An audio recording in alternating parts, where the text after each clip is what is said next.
And we're live once again here on the Onion Nuggets show.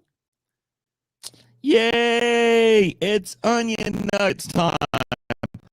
My favorite time of the day. It's time for Onion Nuggets. It's time for Nuggets. All you stupid fuggets, line up and get your nuggets. It's time for Onion Nuggets. Don't be a fugget. Tune in Onion Nuggets. Ding. Our well-established and beloved theme song yet again. Everybody loves it. Everybody loves it. So beautiful. Static. Static. Bad audio Nuggets. Audio is fucked up, guys. It was great. Well, dude. I'm hoping that will solve itself because we have no ability to Who's do crackly anything as about that. fuck? Yeah. Well, hold on. We can leave the studio and rejoin it. Yeah, all right. Maybe it's one of us.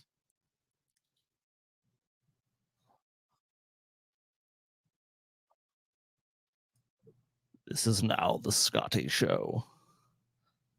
You must obey everything I tell you. The crackly I crackers. actually did listen. I did listen. You were crackling, Paul. Me? You were crackling. Yep. Am I crackling now? Not that I hear on my end. The static boys. I mean, we couldn't hear anything. I couldn't hear shit. It sounded just fine to me. The other two were fucked. Okay. It sounds like you're good now. Okay. The other two were fucked. Of course, mine was perfect. I Yeah. see some trusted voices in the chat. saying Scotty it is was good. fine, as always. As always. Fine and dandy. Sorry about like that, guys. sour candy. I don't know what the fuck was going on with that. So but- true. Scotty fixed it. Who Great fucking Scott. knows? I know Right, one. Scott. I know one thing that's going on with that, and I don't know. I might need you guys to fucking just put your foot down or something and just force me to do it because I keep going like I need a new computer, man. Paul, And I'm just like, like, just do it. but I'm dude. but TJ, okay, hear me out. Okay. Number Let's one, hear your this lame one rationale. this one is working. Okay. Okay. Not great, but it's working. Number 2, Uh-huh. hella money though. Hella money. That is true. Dude, Hella money. you know, Paul, you know that if you don't, Paul, like, let me ask you a question, boy. your What puts computer is hanging on bread- by a thread, dude. What puts Yeah. bread on your table, Paul? What puts that bread on that table? I mean, sometimes you got to put some investment back. TJ, I guess love the that's beard. true. You look like a Babylon 5 diplomat mixed with a wizard. Okay, thanks. Appreciate you. Babylon 5 diplomat. So like I look like some kind of weird fucking alien creature is what you're is what you're saying. I guess so. I I'm don't just know. chilling in Cedar Rapids. Yeah, that's a Who great. doesn't? I'm glad that's a meme now. It Just is a meme. stop. Pitiful pennies for Paul's PC prospects. Oh. Dude, we're going Funny. to put together the Paul PC GoFundMe. No, I Just don't to want to do that. I don't want to burn that goodwill on just a PC. I've got the money. I just don't want to spend it. Then don't. Yeah. Then you know what, Paul?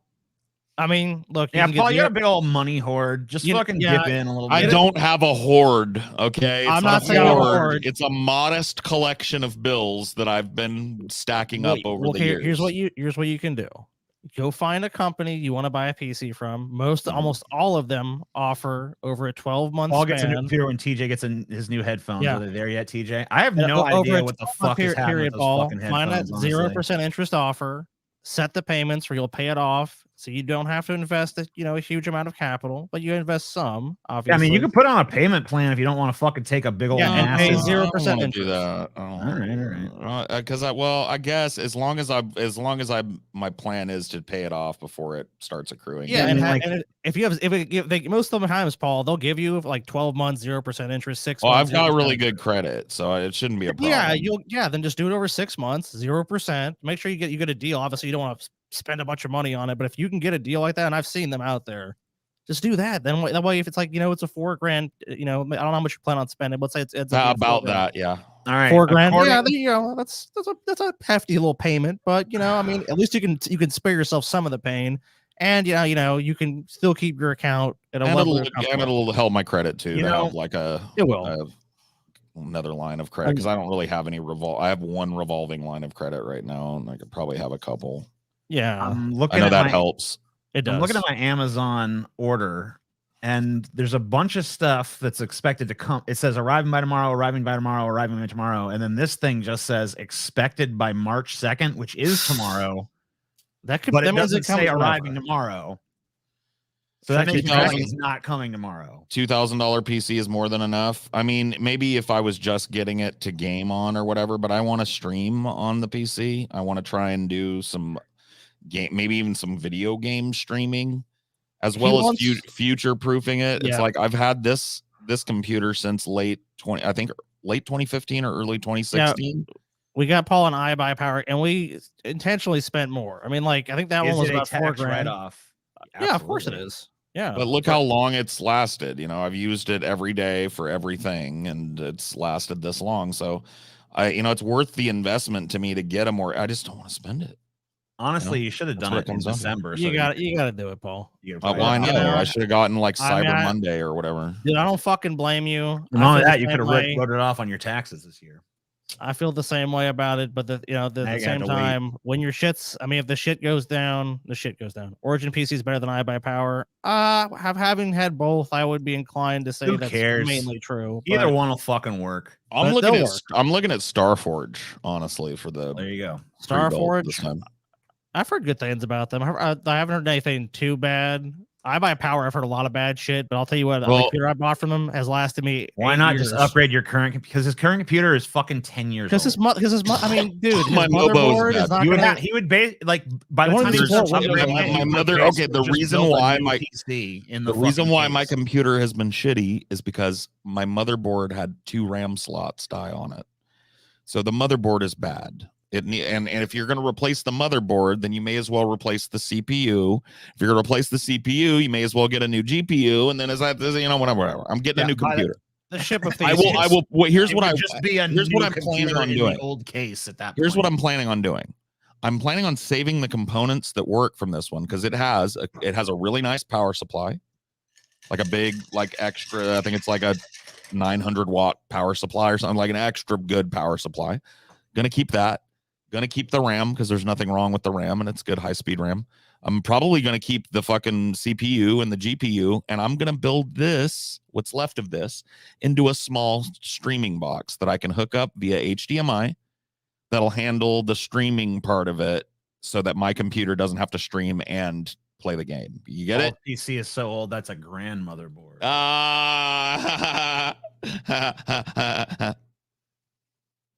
That was pretty good, actually. I'm saying that was okay. It wasn't bad. I got a good one for you guys. You guys want to hear this one? Is it a joke? Yeah, it's a joke. Yeah. You ready? Yeah, let's hear it. So did you guys hear about the gingerbread man war hero? No, I did not. He lost his leg in Nam. Get it? Nam. Nom. I get it. Yeah. I get it. That's some funny ass shit right there. That's why they pay us the big bucks, like Eric Morris here with his $2.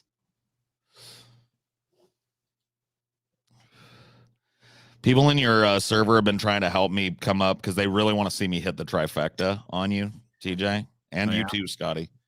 The trifecta? Yeah, the triple Sugandis. Yeah, I've been thinking about that myself. I've been I got to get Paul with at least one of those. But you're tough. I've gotten 2 in one show, but I haven't hit the trifecta. I haven't hit 3 in one show. Yeah, and I don't want to just drop them casually. I want to save up the good ones. I got a couple that I'm going to try and work in, and it's the dream. That's my real goal. People say, "What's your goal for 24?" My goal is to hit the triple trifecta Sugandis on TJ live on a show. If I can do that, then I can die happy, pretty much. Scotty reminder, TJ3. Oh, that's right. Thank you. That's a reminder that something I need to do. And I will do it at some point. Might take 10 years, might take 100 years. I'll do it. When will TJ be replaced by AI? Who says I haven't already been? Yeah, I'm surprised people haven't been asking questions about this weird glow up I had over the course of 24 hours where I was a haggard old piece of shit and now I'm all 20 years younger, vibrant and brilliant again. I'm just like, I'm wondering at what point are people gonna fucking call me on it, you know? Like, cause Yeah, I mean, but wait, when did that happen though? the AI is imperfect. The AI is imperfect. The AI is imperfect. The AI is imperfect. God damn it, TJ, hit it Fuck. again. Tap it. Tap that. Come on, bad Okay. AI. Whoop whoop. Is it cocaine? It's always cocaine. In case you're wondering. It's always been cocaine. Is it Dude. cocaine? Dude. I don't know. Did we pull it? Did we pull the Sora AI as a goal? No. No. Oh my fucking God. Okay, so last night on the Patrons Ideology, this is so good. I feel like I'm gonna give the plebs a dose of it. All right. So tonight, once we get going, I'll have TJ just go to OpenAI's Sora project, and we will take a look at some of these videos. So let me explain to you what it is. Sora is, it generates up to 1 minute of video based on prompt. Yes. And some of it is fucking photorealistic beyond belief. Oh, It's just like literally like we're about a generation or two of this AI from being able to just sit down and prompt a film and have it make a movie for you. It's imperfect. It's got a little bit of jank to it right now. They're just working on it, and they just kind of like within the last month released it to like start talking about it and release some pictures, some footage of it. I mean, we did look at some of that on testing. We did look at some of that on one of our previous shows. Did we? Yes. We looked at Sora. Yeah, we did. Well, go check it again, because I think they've updated it and put some more shit on it. Yeah, we looked at So the Sora was found to be like a closely highlight reel of their copying the stuff, source footage it skimmed. What? People have always got some excuse for why. I don't even talk to him anymore. It's gotten to the point the gatekeeping is so fucking hard with these anti-AI people that I'm just done talking to them. I feel like they're incredibly unserious. They don't think. They act so tons of them are white knighting artists. But it's artists that are pushing the boundaries of what this thing can do. So artists have already moved on. It's like I keep trying to explain it to people, and you guys can correct me if you think I'm wrong. This is like a new paintbrush. This is like when moving images became a new emergent art form, and a bunch of people reacted the same fucking way. They said, "Oh, film is going to cheapen the art form, and it's going to make the masses able to create high art." And then there is no high art. It's the same gatekeeping. The proof of the pudding is this: if you, a dumbass fucking yokel with no imagination, a horrible vocabulary, and you don't speak the language of art, sit down in front of Sora and go like, I want a hot bitch on a pig farm with a shotgun. What comes out of it is going to be garbage. But I don't know. That sounds like it might be cool. Okay, well, yeah, whatever. You got big titties, right? You know? Yeah, well, I didn't say that, but yeah, I guess I probably would give it. But you get my drift. I guess the big question is that if you're against it, like, what are you proposing? Like, do we stop it? Like, you want like want a law passed where it's like no AI? Well, that's another fucking problem with these talking to these people. I mean, because if you're not saying you want some way to stop it, or you're gonna, I mean, like, then it's gonna keep progressing, and people are gonna adopt it. You guys are old enough to remember this, and some people in our audience would be old enough to remember this. You remember when Photoshop became mass available? Yeah. And people were going like, this cheapens photography, it makes fucking photos fake, and all you gotta do is hit a button and it makes your photo look like a $10,000 picture, and blah blah. Now, like, what has happened over the last 20 years or so? Photoshop has quietly just become an artist's tool, right? Sure. Nobody's going like, you made that in Photoshop. People like are respected, like there's tutorials about it. People will watch people do it on stream. Well, because what ends up happening is that some pretty incredible work on stuff comes out, and people just think like, oh, it takes all the skill out of it. But then people start developing new skills. They said you're absolutely right. They realize like, oh wait, you guys remember it actually takes effort to get good at this. You guys remember when the DSLR hit the market and people were like, oh, this cheapens photography, and I can always tell when a picture's taken on a DSLR because it doesn't have the warmth of 30 millimeter or whatever the fuck, right? Yeah. And now DSLR photos along with Photoshop is considered high art by people. This is high in demand, highly paid art. And so this AI, this prompted generative AI is just another art form. It's going to require a creative mind with good conceptual understanding of the art medium that they're having help being created with this AI, right?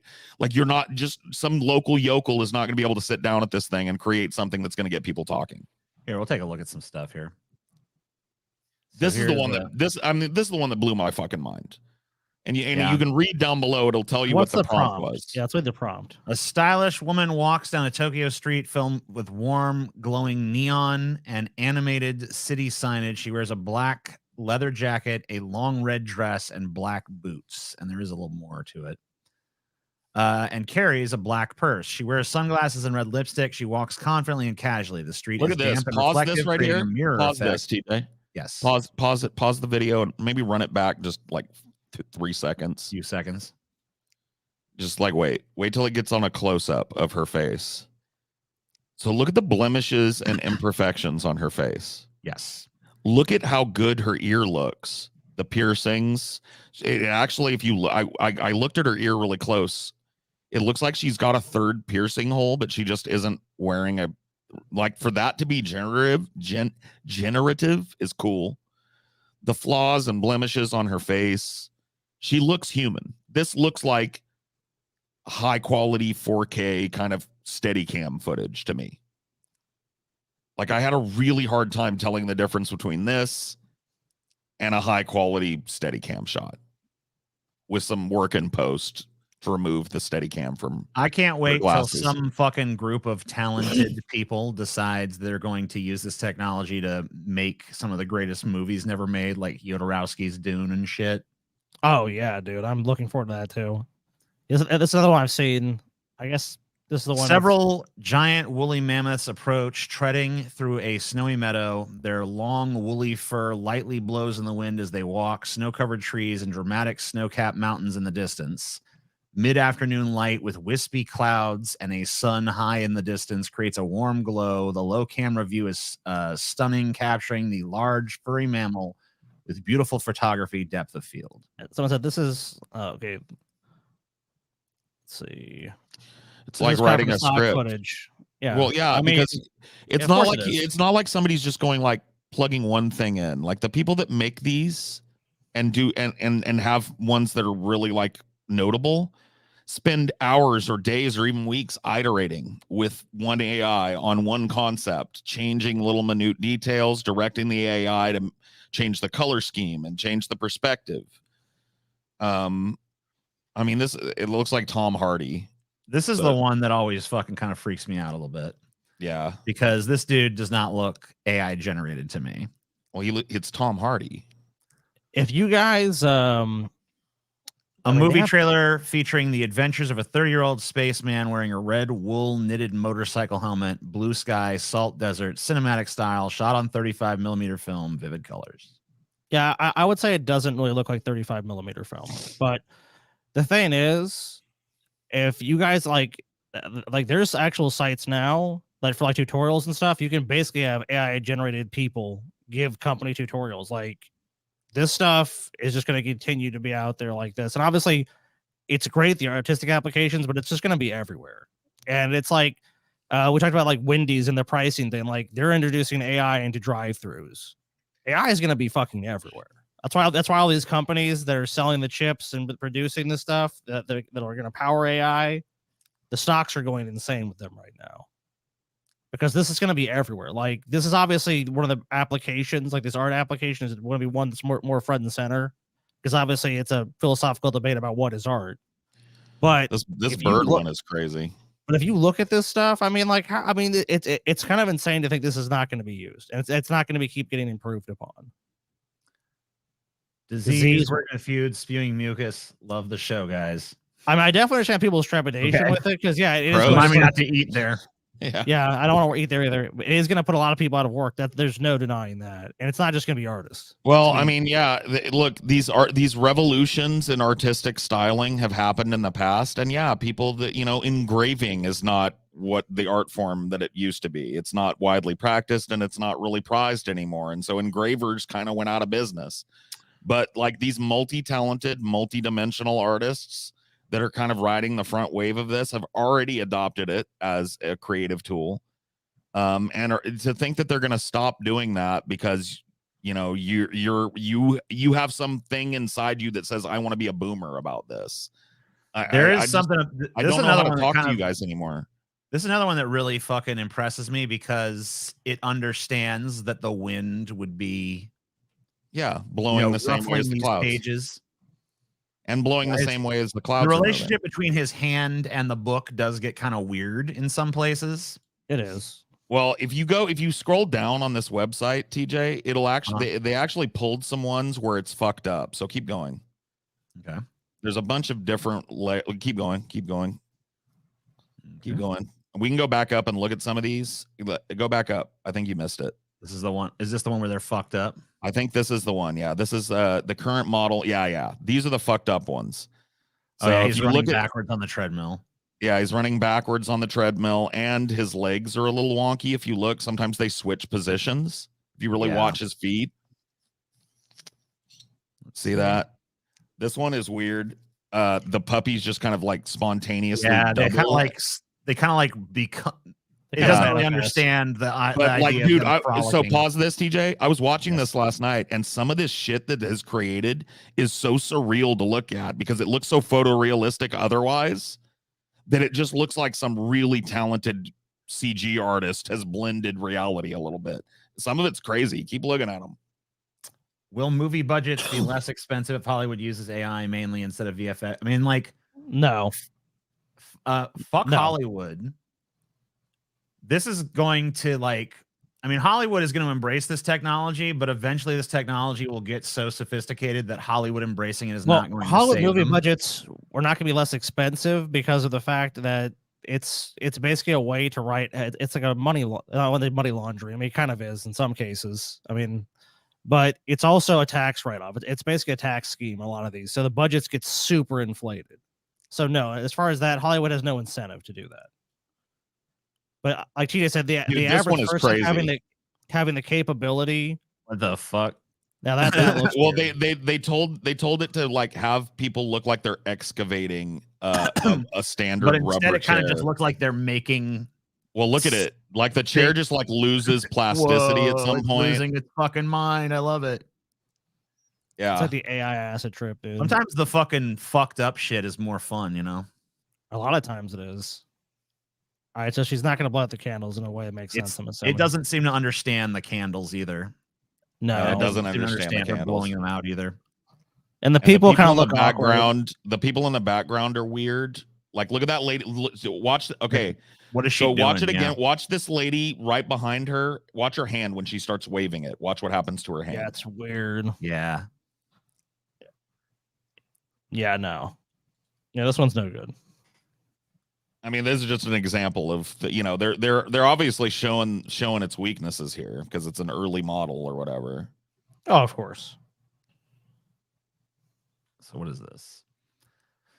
Safety, blah blah. This blah, is just blah, blah. They just show you some examples of it. Research, blah blah blah blah blah blah. Okay, all videos, the page generated directly by Sora without modification. Okay, good to know. Photography in the mid-19th century put a lot of painters out of business. Film probably put plays and theaters out of business too. Painters and plays still exist, so this isn't just a new medium. Yeah, I mean, I agree with that. And people seem determined to treat it like it's somehow the devil because that's what always happens when a new medium comes out. I remember a lot of people who have invested a lot of time and energy into developing skill sets that they now feel are like less. When hip hop came along.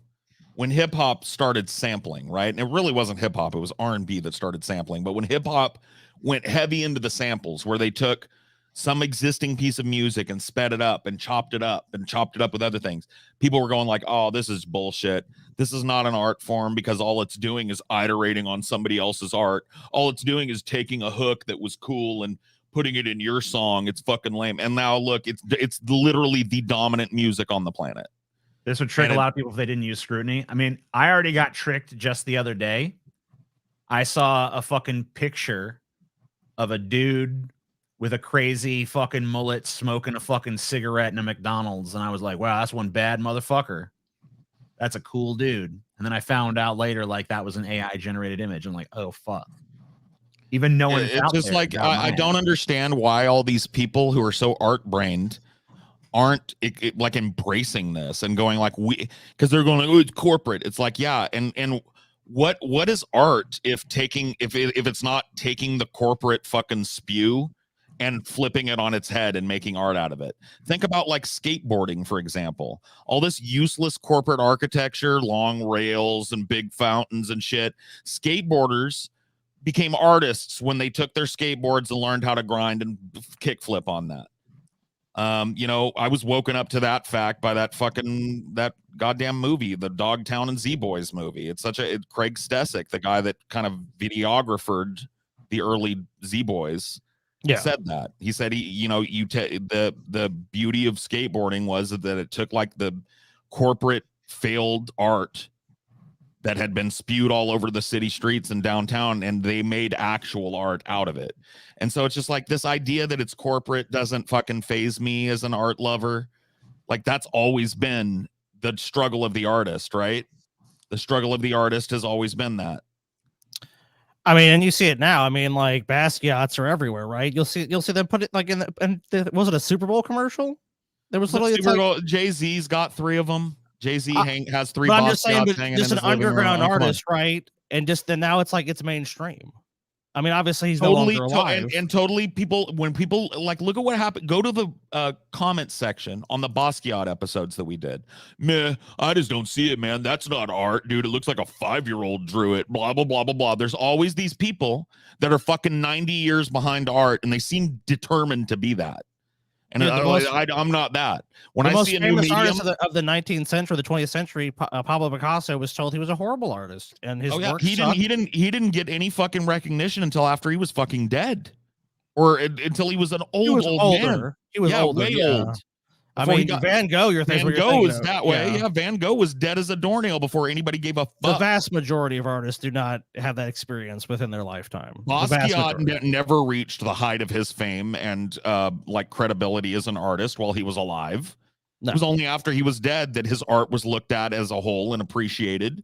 So I mean, and also how he did it on so many different mediums, different formats, and that's something obviously a lot of artists have done. But that was something that was kind of I think people at the time is trashy. Like, oh, just what about a canvas, right?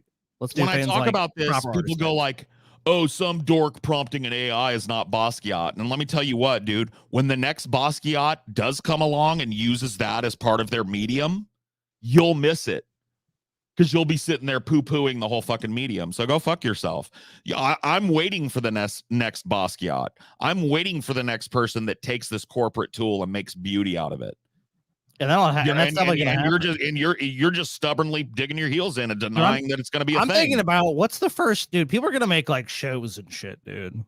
People are gonna fucking do some crazy shit with this. Well, that's what that Sora AI made me think of. It's like I think we're 15 years from you being able to pay a monthly fee, sit down in front of Sora AI version 5.0 or whatever, and be like, I want a dark, moody crime drama. Dude, I don't want to toot my own horn, but remember we did an episode. We did Future Worlds, and what did I say entertainment was gonna be? I don't have to do this, but this was like this is my ideal entertainment. Is basically what we're looking at here. That's why I'm hopeful. Right. I mean, we've talked about AI and we've talked about the possibility of this a number of times, and I do remember you bringing it up on that show.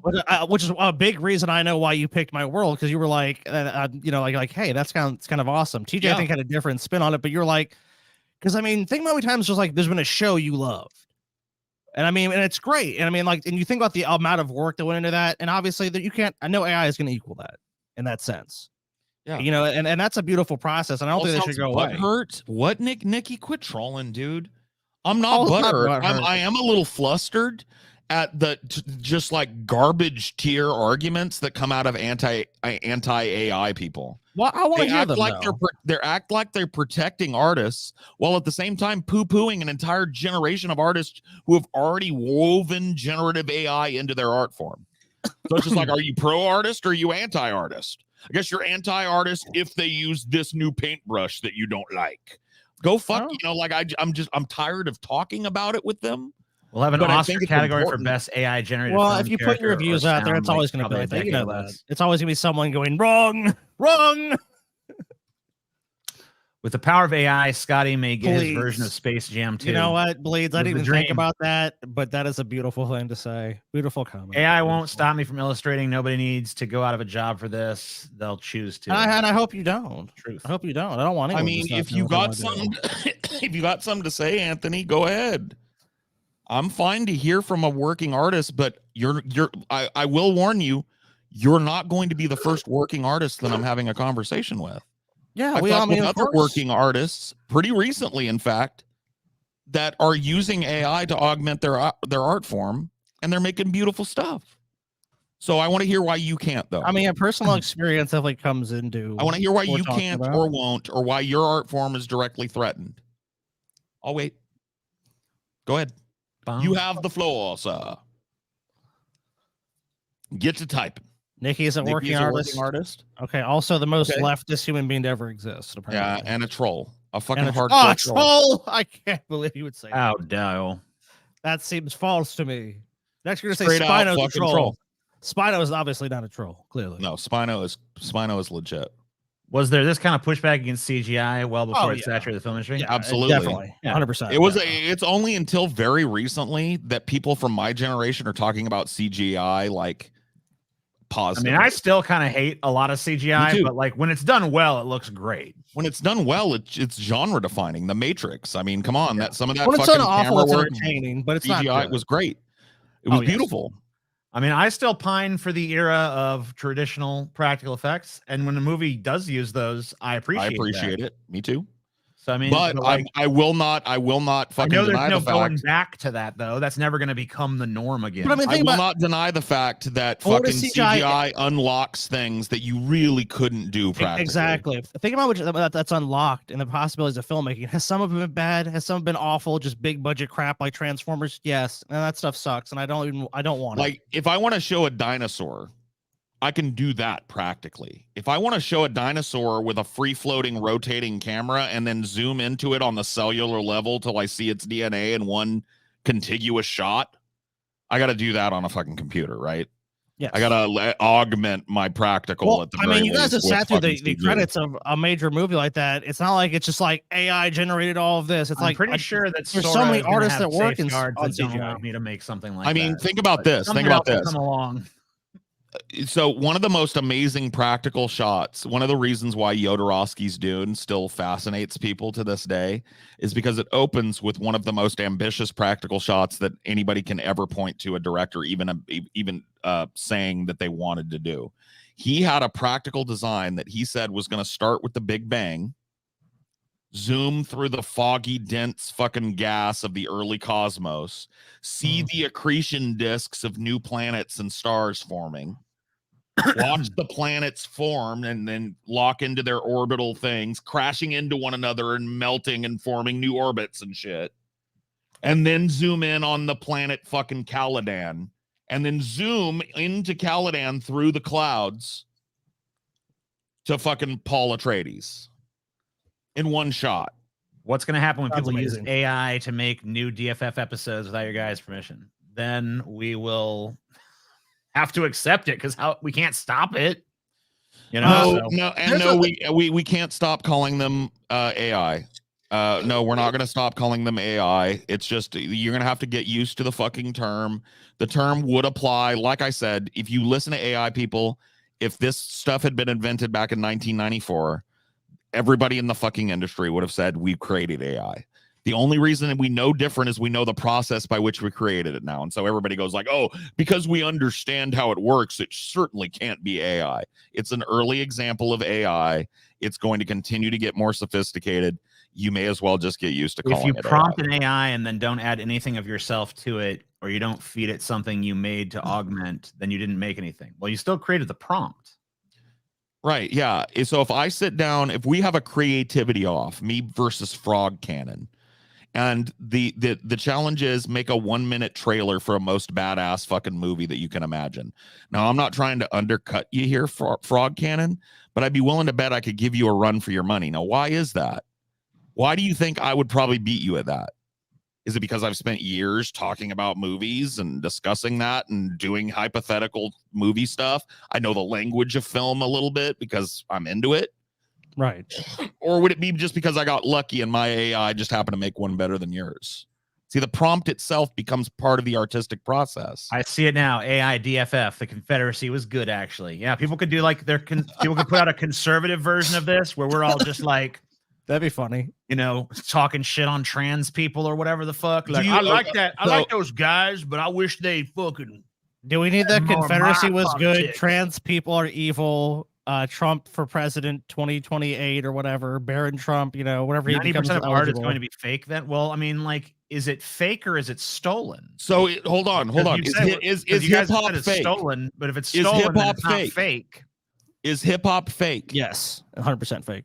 Yeah, because it's samples from other, you know, Is existing- No, it's not graffiti fake. art fake because it repurposes already created art and makes different art? So is that fake? What is your definition of fake? So is taking a picture with a normal camera and then using Photoshop to make it beautiful, is that fake art? So your grandma could They're gonna just say hit you a took the button and do picture, that? so no. I would say they're gonna say you actually took the picture, so no. You captured the image. You Well, went to the yeah, and place. that's how a lot of times you feed the AI these fucking images. You can go take a Sure. picture. Oh, yeah, you I can want definitely you do to that. use this background. I want you to use this fucking like, picture. If I tell an AI, make this scene, like I have a scene in mind and I want it to do it, and then I look at what it spits out and I say to it, no, I'd like you to give it more of a noirish feel with the lighting, and I'd like you to make put the this main character here instead of Yeah. here, and like make the main character that's me African American. refining to create. That's refining things to create my. You know what? I have Right. an idea. Okay, I have an wait. idea. Let me just boil this down to the simplest fucking statement possible. It's not go going to ahead. help, but go ahead. Go ahead. Please. Why you can't would be anyone? simplistic enough? You can't be simplistic enough. I'm telling you. Why would anyone be opposed to a technology that can literally make your vision come to fruition easier? This facilitates the human imagination. Because if I have an idea for a fucking movie scene that involves, you know, robots and spaceships and all this crazy shit, I can't go fucking film that myself. I don't have millions You know what of idea I dollars. had? We're talking about this. I think each one of us should go do that, just so everyone can see the difference. I think that'd just If be you want- fascinating. If you want something else, there's a million other fucking things you could be doing. Quit bitching in my chat. Warning number Let's one. talk And, about and- AI. Well, like, we're going to talk Oh. about AI for And- the next 10, 15 years. We like so AI. it's You better it's- settle in. you get one warning.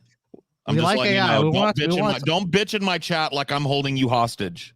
You have a That's million true. other options to watch. There's probably 100,000 shows live right now on YouTube. Go click another one, bitch. Don't bitch in my fucking chat anymore. Especially not when we're talking about something interesting. If you've got nothing but fuckwittery to add, keep it in your back pocket, please. Because I don't want to waste my time reading it, and I don't want to see it littering my fucking chat up. Thank you. I'm sick of these fuckers, dude. TJ's Acting- book will acting become like a this film show faster hasn't- than it was written. I know. Acting I mean- like this show hasn't always been around about talking about whatever the fuck we want. Dude, I mean, like, it would be, I mean, think about the crazy application. I mean, you could probably put the text at some point in the near future, put the text of a book into the AI and say, like, make a, you know, Quentin Tarantino style adaptation of this No. fucking source material or whatever, you know? Don't tell me to fucking relax, bro. You kids Relax, need to Paul. shut the fuck up with this shit. All right? I get pissed off and heated and passionate about shit I care about. And I care very deeply about art. Okay? I do. Talking about the future of it makes me fired the fuck up. I'm passionate about it. I love it. TJ's book is going to become a reality fast. I know. I'm so worried that by the time it comes out, it'll be like, oh, it's like a homage to the past. It'll be like an Amish book. Ah, What a, quaint. what a, Get it what out a there. quaint colonialist view of the AI world, you know? I know.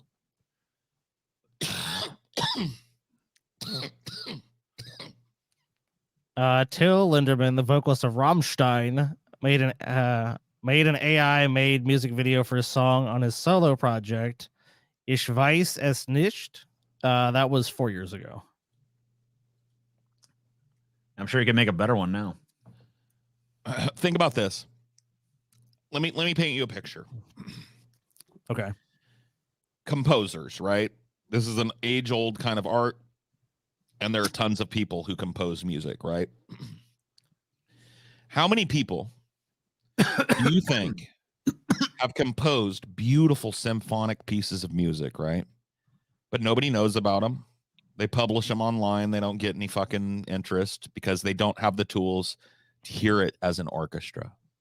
And let's say that a future iteration of this AI, that one of these people or a bunch of these people sit down and say, hey, I've got a piece of music. I'd like to feed this music to you and then have you put it in orchestra form. And I'd like to hear it in symphonic, in its full glory, right? And that happens. So they've got this beautiful piece of art that they've created that they just don't have the means to get in front of people or just haven't been in the right place at the right time. And now all of a sudden the internet is flooded with these beautiful pieces of art deep from within people's souls, 30 years worth of fucking dedication that just never got seen. And it comes out because of this technology. Are you still going to shit? Is that fake to you? Are you going to shit on the art form? TJ, you're muted, TJ. TJ. See, this is why TJ needs to get some fucking headphones because he doesn't know he's fucking completely muted. He hasn't stopped talking. So TJ, shut up. When are your headphones coming? This is so fucking dumb. When are your fucking headphones coming, bro? My headphones are not well, I guess they would prevent this, but shut up. Yeah, they would. Listen, Caladan. Do you have any idea how ironic your fucking comment is in light of the director in question? No, he doesn't. He's stupid. Because Quentin Tarantino is one of the most referential. If there's ever been a fucking movie director that takes constituent elements from other media and puts them together and just says, this is mine now, it's Quentin Tarantino. So this is a really fucking bad example. Most filmmakers, most major filmmakers you're thinking of would have pretty much done that. I'll take it farther. Most artists in the history of art that we revere were emulating artists that came before them, who emulated artists that came before them. These art forms were not born in a vacuum. Basquiat, I bring him up a lot because I think he matters in this, was super referential. The guy took the Guernica and made it his. The guy took Portrait of a Madman by Van Gogh and made it his. The guy took Grey's Anatomy and made it his, right? So you're telling me that that's fake art because it's referential? You just have a tiny little midget brain when it comes to art. And I'm sorry, I got to be honest with you, dude. I'm not trying to pull rank on you or whatever, but I've spent years, I've actually taken courses and passed college level courses on art appreciation and the history of art. And it really enriched the way I thought about art too. And maybe you might benefit from that, because one of the first things you learn in art history is that all art is referential. It might be the first thing that your professor says to you, and it's true. The first caveman that grabbed a fucking charcoal rock off the ground and drew a buffalo inspired a whole generation of other cavemen that went out and spread their whole families around, right? And they referenced it and referenced the people who referenced it. And then art was born, right? And then writing, and then you don't understand that all art and all human development is iterating upon things that have come before. How do you think we built this empire that we live in? What if we had a conversation with this person? We'd almost certainly reference something to make them understand something. Almost certainly. It's just that's how a conversation goes. Silly. If I say Paul's fat like a little pig, you're gonna think, oh, what is he saying? I'm referencing something. I'm referencing an animal. So it's like you're gonna make these connections, and it's gonna be referenced in some way. It can be very broad like that, or it can be very narrow. Art speaks across genre to other artists within other genres. It's reference, it's cross-reference. The whole jazz music took spiritual songs from like European origin and performance from like Polish and Eastern European origin, right? And put the instruments together and took classical music and grabbed it and created one of the most beautiful genres of music ever. Jazz, the blues, right? You know this. So once again, if I say make me a Tarantino style thing, and then I spend fucking 6 weeks of my life tweaking every aspect of this generative movie I make and release it, and it's badass, and people want to pay money for it, are you saying that I'm not an artist at that point? Yes. Well, then I disagree. I mean, that's all it can really be at that point. I mean, at a certain point, you know, people are going to embrace technology, and others are obviously going to reject it. And I mean, that's up to them to determine. You know, I'm not against someone saying they don't want to use AR, have nothing to do with it. I just don't think rationally you're going to be able to avoid it. I mean, unless you just want to live completely like off the grid and have nothing to do with modern civilization. It's been a while. It's for 45 minutes. We got some goals, guys. 150. The Snapping Grannies. Conservative humor. Oh, okay. Oh, okay. Fine, I guess. 300. Character arcs. Real life character arcs captured in screenshots. Oh, shit. That sounds interesting. For 450, we have Insane Death Cringe. I don't know what that's about, but it sounds like we're going to die from cringe. 600. Joe Biden on Taylor Swift. Conspiracies and the dark branded meme on some dumbass late night show. Ugh. Watch late night television is just, it's garbage, dude. Jimmy Fallon's the worst. Jimmy Kimmel, awful too. I can't watch any of that crap.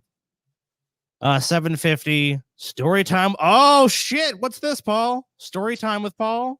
Yep. Duty. Is making I got its triumphant return, and on a Friday too, no less. Yeah. I got 2 stories about duty. Oh, duty, like the duty in your pants, like the duty in TJ's pants. Duty in TJ's pants. What's there duty in my pants? Duty in TJ's pants. Where you dutied your pants? You shit your pants, not 900. once, twice. You shit your pants. It's not very nice. Battle of the bulge, baby. It's time for some Judy stories. Matt Walsh fucking hates his wife. I called that video because I was doing research on what to pull for these goals. He pretty much just shits on his wife the entire time. So the video is about something else, but to me, it's about him, the fact that he hates his wife. And for 3,000, this is a shocking one. This shocked the shit out of me when I heard this. For 3,000, I guess Paul shaves off his beard live. Now, I'm skeptical we can even get to that amount. I don't think we will, but that would be insane if we did. If someone's like, I actually think it's an insanely generous offer, because if you think about it, I'm only really getting $700 out of the deal. That's part of the reason I think it's crazy. Right. It's for $700, but you got to get to that because look, I'm sharing my the income of this with 2 other people, so they also benefit. But then YouTube takes its fucking huge grab. I mean, guys, look, and I hate to admit no, seriously, I will do it. I want to let everybody know.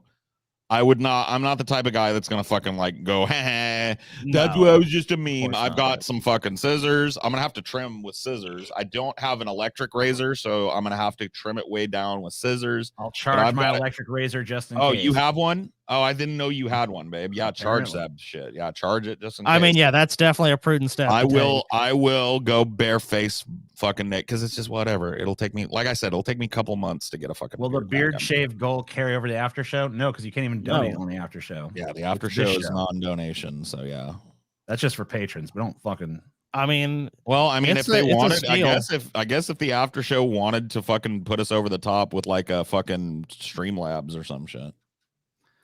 But I mean, yeah, if it was insanely close or something, then maybe that can be talked about. But we're not even close to it yet. So no, we're not, and I don't think we will get there. But I'm just letting people know, hey, if they want it, that's my price. Paul just wanted to put a crazy goal out there. That's my price, and I think that's pretty cool. I mean, because Paul, look, Paul is gonna suffer. I mean, you're gonna suffer by having to see, white guilt Paul for a little while. But I'm actually kind of curious, morbidly, what's up under there. I have not seen it in probably 20 years. And the truth is, you guys will see it first, because Paul's not even going to know, because he's going to be getting his beard. He's going to be shaving it, or he's going to be getting it shaved. I mean, so it's going to be, we're going to kind of see it before. See what's up under there for me and for everybody involved. I expect there probably be some scabrous skin under there, maybe some like dry patches on my skin. Scabrous skin. Yeah, so it's a little flaky under there. You know what I mean? It's Some like scabrous scabs skin. and sores and Yeah, I mean, you but wash just your like- beard, right, Paul? Yeah, I Okay. keep myself, but no, I'm just saying, like, you know, your face does get dry. Your beard does kind of dry your face out a little I bit. condition my beard, Paul. I don't do know about too. you. Okay, well then there It's should not not be all about scabrous us, dude. scabs It's hiding not That's a beneath. good point. Paul might have a nut. You don't know. Oh, bro. Oh, I have shit. news about this too. Did you guys? Well, finish. We need to finish up our shilling because I have All something right. to say. So on none on after the, the none show, front. stay tuned for sloppy seconds. You know what? I didn't even get approval from the guys on the Shock Rock and Shock Art gauntlet, but it's on the screen, so it's happening. Okay, well, that's fine. Whatever, dude. I'm fine with it. Yeah, I mean, I'm not doing you know, the mystery gauntlet took everything I had just to keep it together. You know? So yes, on March I'm fine. 29th, we're Do gonna be what doing you a want. Shock Rock and Shock Art gauntlet. I have a caveat to my statement though, TJ, Oh yeah, what's that? because there's some stuff I have to pull about a certain guy. If because I'm gonna keep you honest, TJ, on that episode. So I'm fine with it, but don't think it's just like I'm not gonna give you 100% carte blanche. Do whatever you want. There's some things about a particular artist that needs to be pulled. Very well. All right, as long as you agree with that, I'm good with it. Become a patron. To I check mean, out that's that going to gauntlet be a and all very the small previous part gauntlets. because there's a lot of fucking art. I mean, I want to go deep into art history and fucking show all of the crazy controversies guys- that people are probably not aware of. Oh, for sure. And guys, we just did a mystery gauntlet. So obviously we can't tell you right now what the gauntlet was. I mean, people might try to lie in the chat and tell you something that's not true, but the only way to truly know is Yep. if you become a patron and you see what the mystery was all about. Yeah, What we're kind not of even going mystery to talk was it? about it here. I don't think anybody wants to. No, yeah, we're not going to get any more in depth than that, but just know that there's a mystery The gauntlet. that mystery went is down. solved. So if you join Has our been solved. Patreon, you get access to Sloppy Seconds, our after show. You get access to that upcoming Shock Rock gauntlet. You get access to all of our previous gauntlets. And the last thing I want to remind you guys to do is click that link down below in the description section that will take you to the Onion Nuggets channel. And please subscribe to that channel because we cannot get monetized on this one. Yep, that's fucked up. That's fucked up. Truth. And guys, while this is still going on, until these are ordered, which is going to be very soon, because this is the month. So if you guys want these, they're still on sale. But you got to act this month because I'm telling you, in a few days, literally a few days, Yeah, like they're going to in be a off couple- sale. These are not going to be on sale for very much longer. The signed personalized editions, anyway. Now the other ones are going to come up. That's going to take some time. But Though. that's going to take a little while. But this is gonna, so at first, our first goal with this is gonna be everyone that has personalized. You guys are getting them first. We're not gonna sell any other ones until they get theirs. When they all have theirs in the mail, Yep. Then a That's when they're gonna be non-personalized version will be made Yes. available. So if And, you want it for all of early you- and you want us to fucking doodle it up with our own little personalizations, which I plan on taking my time with these because these Me are too.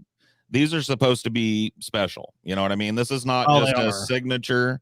This is I want to tell a little story on each one of these from Paul's ego. So, and I think the Oh, guys beautiful. are probably planning on, you know, TJ's such a great doodle artist. Maybe he will bless is. you with a little doodle. You know? Maybe. I think you should, Who TJ. knows?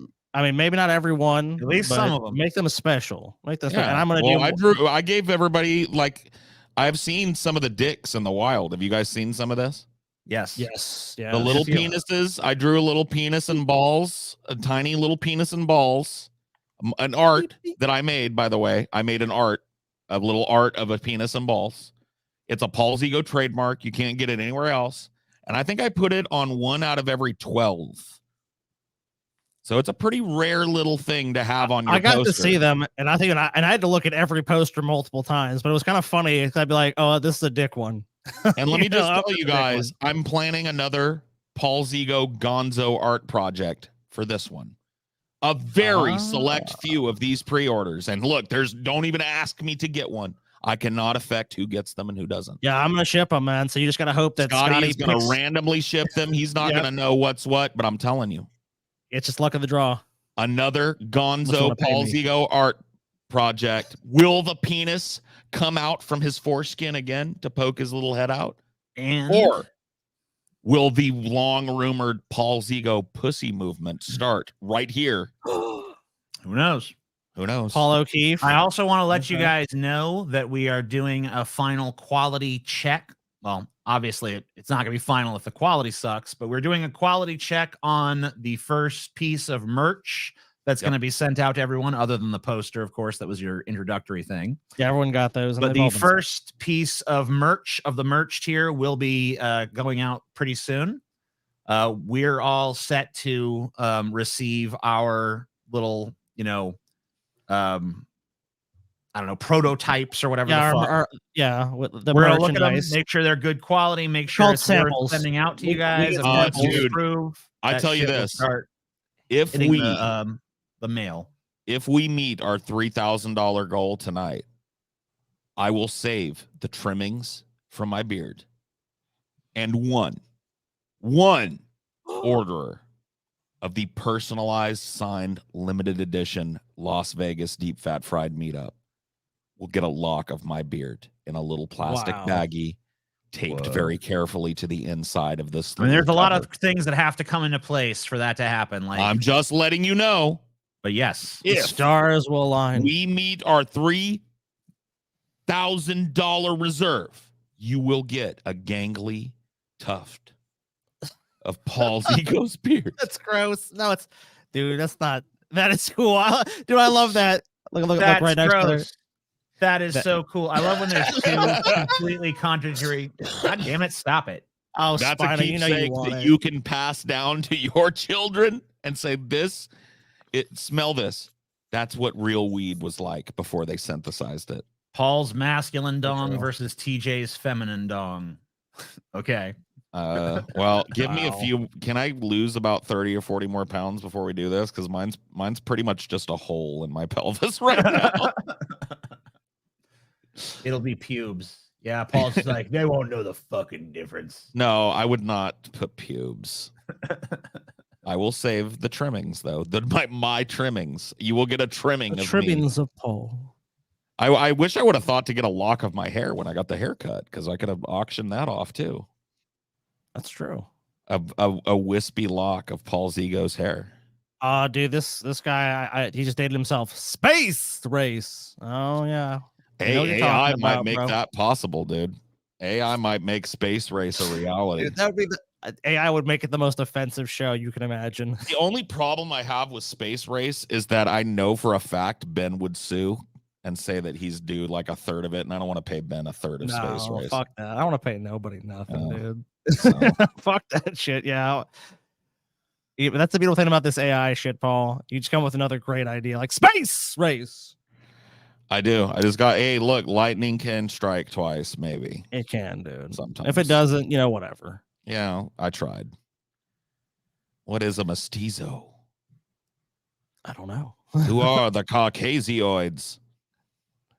Find out only on the greatest show ever made or never made. It's the Space Race. Dun, dun, dun, dun. Come on, everyone, donate. Come on, feel the noise. Like, look, there's how many people are in here right now, Scotty? 765. Boy, I feel 765 people in here. Everybody in here donated like $5. The beard would be off. Yeah, that's gonna become the show. I mean, if that insane goal happens, that's gonna immediately become. I don't care what's going on. We're going to the barbershop. We're going to the barbershop. Yeah, I mean, I don't care what else is happening. Whatever needs to happen is coming on. I mean, we will literally like I know we like to continue bits and segments. But I mean, that segment immediately ends if that happens. I might even. I don't know. It's a little late here. I was gonna say if this was in like the middle of the day, I might be able to just go in and get a shave at like a barbershop. But I'm gonna have to do it myself. It's gonna be butchery. I mean, that's how it has to do it myself. Yeah, that's how it has to be. Like, even if it was available to you, I don't think that would even be right, dude. I mean, if they'd let me film it, if everyone donated $3.92, that would be that'd be. They let me stream it. You know what I mean? And you guys just tuned into the stream. Made the stream unlisted. Cool. That would be fun. And then I'll just watch the chat. I mean, but if that happens, Paul, it's probably gonna be later on in the day. You're going to have to take matters into your own hands. I accept Paul's AI prompt off challenge. All right. You versus me, bitch. We'll do it. Meet him. Hit me up on TJ's Discord. You'll find me. I'm lurking in the hood down there. Meet me in the streets. I'm in the deep, dirty fucking back alleys of TJ's Discord. All right. You'll find me. Just ask around. Ask for Vanellope von Schweetz. All right, that's the keyword. I've heard of that fella. Not a trustworthy guy, but he makes some great AI art. Mr. Naughty Priest says, I refuse to contribute to the Shave Paul Fund. But Naughty Priest, why? I mean, I think Naughty Priest likes my beard. Yeah, I mean, clearly. I mean, look, I would Naughty argue Priest does not want the return of White Guild. but that is I don't blame you, obviously Naughty look Priest. the profound and eminently respectable leader of North Korea. So I mean, as that is your such or choice. That is your I choice. mean, I have to accept Rocket Man's, you know, his statements as face value, and I look, I take it at face value and I accept it. So I mean, what if I only shaved half of it, Naughty Priest, and then I promised to only show that half of my face on camera for the rest of the time till it grows back? I mean, he just can't support that. I mean, as leader of a sovereign nation, I mean, you have to make tough decisions. That's going to make it harder on the rest of us because a Naughty Priest bomb would have pushed you guys closer to that. I mean, it's kind of crazy because normally you guys are like Naughty Priest, but you know, he's made his intentions clear, guys. He's not going to carry you. It's he is going to vote his conscience, and he does not want to see naked face Paul, and I do not blame him. I do not. I mean, that's a wise thing to say. So I mean, you guys, like, the plebs are going to really have to step up. I mean, the leader of North Korea can't do everything. That beard is majestic. It'll grow back though, Naughty Priest. It'll be like 2 months, and he doesn't want the time period where he's looking at your beard and it's like, oh, yeah. or what used to be your beard. Like, I think it would upset him. Well, what if I just said I won't show my face in public? No, I promise. I will make a pledge to you, Naughty Priest. I will not show my face in public. I will wear a ski mask until the beard is back. Oh, he'll do it. Naked face Paul is a crime against nature. Yeah. I mean, it might happen, but guys, I will never do it without no content, only money grubbing. Yes, thank you. I wish we could.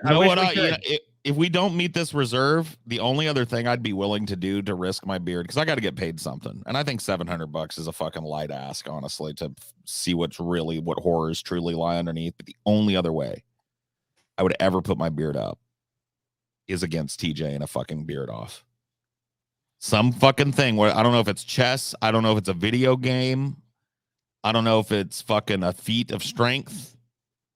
But the loser shaves. I would do that. I would do that for the show. Maybe if we don't meet that goal tonight, maybe we can arrange something. Nah, because we've talked about it in the past. We've talked about it in the past, and you've said that, like, Chelsea would fucking kill me, bro. She didn't want me to say you should only do that if you're actually in the same location as TJ. He'll credibly make an offer because, dude, if Chelsea won't kill me, though, bro. Shave Paul. Well, because you could talk to Chelsea and you could be like, is this good? Are we good with this?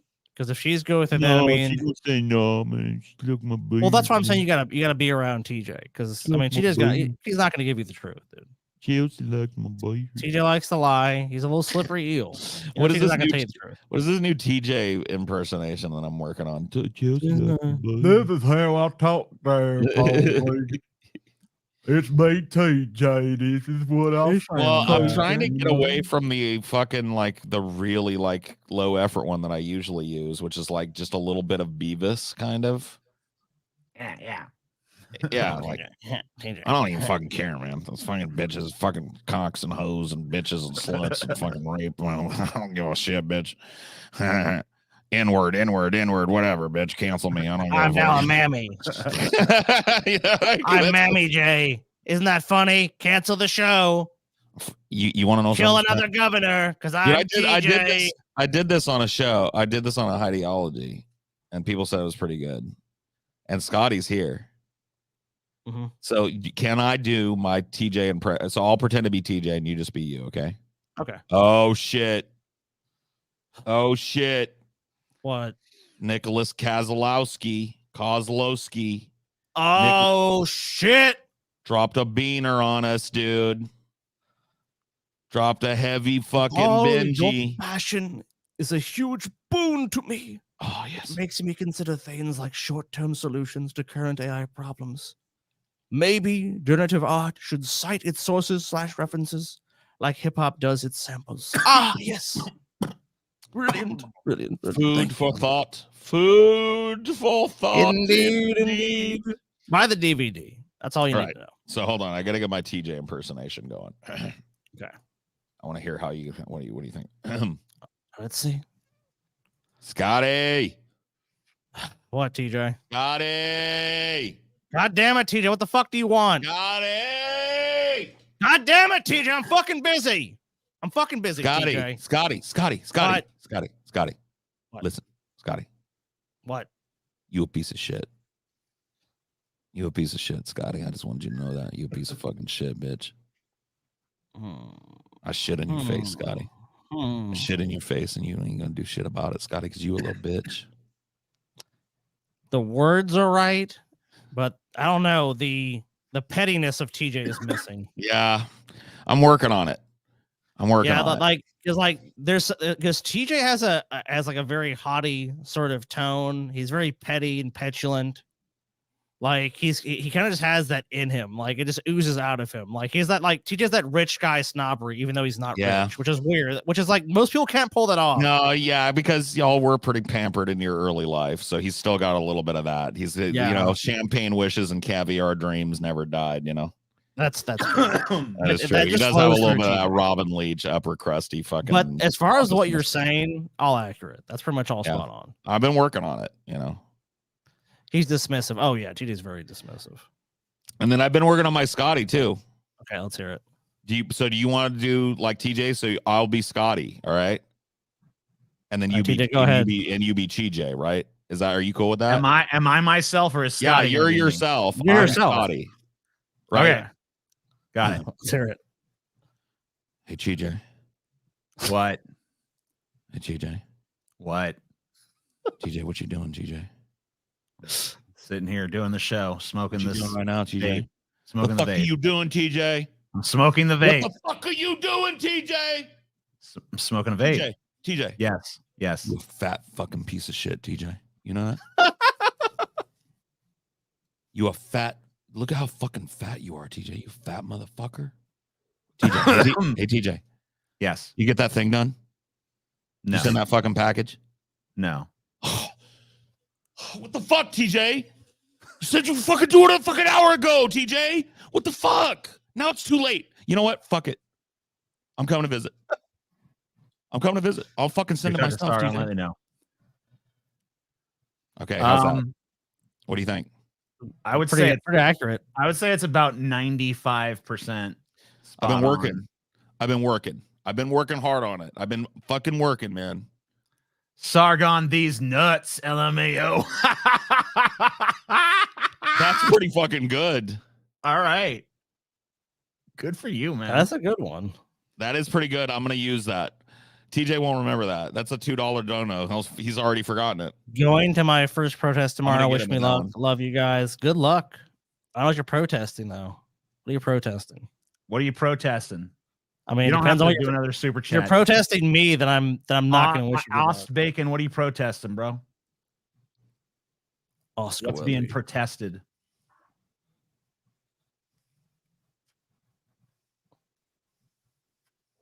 I want to know. I hate the fucking delay. The delay? What delay? The delay between the delay when they type something, when we say something and when they hear it, and then when they type something and we see it. Oh, yeah. That does suck. I don't think there's anything we can do about that, though. There's I nothing think we that's can do just about a YouTube thing. If we streamed on Twitch, you could do like pretty almost instant, I think. Really? No delay. Or very They'd close probably to kick it. us off for my mammy bit, though. Oh my God, your mouth would get us kicked off the first time we went on there. You are fucking band bait over there, bro. Your fucking use of the F slur like it's 1992.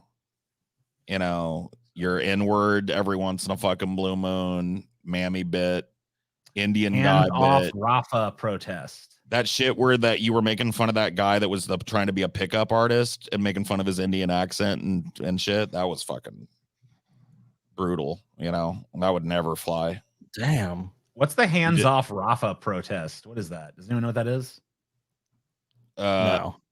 I don't. Oh, I think Rafa is one of the parts of fucking one of the parts of Gaza, or is Rafah a city? Isn't Rafah a city in fucking It seems Egypt? Okay. I don't know. I can't. Okay. Okay. It's in Cincinnati. Community members organize hands off Rafah emergency action rally amid ongoing violence in Gaza. Okay. Yeah. Okay. Makes Cool. sense. Yeah. It's I understand. okay. That It's now. yeah. That's the city they've been airstriking lately. Oh, okay. The last uninvaded city in Gaza. Got it. Okay, yeah. Makes sense. And it shares a border with Egypt. It's right against Egypt. Okay. Rafah's Well, part there of you go. Gaza. Border of Okay. I'm getting what you're saying. I'll look more into it.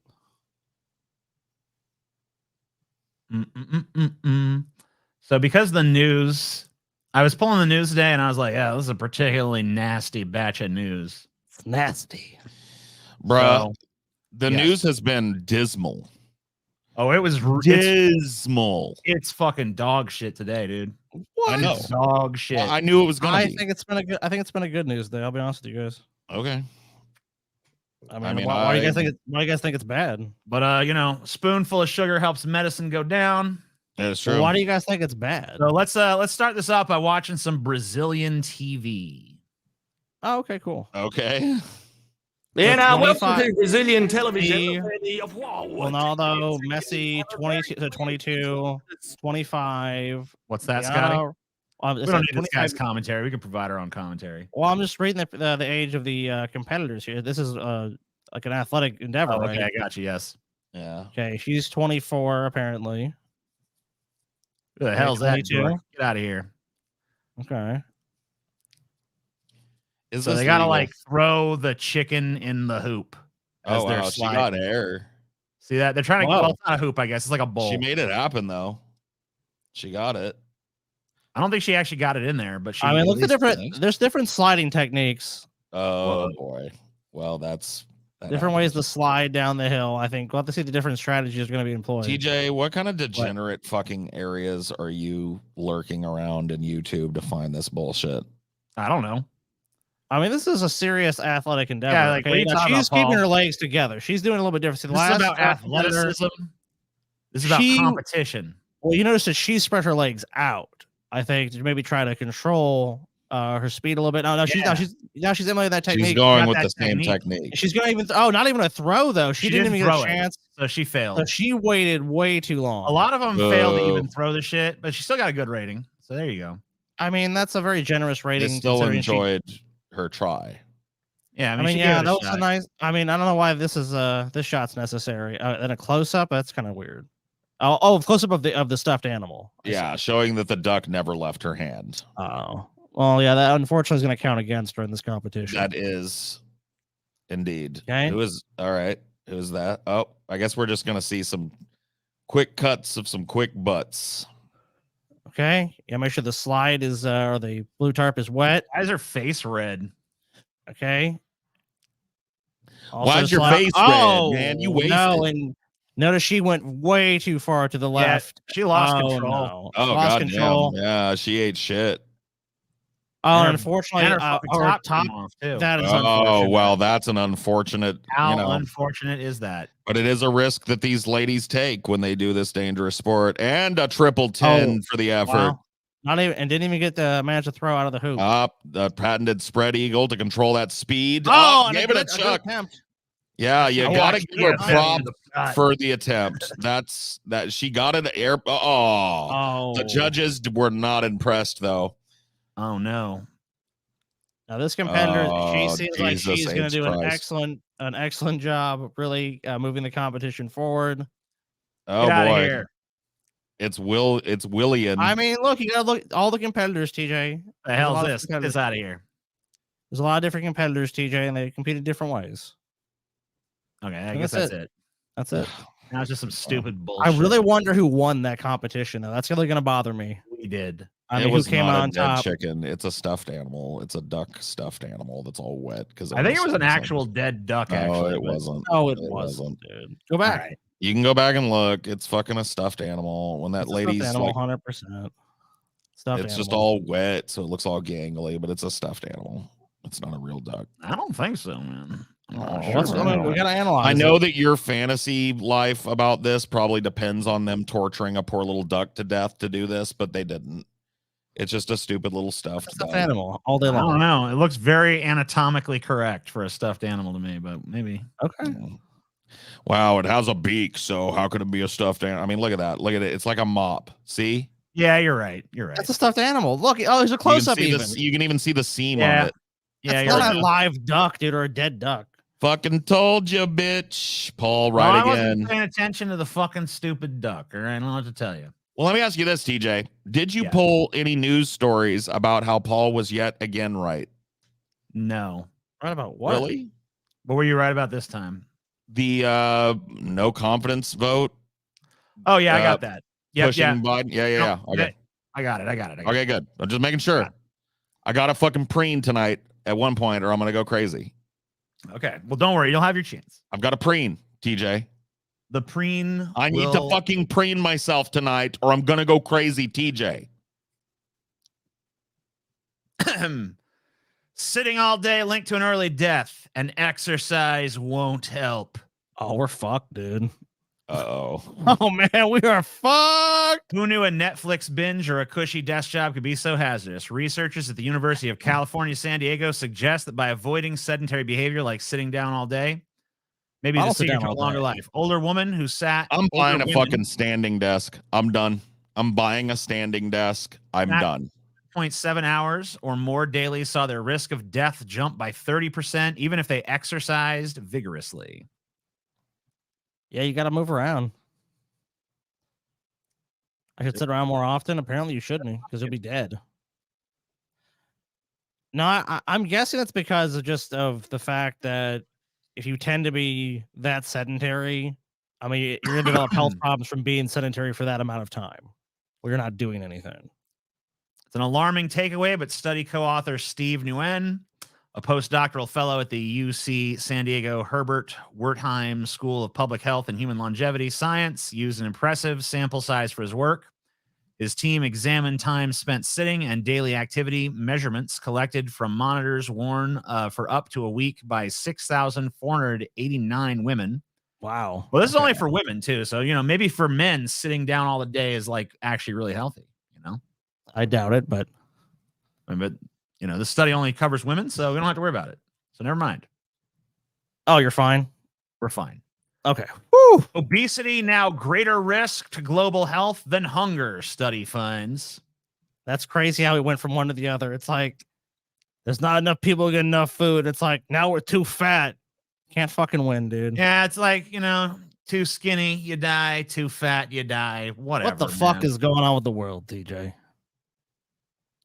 Obesity is now a greater threat to global health than hunger, a new Lancet study has found. More than 1 in 8 people in the world are clinically obese, as the number passed 1 billion for the first time. It is now the leading form of malnutrition, with a number of people considered underweight falling below 550 million. Being obese or underweight are forms of malnutrition because in both cases, people are not getting the right nutrients, vitamins, and types of calories that are needed to be healthy. Shit, experts warn that children were paying the price for inaction on obesity by global leaders, with under 18s accounting for 159 million of those who are now obese. Just practice bisexual sitting and you'll be fine. Also, did Paul give anybody else a tree, or am I special? A tree? Paul, you didn't draw no damn trees. You just drew dicks, right? The fuck is going on? Am I alone? Hello, hello, hello. Is there anybody in there? Just nod if you can hear me. Is there anyone at home? I think Scotty and Paul both decided at the same time to go take a fucking shit or something. They're both like, yeah, this obesity shit, who gives a fuck? Time for me to go take a big, fat, nasty shit. So now I'm all by my lonesome. And what a sad sight it is. Yeah, dude. What am I supposed to do? Oh, Scotty's back. That's good. Yeah, I had to go take a shit. Yeah. That's funny because I had my headphones on, so I could hear what you were saying. I'm like, yeah, it's actually true. Only TJ. Oh, that's okay, TJ. You love Yeah, they him. both decided to take a walking break after that last story. Put the fear of God in them. Well, yeah, dude. I mean, because me and Paul are both in denial about like dying. Clearly, I mean, TJ, you're probably just like, I welcome death. I mean, you're probably scared of it too, but you're like, I'll be dead. All by myself. What music do you all listen to now? I don't know. Plenty of music. Lots of music, my friend. Lots. You want like I don't know. Go to my Spotify playlist. I don't know if I can tell you. The national debt is rising by $1 trillion every 100 days. Cool. The nation's debt now stands at nearly, it says 34.4 billion here, but they mean trillion as of Wednesday. Yeah, 34. If it was in the billions, it'd be If it was 34 billion, it'd be like, whatever, we're fine. it's like, what the fuck are these people even worried about? Yeah, I'm not even gonna care at that point. So that is a typo. Since June, the last two 1 trillion jumps occurred in about 100 days. So we're now at a rate of $1 trillion of debt a day. Here's a chart showing how we're doing. Well, this chart goes from 31 trillion to 30. So, but you can see it's been. Well, the pandemic, added a ton of debt. And then, of course, we had tax cuts right before that. Tax cuts, I mean, in the last 20 years, a number of huge tax cuts for rich people. A lot of rich people don't even file their taxes, even so when they're supposed to pay. I was talking about the IRS is supposedly going to go after 125,000 like millionaire filers who just basically make a bunch of money and don't pay taxes. Good. Obviously, a bunch of corporations. I mean, there's a number of loopholes. Like I believe people say the one in Ireland's closed, but there's other ways to keep money offshore. I mean, these people aren't. They're not just bringing all the money back. I know there's a law that I think was passed that if you make over $1 billion, you have to pay 15% wherever you are in the world. So we'll have to see if that actually translates to more of those revenues. But if I had to guess, this is going to mean more people, more poor and middle class, and even upper middle class people are going to pay a lot more taxes. U.S. debt, which is the amount of money the federal government borrows to cover operating expenses, now a lot of this too is borrowed from Americans. So it's like we're on the line, but it's borrowed from different things. Now, some of it is foreign held debt. Now stands at nearly 34.4 billion as of Wednesday. Bank of America investment strategist Michael Hartnett believes the 100-day pattern will remain intact with the move from 34 trillion to 35. So we're at 34, and within 100 days, we'll be at 35. This is fine. $1 trillion. I don't know why people are. I mean, having a debt is not a big deal. It's not like you personally having a debt. It's not the same thing. That's what a lot of times that's what people take away from it. It's like, oh, it's like me being massively in debt. It's like, well, it's different. It's the percentage of your GDP of how much debt is a mostly meaningless issue. I mean, to an extent, that's correct because everyone pretty much leverages some debt.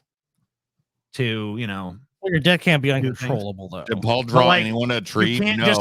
You can't just have endless amounts of debt because eventually you're expected to pay it back. That's why it's debt. So yes, it is a big issue because we're digging ourselves into a fucking hole that's going to be pretty hard to dig out of.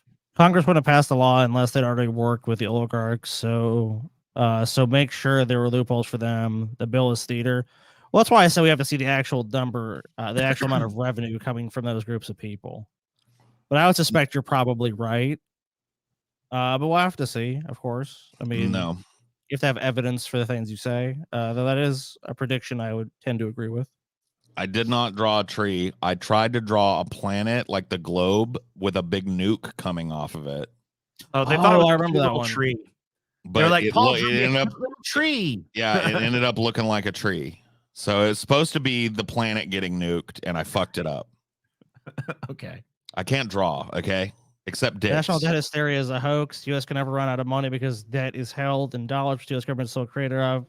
It doesn't matter if it's foreign or domestic, it's all U.S. dollars. Yeah, I understand what you're saying. And that economic theory, though, as well, is that that's how massive inflation starts, because you have debt. Well, I you mean, say, like, well, we'll print just more ask money. Germany about, the treaty of how they paid off the Treaty of Versailles by printing off. Yeah, they devalued the mark, so I mean, if the money was so devalued, people were and largely is attributed to barrels of money to pay for a loaf of bread. Well, remember, and that's attributed to the fact of the economic collapse of it happened post World War I, which is a large contributing factor to the rise of right wing nationalism, like the Nazi Party. Besides, if it was Another really regimes. just as simple as just like print more money to pay the debt, then like we wouldn't be in $35 trillion of debt. They'd just be paying it off as they go. Like, yeah, just print some more.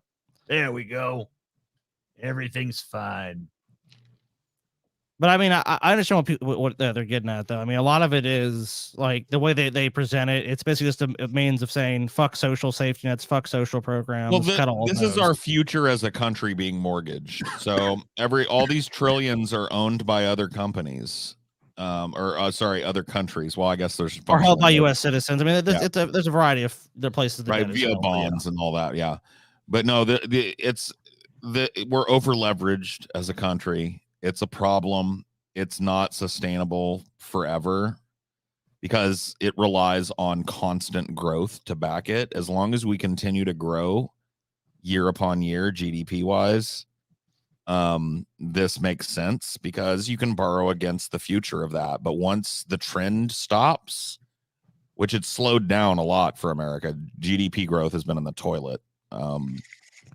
I guess it's kind of bouncing back now, but like it could fucking sink to negative. And if that happens, then all that debt suddenly becomes a huge liability because people are going to want to call it in. I mean, it's happened. I mean, you've seen that in China too. I mean, China's growth has gone down and that creates a liquidity crisis in the United States as we scramble to fucking make up for this insane debt. So they're saying right now in the fourth quarter, our GDP grew at an annualized rate of 3.2 in the fourth quarter. So for a country like our size, I'd say that's decent. I mean, but a country like China with 1.4 billion people, that's not. And if that's what they're looking at, like that's going to be a huge problem. And then obviously what happens in China is going to have a global impact. It's not just going to be what happens if America defaults on the debt. I mean, as I understand it, it upsets the entire fucking global market. It's like Armageddon because that could be a cascade. Yeah, I mean, it would definitely create a huge earthquake in the global markets, and a lot of American value would be lost that day. So we can't afford to default. I bought a bunch of gold today, coincidentally. Oh, cool! Give me some of your gold. So here's the things that would be predicted to lead to. First of all, loss of investor confidence. A default would undermine investors' trust in U.S. government securities, traditionally seen as the safest investments. This could lead to a sharp increase in interest rates for future borrowing by the U.S. government to compensate for higher perceived risk. So basically, the U.S. would have a shitty credit score, and people would, start charging. This is when the U.S. has a 500 FICO. Hey right, guys, what's up? So that would also increase in borrowing costs for that reason we just talked about. Stock market volatility, impact on global markets, disruption of government services. Probably the biggest one. Probably credit rating downgrade. So yeah, I mean, the average person doesn't care about those things, though. Let's be honest. They care about like the things the government. All this would affect everyday people. It would, of course. I've seen it called an economic tsunami before, because and it really will hit hardest the areas that would be hit by a tsunami that radiates out from the borders east and west of the United States. So like all of these super populous countries, like in Southeast Asia, Japan, China, all of the Western Chinese countries.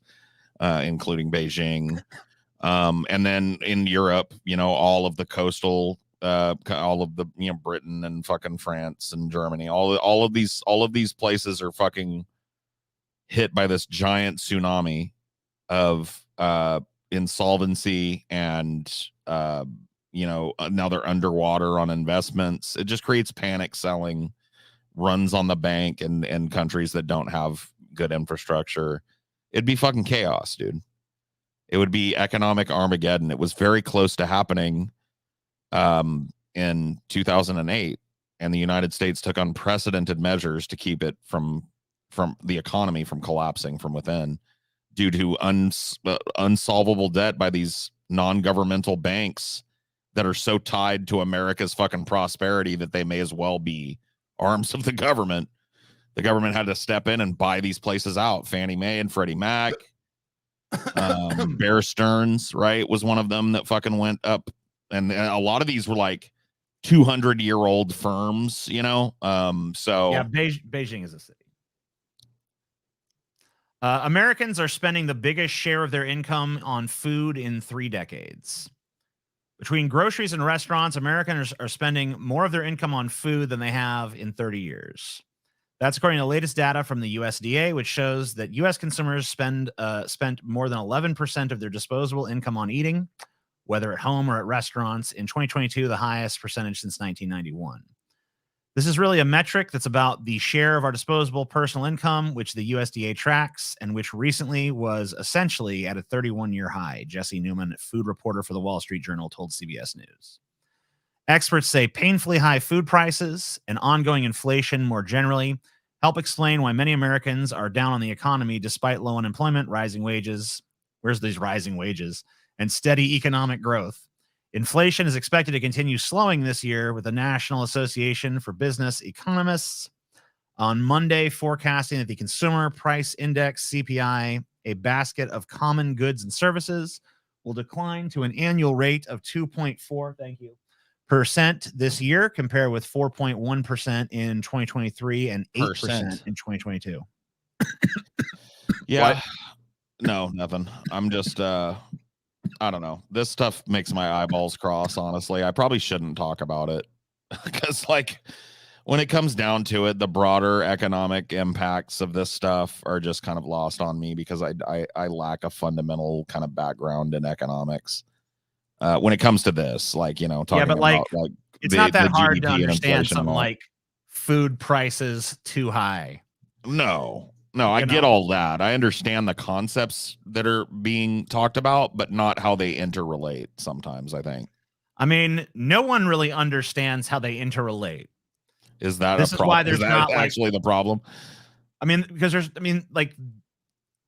there's not different schools of thought in most sciences. I mean, I guess there are to an extent. But like in economics, like there's all kinds of fucking crazy ideas and completely opposite of one another because of different ways that people, you know, suss out these variables and shit. So no one really fucking knows, in my opinion, how like there's just too many variables present and there's not a way to track them all. And there's no way to know necessarily, does this thing cause this thing, or is it because of some other variable that's at play? I promise the U.S. national debt is a non-issue. It's difficult to explain in YouTube comments, but what happened in Venezuela or Weimar Germany couldn't happen here due to multiple factors. Well, I hope you're right. You could be. I've heard arguments about the national debt before. I've heard people say it's not a big deal. I've heard people say it's a huge deal. I've heard people say that it wouldn't be a big deal if we spent the money differently. Because like a lot of our problem, I think, is that we go into debt and we don't really have a whole hell of a lot to show for it. Like we don't have universal health care, you know, basic social necessities of everyday Americans are not met. So it's like we're spending all this money, we're borrowing money to keep the government afloat, and the government doesn't seem to do for us what so many other Western nations do for their citizens. And in fact, in a lot of cases, non-Western governments. What's everyone's favorite cheese? Brie is mine. I'm a big fan. I mean, I hate to be a basic bitch, but a fucking nice sharp cheddar, you can't beat it. Sorry. True. I do When love China a sharp cheddar. attacks Taiwan, do you guys think the U.S. should defend Taiwan? Do you know the consequences of not doing so? I could see a nationalist revolt happening if we do. Or I think one of the reasons why Biden signed that CHIPS Act was to make try it and less of mitigate. a big deal if China does that. Right. The big economic impact of that happening right now would be that the rest of the world, but the United States, you know, looking at, you know, just us, does not have the manufacturing capacity for these silicon microchips and stuff that is, you know, super fucking necessary today. A lot of that comes from Taiwan. Taiwan has a massive industry that exports globally. And if China swallows that up and nationalizes it, then the United States is kind of left holding their dicks when it comes to technology. So my answer to this is no. I do not think that the United States should attack China to protect Taiwan. And the reason for that is I think that the greatest preservation of life will happen if the United States just develops its own capacity to develop these microchips. In fact, I think that the United States will flourish with good jobs because of it. China. And I don't think getting quagmired into a fucking 25, 30 year long war with China is a good idea. Weak, but Paul. whatever. Weak on China. You're weak on China, Paul. I'll be called an appeaser or whatever the fuck for that. China's gonna look, Paul. When you're speaking Chinese, the Chinese flag rolls over where you live, Paul. Will you feel the same way? When they do what? When I live, where I live. When they when they come up, when they come in and look, they're sending a lot of fighting people from China coming in right now, Paul. Yeah. They're here, Paul. They're crossing their lock. Look, they're walking in right now, Paul. They're here. They're here now. Yeah, look, Paul, I know you're in one of those liberal states, those blue states. Oh, are you talking about the Mexicans, sir? No, Paul. They're from China. Oh, they're from China. They're from China. They're from Iran. They're from every terrorist nation, Paul, and they're gonna attack. Every nation. And they're gonna attack, Paul, and they're gonna kill you. Wow. The only way to save yourself, that's gonna be Paul, crazy. You gotta defend Taiwan. You gotta defend it. I don't know. Whatever. They're already doing that. I ultimately don't really care about America's fucking status as the last remaining superpower or whatever the fuck. I don't anymore. I don't think that America, as it currently stands, deserves that position of power.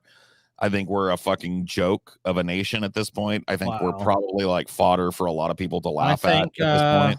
I think you should be thrown in jail, Paul, for saying such un-American things. Come lock me up. I'm not the government. I can't do it. I encourage the government. You will only amplify my voice. I encourage the government to come lock your fucking lying ass up, Paul. You will only amplify my voice, Scotty, if you fucking try and silence me. Then good. Let's amplify it from a cell. Amplify it in the cell as much as you want, Paul. I promise you that. You have freedom of speech in that cell. Dude, you can lock me up in chains. Good. But you cannot chain my thoughts because they're free like a bird in the sky. Oh, that's fine. You'll be free to have those thoughts as long as you're in a cell away from other people. You can beat my body. You can put me in chains. You can lock me away from the light of the sun forever. Yep, it's true. But you cannot chain my thoughts. My thoughts are forever free. My thoughts are forever free and forever mine, Scotty. Are you free as a bird? And that's the thing that you authoritarian boot hill types fear the most is the fact that you cannot shackle my mind. Oh, we're not worried. Though you may try, I will think what I think. Though you may we don't care lock me up. I will think what I think. You have it all wrong. You have it all wrong. You can think whatever you want. No, that's not the problem. It's what you do. That's the problem. You're afraid. You fear my thoughts. You fear my ideas. No, I don't think so. I don't think we have anything to fear from that, Paul. They're dangerous. When you're in that cell, you'll have a lot of time to think about all those things, though. A lot of time. I will, and you won't have a word edgewise to say about it. That's fine. I'll think all day. We'll be living in a lap of luxury, though. Just so you know. Paul Tanky confirmed. Confirmed. Okay, yeah, Tanky. Yeah, because if I don't carry America's big buckets of pus around and call it water, then I'm a tanky, right? What a reductive fucking bullshit argument. You're a tanky. You're broken brained, kid, dude. You're online brained. Tanky Paul. I like to call him that, Tanky Paul. Tanky, give me a fucking break, bro. I love labels. Paul says, "Don't defend allies." Shocker. Yeah. Terrible. Paul did say that. Terrible. Why would Paul, a leftist and an advocate for fucking unions and worker rights and the expansion of worker power, why would I give a fuck about what mill people are throwing bodies into in what country somewhere else? I'm focused on like not seeing fucking homeless people living under every overpass where I live. That'd be the U.S. one. Is totally. I mean, the CHIPS Act they passed a couple years ago was just the precursor. They're going to move all that shit over here, anyways. I think the invasion of Taiwan is not even going to be an issue if the U.S. was smart geopolitically, anyways. Just be like, okay, well, all that stuff's made in the U.S. now. Yeah, that's I exactly think why if they were Biden smart, did they that would shit. I think if they were smart, they would just broker like a fucking peaceful transition of power or whatever the fuck to the greatest extent that they could, and keep their dick out of the beehive. I don't think we would be negative to have better relationships, like a better relationship with China. I don't think that would be a bad fucking thing. You know, call me crazy, call me a globalist. I think if we had a positive relationship with China instead of this like Cold War that's been going on that nobody wants to call a Cold War, as we like race art. You know, China's What? fucking military has like hugely expanded in the last 30 years. I mean, they've gone crazy with their military.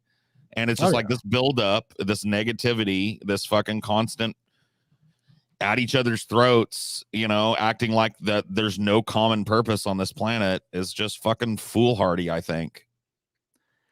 I mean, extraordinarily so. Anti-Biden uncommitted voters set to win 2 delegates in Michigan primary, boosting protest. Yeah, this is kind of a protest movement to cast uncommitted votes over President Joe Biden in Michigan's Democratic primary is estimated to have won 2 delegates in the nominating race, evidence that Biden's detractors gained some traction in the swing state, 100,000 plus votes compared to Biden's 81%. 100,000 overall. 117 Democratic delegates are apportioned based on the results of Tuesday's primary. It's estimated that Biden won 115, while the uncommitted voters will win 2. This means uncommitted voters will have a voice, even if a relatively small one, at the Democratic Party's national convention in August, which will be dominated by Biden supporters looking to rally the party against Donald Trump. They, the uncommitted delegates, could protest. They could make recommendations to change bylaws. Florida delegate Nadia Ahmed previously told ABC News. The vote total that the uncommitted movement received also suggests their differences with Biden over Israel's military campaign against Hamas could be a problem for him in a general election. If the remember, same Michigan went to Trump Biden the first only time. won Michigan in 2020 by about 150,000 votes. So 100,000 of those people stay home and they don't vote for Biden. With the margin he had last time, he could still win, but the race gets much narrower. And remember, Trump barely won Michigan. So if a number of people abstain, I mean, that looks awfully good for Trump, doesn't it? So here are the primary results in both categories. There's only about 3% uncommitted for Republicans. 60, another Trump handy win, 68%. In fairness, we pulled 2020s too, or I gave that to TJ. Yes, and I have 2020. People in 2020 did vote uncommitted as well, but a much lower number. Well, yeah, I mean, there's always some people that vote uncommitted, but it's not very common for it to be 13. Oh, yeah. Well, for it to be the majority, I think it was in Dearborn, Michigan. It was the majority of. Well, that's because those are Muslim voters, right? And they're very outraged by genocide. Also, a demographic that fucking Israel Palestine. Joe desperately needs those people. He desperately needs those votes in Michigan. Michigan is a divided state. Trump won it in 2016. He very well could win it again. And you know, look, I'm not gonna fucking preen too hard about this, but this is exactly what I was talking about when I said your vote can be used. Like, you can go down and cast a vote and have it be used to place pressure on these politicians. And I was called a fucking nut for that for years. And here, because Rashida Tlaib decided to make it a mainstream political movement, now everybody's falling over themselves about what genius this was. I hope we learn the lesson from this and stop with this cheerleading. I shit you not, some people that we have talked about in the past, multiples of them, were cheerleading Biden before he even won the 2020 with their intent to vote for him for another 4 years after that. So that's got to stop. Pressure can be applied to these politicians with your vote. Why is Joe Biden shitting his pants about this? TJ, why do you think? Joe Biden is, I mean, I don't know if he is shitting his pants about it. He seems remarkably less concerned than he should be, honestly. Well, okay. The people that are running his campaign are shitting their pants about this. Why? Well, they should be, because this is a state that Biden won by a narrow margin and that Trump has won before. So this is a state where he could very well lose, and this could be potentially a linchpin that costs him the election. So when I came out with the no confidence vote thing in the primary season of 2020, before the 2020 election, I told people, don't go out and vote for Biden. Vote no confidence. Do it in droves. Show Biden that there's this uncommitted electorate that isn't just going to fucking rubber stamp his presidency. And people are like, "You're retarded. You're a fucking moron." Well, once again, So 2 back years in fucking after I 2020, do it. back in 2020, when the primaries were held, there was only about 1.2% who voted uncommitted. Joe Biden won that, Which is pretty standard 52.9%. year to year, as I yeah. I understand. mean, we saw, it's usually around 1, 2, 3%. Like between 0.9 and 3% is what I like how they their beat averages are. Amy. I like how uncommitted beat Amy Klobuchar though. As it should. Yeah, I mean, that makes me happy. At least that detail. And look at fucking sad Tulsi down there. Oh, Dem? Pretending to be a fucking Democrat. That's fun. this is the nice level try. of pressure that we should have been applying to Joe Biden for the entirety of his 4-year first term. We should not have been rubber stamping and cheerleading Biden. We should have been fighting him tooth and nail and telling him, we're not going to reelect you, motherfucker. You're not going to scare us with Trump. You're not going to scare us with all that bullshit. We understand Trump is dangerous, but that doesn't mean we're lining up lockstep behind you. If we'd put that level of pressure nationally on Biden, I bet we would have got some shit done. American politics, insane immigration policy. I bet he wouldn't kowtow to the Republicans so fucking hard every goddamn time a national issue comes up. American politics, when you talk about this issue, is the tail wagging the dog. It's like, it's not the citizens demanding their politicians be responsive to their concerns and listen to them. It's you must accept what this politician is willing to do, or you're basically going to be destroyed. That's crazy. Yeah, it's like if you look at policies, and it's a no-win game that people want, and if a majority of the people that elected you say, "I don't want the U.S. government to do this," shouldn't the government be responsive to that? And people say no. Yeah, it's like, what? Then why have that? That's not a democracy. Then it's not a republic. That's not because you're not listening to the people. You're like a small child throwing its vegetables against the wall. Well, I am like that too. You're an imbecile, Scotty. Got my signed poster. Thanks for them sexy signatures, boys. Well, thanks for being a merch tier member. Yeah, thank you. I Arab hope you American and Muslim voters cost Biden the 2024 election? Yes. I hope you enjoy your upcoming piece of merch. Yes, the answer to this is yes.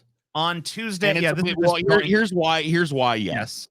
I don't think that they exist in numbers of motivated voters enough to directly. By the way, uncommitted actually won in Dearborn, which is the Muslim, the Muslimist fucking, county or whatever city. It is the highest density of Middle Eastern and Islamic people in America in any county. So is that true? I didn't know that. I thought it was just which has the highest share of Arab Americans and one of the highest shares of Muslims. The Biden campaign is counting on Arab American and Muslim voters holding their nose and voting for him anyway when they consider the likely alternative, former President Donald Trump, who also supports Israel and has a history of anti-Muslim rhetoric. So this is so here's the problem that Biden has. It's not just Arab Americans and Palestinian Americans and Muslim voters in general that are opposing Genocide Joe. So that group, that is the biggest issue. Right. But there are a number of young people super motivated that are allies to these people in terms of taking their side in this conflict. I mean, Zoomers skewed the most heavily in favor of that, and a ton of Zoomers are now reaching voting age. Right, so and it actually creeps into millennials as well. Millennials are more likely to support Israel, but not as likely as boomers. Right, so this is a big different. So there are a lot of motivated millennial voters who are going to turn out in big numbers for this election, one way or the other, that do not support Joe Biden's handling of this war and are demanding that he do something to stop it, which he could do. And that could hurt him. Yes, if his intransigence is, if that's what he's planning to do, and just allow these people to be rounded into a smaller part of the city, starved and bombed to fuck, then he's going to lose a lot of voters. I mean, on the face of it, it seems like he wouldn't be walking the tightrope he's walking, but there's a large contingent of the party that does still support that action. People are not motivated. People are not motivated by this "but Trump" argument. Okay, they're just that's what they got last time. That was it's the same thing. It's thin gruel, right? We're done with it. Joe Biden has had 4 years to accomplish any number of things that he promised on the trail, and he's done none. He did none of it. The closest he came was the watered down infrastructure bill and the CHIPS Act. And that was not close enough. It's not enough. He fucked over unions. His support was wavering on unions. His NLRB did some shit, but still left giant loopholes. He's been fucked up on the economy. He's been fucked up on healthcare. He's been fucked up on the fucking climate. Drilling, pumping more oil than Trump did in his first 4 years. I know. When we looked that up, that was crazy to us. We're like, drill, baby, like, drill. Like, and it's like, yeah, Biden's doing it. Trump should be kissing Biden's ass. More federal lands, more lands that were once ascribed to fucking Indian sovereign nations, stolen under Biden than under Trump. More fucking as a result fracking. of a lot of this stuff that Paul. Do you know that earthquakes are now a problem in fucking parts of Texas where fracking is prevalent? Earthquakes are starting to hit Texas. Ohio. Texas doesn't sit on a fucking major fault line, guys. Texas is not known for its earthquakes. Yeah, I mean, TJ went through a fracking earthquake. It was really weird. I've actually experienced a fracking earthquake. But thanks to a lot of the issues that Paul's talking about, Biden trails Trump in these 7 key swing states, as most key voters say that Biden is too old. Okay, what states? Let's see the states. Biden is trailing Trump by an average of 5 points in 7 swing states: North Carolina, Arizona, Georgia, Nevada, Pennsylvania, Wisconsin, and Michigan. When asked about Michigan, Michigan, and wait, Pennsylvania? That's what won Biden the election when we did the 538. He's trailing by more than 5 points right now. Woo. Okay. Is that the aggregate?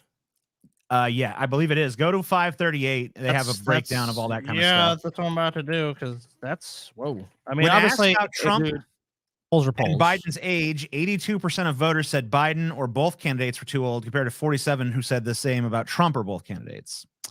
The feeling extends to Biden's supporters and key demographics, with the majority of black voters, young voters, and women, and 70% of those who plan to vote for Biden saying he's too old. When it comes to feelings about how dangerous the candidates are, Biden has a significant advantage over Trump, with 45% of swing state voters saying Trump is dangerous versus 34% who think Biden's dangerous. If you think Biden, I mean, if Biden's dangerous, it's like the danger of inaction. You know what, TJ? When I was looking for this stuff, and I'll get to that in a second, Biden says U.S. will airdrop aid to Gaza. Boom. Okay. Oh, well, shit. Are they planning on defending those airdrops? Or are they just going to allow Israeli soldiers to pinpoint them and use them as target practice? Some 28% of those who plan to vote for Trump in November call him dangerous. Because they're planning on sending some U.S. fucking special forces down to keep those airdrops and make sure that they reach the people that they need to reach. Then go for it, Biden. But if not, he's just providing fucking. Well, we have a story coming up where you'll have a chance to discuss that in a lot more detail, because there was a very recent horrible massacre that we will cover soon. But yeah, the Flower Massacre, which I'm hoping we're covering. Okay, we have Harris X Forbes, Biden 38. Oh, Trump sorry, 43. I know you're looking something up there, Scott. Yeah. Go ahead. No, it's all good. Let's see. Trying to look at the other ones. Okay, congressional. No, we don't care about congressional approval. Genocide fucking Joe, dude. All right, presidential general election, YouGov, The Economist, Biden 44, Trump 44. So that finds them being even. I just hope all you motherfuckers that is that Pennsylvania that carried his balls. That's on the national stage. I hope all you motherfuckers that carried his balls all these years while I was preaching this same shit. I hope all you ball carriers learn from this. Less than I want recognition for being correct yet again, I want you to learn from this. And let's not if Biden does get reelected, let's not let him spend his next 4 years being a lame duck piece of shit. Let's hold the fucking blade of mass protest against the throat of the DNC and let them know we're not going to put up with another fucking bullshit 4 years of nothing. Still building the wall. Got the go-ahead from the Supreme Court to send federal troops in to stop the insanity going on in Texas. Didn't do it. You know what he did instead? I'm going to work with the Republicans to craft a humane border response. More capitulation to the shit-fuck right wing. More fucking over of brown people that are just trying to flee the economic and ecological devastation that we caused. I'm sick of this. And that's not even bringing in the fucking bullshit going on in Gaza. That's indefensible. Indefensible. I've yet to hear a single person make a cogent fucking defense for it. And there are still people here riding with Biden. Go fuck yourselves. Trump wars. Trump wars. But have you considered that Trump is So worse? the most recent poll I can find for Pennsylvania, Pennsylvania. February 12th to the 18th was when the poll was done. Morning Consult, sponsors Bloomberg. Biden has 43%. Trump is at 49. Trump is up 6 points. Oh, This is all Pennsylvania, right? That's Pennsylvania.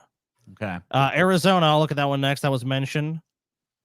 Okay. I'll be right back while you do that. Go ahead. Rasmussen reports Bull Moose Project. So this is a partisan poll. Biden 40, Trump 47.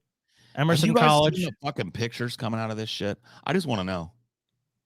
Have you looked? Have you seen the babies with skin hanging off of them? Have you seen the people just laying in puddles of fucking feces and waste? They Have you attacked seen the them, people that- Paul. Have you They seen attacked them. the people that can't stand because they're hungry? Have you seen this shit? Have you seen the grandparents in amongst these people? But do you think that's going to persuade someone that's already Have has you that no position? fucking humanity left in you? Well, unfortunately, Can you- the What? Israeli government's been doing that for years. So I think I think the know, people. but I think right the now, people. this is the worst that it's been in my lifetime. Oh well, I mean, yeah, that probably is. I would say is true. Yes. But the thing, I'm saying, but the people that are opposed to what you're saying are just going to say, well, they were attacked. They have a right to defend themselves. I think they're don't just gonna gloss necessarily over disagree with what's that. going I don't on. think that this is defending yourself. I don't think the systematic genocide of an entire people, pushing them into ever smaller plots of land and then leveling that land while they starve, stopping shipments of international foreign aid from getting to these people so they starve, and bombing them day and night indiscriminately. I mean, yeah, it seems like a land grab. It seems like a genocide and a land grab. That's It doesn't 100% seem that way, man. It is that. It clearly is. Well, that. it seems that way. I will say. If it's not that, then what is it? I don't know. I'm not saying that. I'm just saying I don't know definitively, but that's what I would suspect. It is. I mean, the genocide part, I don't really suspect. I know that, but the land grab, I'm like, maybe that. I don't know how that shakes out in the end. Is what I'm saying. Like, I don't know if it's eventually there's a 2-state solution. If Israel just says this is Israel now and that's it, I mean, that seems very possible to me, to be honest with you, especially if the U.S. is willing to back that. Now, who knows what happens in response to that? I mean, almost certainly some type of war goes on beyond that, but I don't know. I don't have a crystal ball. This shit just gets under my fucking skin, man, in a real way. And when I see it, just makes me so angry when I see people just kind of smugly shrugging and going with the Trump worse. Trump worse ain't working right now, guys. And there is a slim margin of time in which Biden could be replaced as the candidate by somebody that might have a little bit more humane fucking policy on Gaza and might pick up that phone and stop the butchery there. And if I can get that done now and not let Biden slurp ice cream. Did you see when he slurped ice cream while talking about the possibility of maybe a peace deal or some shit? What a fucking detached weirdo. Qualifier discourse implies election is an inevitable binary choice. What happens if 99% of people refuse to vote? One of them still wins. You're not listening to what I just said. There is a window of time, and it's actually being talked about at the national levels of replacing Biden on the ticket right now, and it could happen. Or at the very least, forcing Biden to the position that you want. Right. I mean, so like, yeah, pragmatically, if you say Biden's going to be there's a narrow window of time where they could just pull his ass off the fucking ticket for hardship and put somebody else up, and I think they ought to do it. I think they ought to do it. Possible. Humanity and capitalism don't win. Humanity and capitalism don't with together at all. I think I got butchered by autocorrect. Obviously, Scotty. Of course, think they should have done it years ago. Don't let them have the land. I think when who knows? I think that we all, when we all collectively saw that Biden was not home anymore, I think if he should have been replaced then. There's a facility in the Constitution for him to be Well, replaced. here's an interesting thing, though. So He's mentally compromised. let me ask you how you feel about this. Well, let me give you this. So this is in Arizona, Emerson College, the Hill next star. Hypothetical. Let's say they put Gavin Newsom versus Trump. How do they poll? 34% for Newsom, 47% for Trump. Okay. So it almost seems like if Newsom was up there, at least in that poll. I'm not saying Newsom. Sure, I'm saying, but that's another. So I mean, it's almost like Biden, if you base it on that polling, would be stronger. Sure. Than a candidate like that. Yeah, so, I don't think they should be is there willing someone else? about putting. But I don't think Newsom is the guy, honestly. But who would it be? Who would be the guy? I think it's. You want my call? Sure. Yeah. Hillary Clinton or Michelle Obama? Pick one. Oh God. Maybe both. Oh God. Maybe The world both. is a cruel mistress. Oh. I could see it. And if it's going to happen, I it needs to don't happen know. now. I think it might make sense, but politics rarely does. I think Joe Biden's going to be the candidate. We have a giant wildfire in Texas, the biggest, I think, in Texas history. Well, a lot of Texas is in massive drought right now. Yes. Greg Abbott, my favorite guy, who I've never said anything controversial about, says that the wildfire may have destroyed up to 500 structures. But that really doesn't even give you an idea of the scope of this fire. I want to show you guys it's massive, dude. A map here. So this is the fire. And even here, you kind of think like, oh, well, you know, there's all this state. That's a significant chunk of the panhandle. So an estimated 1,075,000 acres, or roughly 1,700 square miles, are ablaze right now. Yep. Here's the fire. So here's something to really, this is it on Connecticut for scale. So this would be kind of the equivalent of a landmass roughly half or a third of the size of Connecticut. Well, dude, just fucking going up in smoke. For years, the narrative in the media about wildfires was California's got these horrible wildfires. Maybe there's some other ones like, oh, maybe Arizona. It's like it's a West Coast problem. But last year, Louisiana, it was a serious threat. It's going to be all over the U.S., dude. So people think that this California's actually had a pretty fucking quiet. We had some wildfires last season, but nowhere near the extent.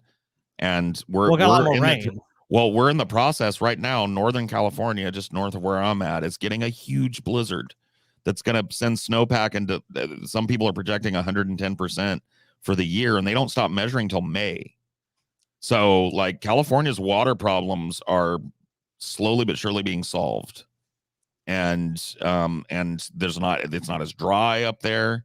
There's not this like swaths of dead undergrowth and stuff. All that stuff is green and vibrant. Yeah, I mean, California last couple of years, it's kind of been a total reversal of fortune for the city. I mean, it was almost like 20 years of just like hardly any rain. Yeah, now it's it's crazy. As we're talking right now, the north is projected to get 10 feet of snow. The North Sierra Nevada and Northern California, and our largest reservoir is up there. And the last big snowstorm that came through last year missed the north largely. So the north kind of had less water and the south got a bunch. Now the south is over full and doesn't need it, and the north is getting it. So it's actually like really good news for California. So the graphic on your screen right now is showing the Texas wildfire area compared with Manhattan. This is it would basically just yeah, it would encompass the entire city and then some. I mean, yeah, that's fucking crazy. That's no good. Here's some before and after photos. This is a little neighborhood here, just totally destroyed. I mean, there's a few structures still standing, but a lot of them are reduced to ash. Most of those structures will have to be torn down too because the smoke damage. Yeah, they're too damaged. So this is what Paul was just talking about a moment ago. Blockbuster blizzard is slamming California with 12 feet of snow possible, 100-mile-per-hour wind. A hurricane blizzard, dude. Yeah. I mean, crazy. And this is a place that's not ready for those conditions whatsoever. I mean, I don't think any place is ready for those conditions. No, it isn't. I mean, this is a big deal in Cali right now. They were telling people like legit, if you're in the valley or on the West Coast, do not travel north or east out of this state by car. They do not. The mountain passes are going to be closed in California. Most of them are going to be closed by tomorrow morning. The ones that are still open are going to be super slick and dangerous. Having gone through one of these fucking blizzard-like conditions up in Northern California the last time I drove up through there, it is no joke, guys. It is one of the scariest things I've ever done as a driver, and I've crisscrossed this nation, all right? And it is maybe the scariest fucking thing I've had to do. It was obscene. I couldn't see fucking 3 inches in front of my car. There were cars sliding out. It was whiteout conditions. I don't know if you guys have ever experienced a whiteout. Unfortunately, a couple times. I didn't do it through a Spooky. mountain pass, but I know exactly what you're talking about. And if you added a mountain into the equation, that's like shitting your pants. Windy. I mean, you're seeing cars slide out, and to your left is a fucking 300-foot vertical drop. You know what dude, I mean? you probably saw so many fucking wrecks, dude. When you get Oh, weather God. like that, dude, I As saw. we were coming down out of it, the other way, the traffic coming the other way was like backed up for miles because we saw the smoke billowing up. A fucking semi came around one of those corners, hit some black ice, and turned over on its side and exploded. Oh my god! And so as we were coming down out of that pass, the whole way down, it was 25 miles of zero movement traffic. It was piled up all the way to the base of the mountain. It was fucking insane. I will never, and that was in April, dude. So these blizzards up in the fucking mountains in California have been insane. But you gotta fly this time of year if you're in that part of the country. It's going to be devastating for the communities of people that live up in these mountains. But ultimately, the fucking water that comes from this is going to sustain California for 5 or 10 years. I mean, A dangerous winter storm has arrived in California. It's going to unload feet of snow, powerful winds, rare blizzard conditions in the mountains through the weekend. The storm will bury California under its biggest snowfall of the year, posing a significant danger to travelers, but provide a huge boost to the state's water supply and tourism. Winds gusted over 140 miles per hour in the highest peaks of the Sierra Nevada, alongside heavy snow Thursday. Gusts there topped 150 miles per hour on Friday as blizzard conditions kicked into overdrive. Nearly 2 feet of snow has already fallen, with extreme snowfall to come. So yeah, this will probably ultimately be a good thing for the state because you got the water supply had gotten so fucking ridiculously low. There's no getting out of the state right now. You cannot leave unless you fly. And even those, there's going to be a lot of cancellations because going up through that is nasty. Yeah, it's rough. You're stuck where you are. Yep. So yeah, California frozen, Texas on fire. That's the weather news for you. Always good to hear. Elon Musk sues OpenAI, accusing it of putting profit before humanity. Oh, what a doesn't he do that fucking... every day? Yeah, doesn't he have his own AI? Yes. He's mad isn't taking off? Yeah. Elon Musk has filed a lawsuit accusing OpenAI and its chief executive, Sam Altman, of betraying its foundational mission by putting the pursuit of profit ahead of the benefit of humanity. The world's richest man. Like, dude, wait, what? I mean, The irony of that statement. Maybe, though. A founding board member of the artificial intelligence company behind ChatGPT claimed Altman had set aflame OpenAI's founding agreement by signing an investment deal with Microsoft. The lawsuit, filed in San Francisco on Thursday. So this is not about humanity. This is about Elon Musk was like, fuck you. You're supposed to sign a deal with me, not fucking Microsoft, bitch. Of course. Fuck. And he hates fucking Bill Gates, dude. Fucking Elon Musk fucking reviles Bill Gates. Those two have some kind of weird rivalry. I think Bill Gates at one point actually had some bets against Tesla in the stock market. He He was shorting Tesla stock. He made a shit ton of money on it too, and Elon Musk got super butthurt about it, even though it was actually a wise investment at the time. Dude, might have to do an Elon versus Bill Gates episode. Yeah, they've had a few little tiffs. There might be something there. I have to look. But anyway, What the about lawsuit a filed in San three-way Francisco with on Thursday Zuck in claimed there? OpenAI is now developing artificial general intelligence, a theoretical form of AI that can perform a range of tasks at or above a human level of intelligence for profit rather than for the benefit of mankind. Ain't that a thing? OpenAI Inc. has What about all his businesses? I mean, does Elon run his businesses and for the good of mankind? I guess he does. He's the richest man in the world, but it's not for the benefit of humanity. So when you sell a Tesla, when one of those vehicles gets sold, you just go like, and we donate this to all the profits to humanity, and may it flourish. OpenAI has been transformed into a closed source de facto subsidiary of the largest technology company in the world, Microsoft. Under its new board, it is not just developing, but is actually refining an AGI to maximize profits for Microsoft rather than for the benefit of humanity. You know, good point. I should probably invest in Microsoft. Invest in evil. I mean, yeah. I mean, like, look, he's not wrong. You should invest in He's just a hypocrite. OpenAI, honestly. Do you own OpenAI yet? They don't They're not publicly I traded. don't think they're publicly traded right Okay. now. But Gotcha. I have stock. That's what I mean. That's the major thrust behind why I hold so much Nvidia stock. So. Gotcha. Nvidia stock went up today too, TJ, which I'm sure you were pleased with. Again, Yes. I haven't even checked my portfolio today. Let me see how it's going. Did you just like wait a minute? Wait a minute. I made some money today. Cool. I made money. I invested some in Nvidia, so I know, and I made money, so I know. Capitalist green. Oh shit! Yes, it did. TJ is pleased. Actually, know how much TJ made. If I make much more money in the stock market, I'm gonna have to fucking start changing my rhetoric. Capitalism is fun society. actually pretty damn neat. That'll be our capitalism arc, guys. We were wrong. I was wrong about capitalism. Now that me and TJ hold 10,000 shares of Nvidia, we but it's see the profited error in our universally. ways. So come on, think about that. Watch Dune 2. It's amazing, better than part 1. We've had there's been several people who've come in here I'm going tomorrow. talking about Me too. Dune 2. I'm going to see it tomorrow in IMAX. I want to go see it tomorrow in IMAX. Nice. If I don't go tomorrow, I'm going Sunday for sure. But yeah, I got plans. I got to see it.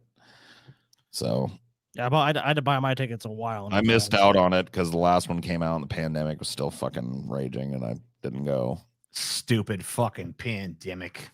I just risked death. I was fine with it. Dude, I found out that like I'll the wait for this. the theater that's near me does these like VIP tickets Whoa. where they have like a screening room that's kept with a low amount of people in it, where you get free soda and popcorn, all you can eat, and you get like recliners to sit in, and it's like a more intimate like screening room environment. I'm I thought sold. I'm sold immediately on that idea. Yeah, it might be kind of cool to do if we're ever like to look into if we're ever in the same spot, because it sounds like something that probably, you know, 5 or 10 people could rent out. So just get everybody together and like fucking Yeah. just go party alone and watch it, whatever. I don't think I'm gonna do it for this one because I want to see it in IMAX. Oh, I don't blame you. I'm gonna see it twice. I've got tickets to like, I think it's like a Cinemark. It's called XD, which is their bigger screen, but I definitely want to see it in IMAX too. It just sucks because IMAXs generally don't have the reclining seats. Yeah. And My IMAX theater is not super comfy, but it's not uncomfy either. It just is what it is. Massacre. Dude, guys, TJ. Yes. Yes. Sorry. Should I not get to this yet? Well, I guess you could, but All right, I'll let you do I'll let you do what you want to say first, because I don't 'Cause want this is I gonna, put this in is the gonna kill any mood. I put in I wanted to put in the private chat a link because the sweat index has been updated on this topic. Chank has had another full blown buffalo rampage on Israel Palestine. I think we should probably like that. I that had one earlier. The massacre Dude, is evil and bad, but if you have that's gotta be a better lens look. Well, I mean that could be our opening lens on this topic if you want. Because Chank fucking went ape. I'm good for now. I mean, if I hear what I mean, like, yeah, if you look into the story, I can see why. Look, a lot of times I think it's a lot of hot air, but that story, I mean, I can't say it is. Dude, that fucking Chank, dude. I'm telling you, he fucking went ape shit. I mean, you that expect the little sweat blow up- index to go up. The sweat index is huge. He's I mean, pouring. Is it like the market right now is like soaring? Oh my like god, the sweat, it's pouring. It's abundant. did sweat fly like, off of him? It's like Great. if Morton Joe opened up the taps on the people. Holy Okay? shit, dude. Okay. He's gushing. I get what you're saying now. He's sweaty as fuck, and he's correct as fuck as well. Dude, that little fucking blow up that I had earlier, not even fucking close. I mean, dude. you seem calm in comparison. Oh yeah, that was a Sunday stroll in the park in comparison to what Cenk Uygur has said on this topic. All right, well, let's take a quick look. Oh, damn. Okay. Whatever the case may be. People with drones, when you actually see them and you see that they are not at all fighters and they are people desperate for food, and Israel murders them. So if that breaks your heart, good, you still have one. All right. You know what though? Biden just announced airdrops. He's gonna drop. Look, he's gonna drop some food, drop some bread in. All good. We've solved. Look, Cenk, we've solved the Dude, problem. look at that forehead, Oh, dude, he's shining. Glistening. glistening.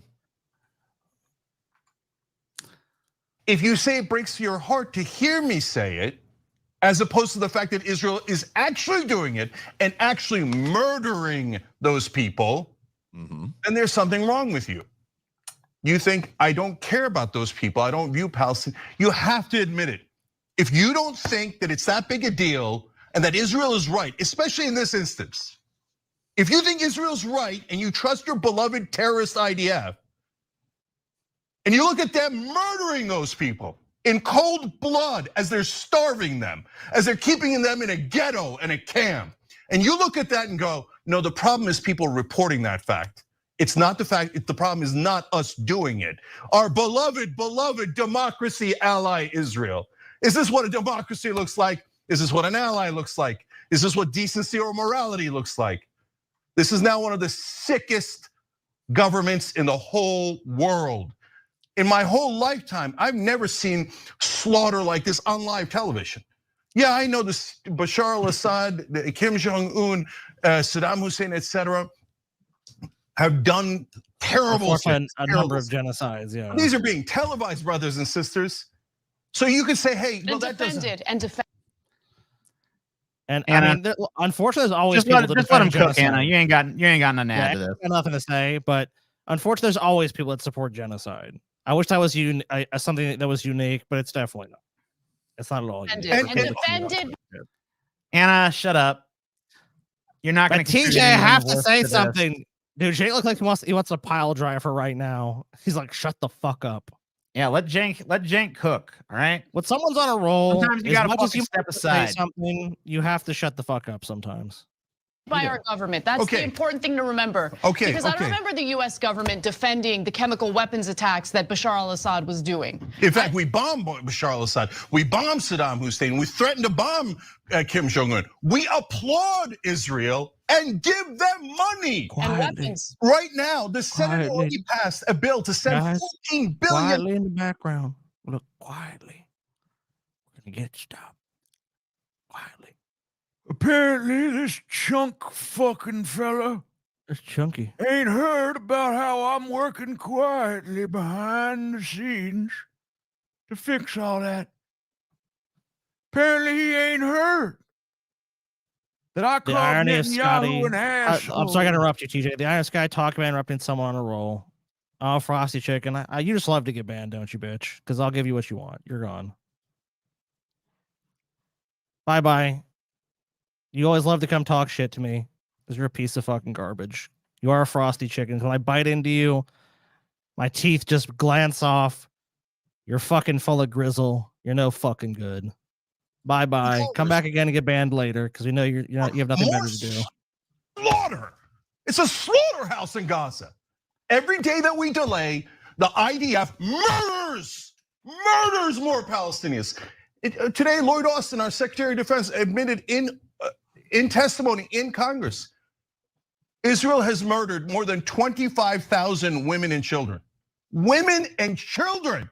Remember that our hearts broke, and we said it on this show, for 36 babies that were killed in Israel, 36 children. And that should break your heart. You got 25,000 dead babies, children, women stacked on top of one another. And now 576,000 people that are starving and desperate and eating animal fodder. What kind of sick maniacs do this? Terrorists do this. Benjamin Netanyahu is 100% a terrorist and one of the worst terrorists of my lifetime. 25 times the terrorist that Hamas is. Definitely a terrorist. And don't give me this nonsense that, when Arabs do it or when Muslims do it and when the powerless do it, they're no good scumbag terrorists. But when a state does it, a so-called ally does it, and they do it 25, 30 times worse. No, angels. They had to do it. No, you cannot be in favor of this. If you're in favor of this, you have lost your soul. You have lost your morality. You have lost decency.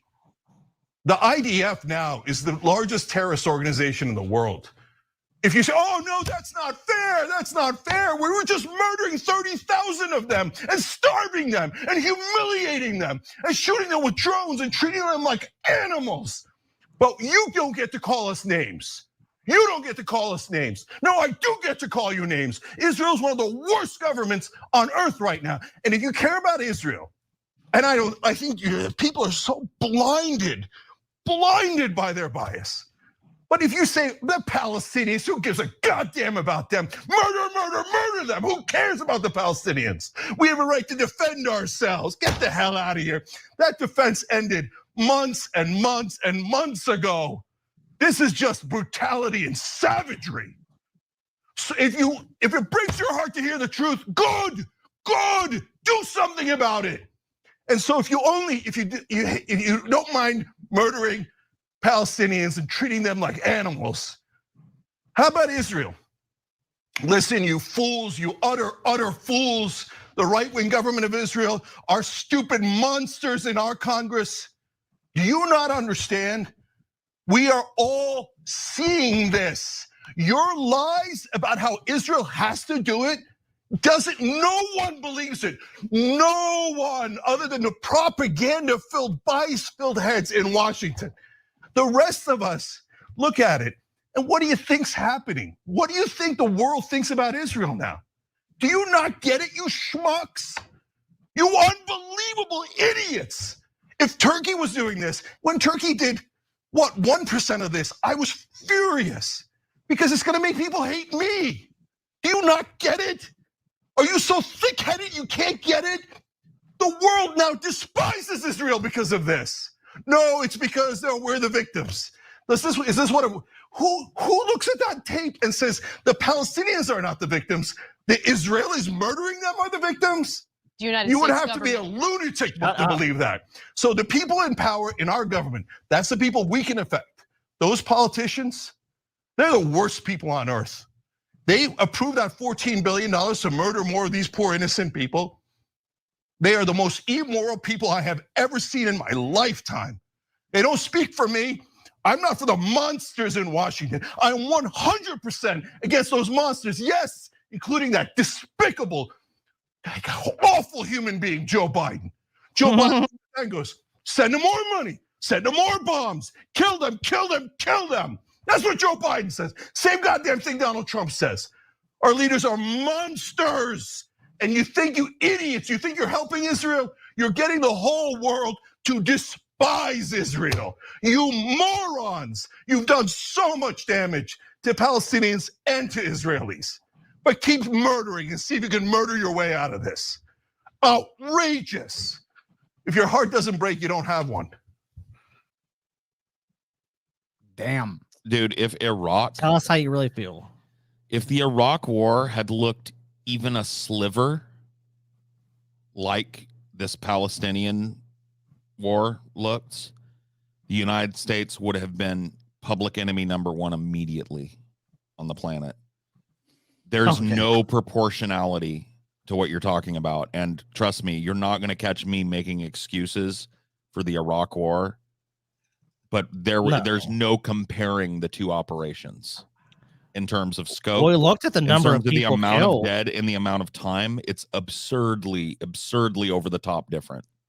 I mean, it's a really small, here is ghettoized piece of here's land. the story that it's easy to kill them. Unfortunately, Jank is responding to there.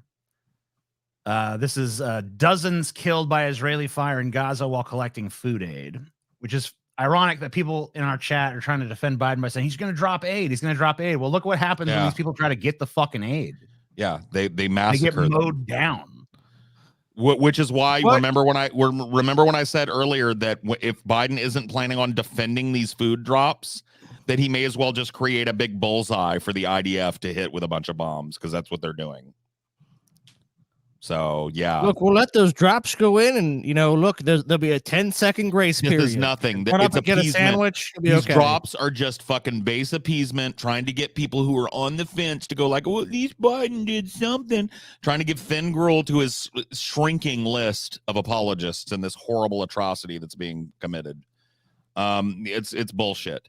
Airdrops of supplies is fucking ridiculous. They are our ally. They have tanks. They have tanks lined up. These tanks can strike a target like fucking 3/4 of a mile distant, more, depending on where they're set up and how high they are. This is absurd. More than 100 killed, 750 wounded after Israeli forces fired at Palestinians trying to get flour for their families as famine stalks the Sounds like a bunch of villains showed up and probably tried to steal the flour, TJ. Looks like 112 people at least were killed. No, you don't understand. The Iraq war went on and on and on and on, and over the course of 10 fucking slogs of like a whole decade, 1 million people were killed.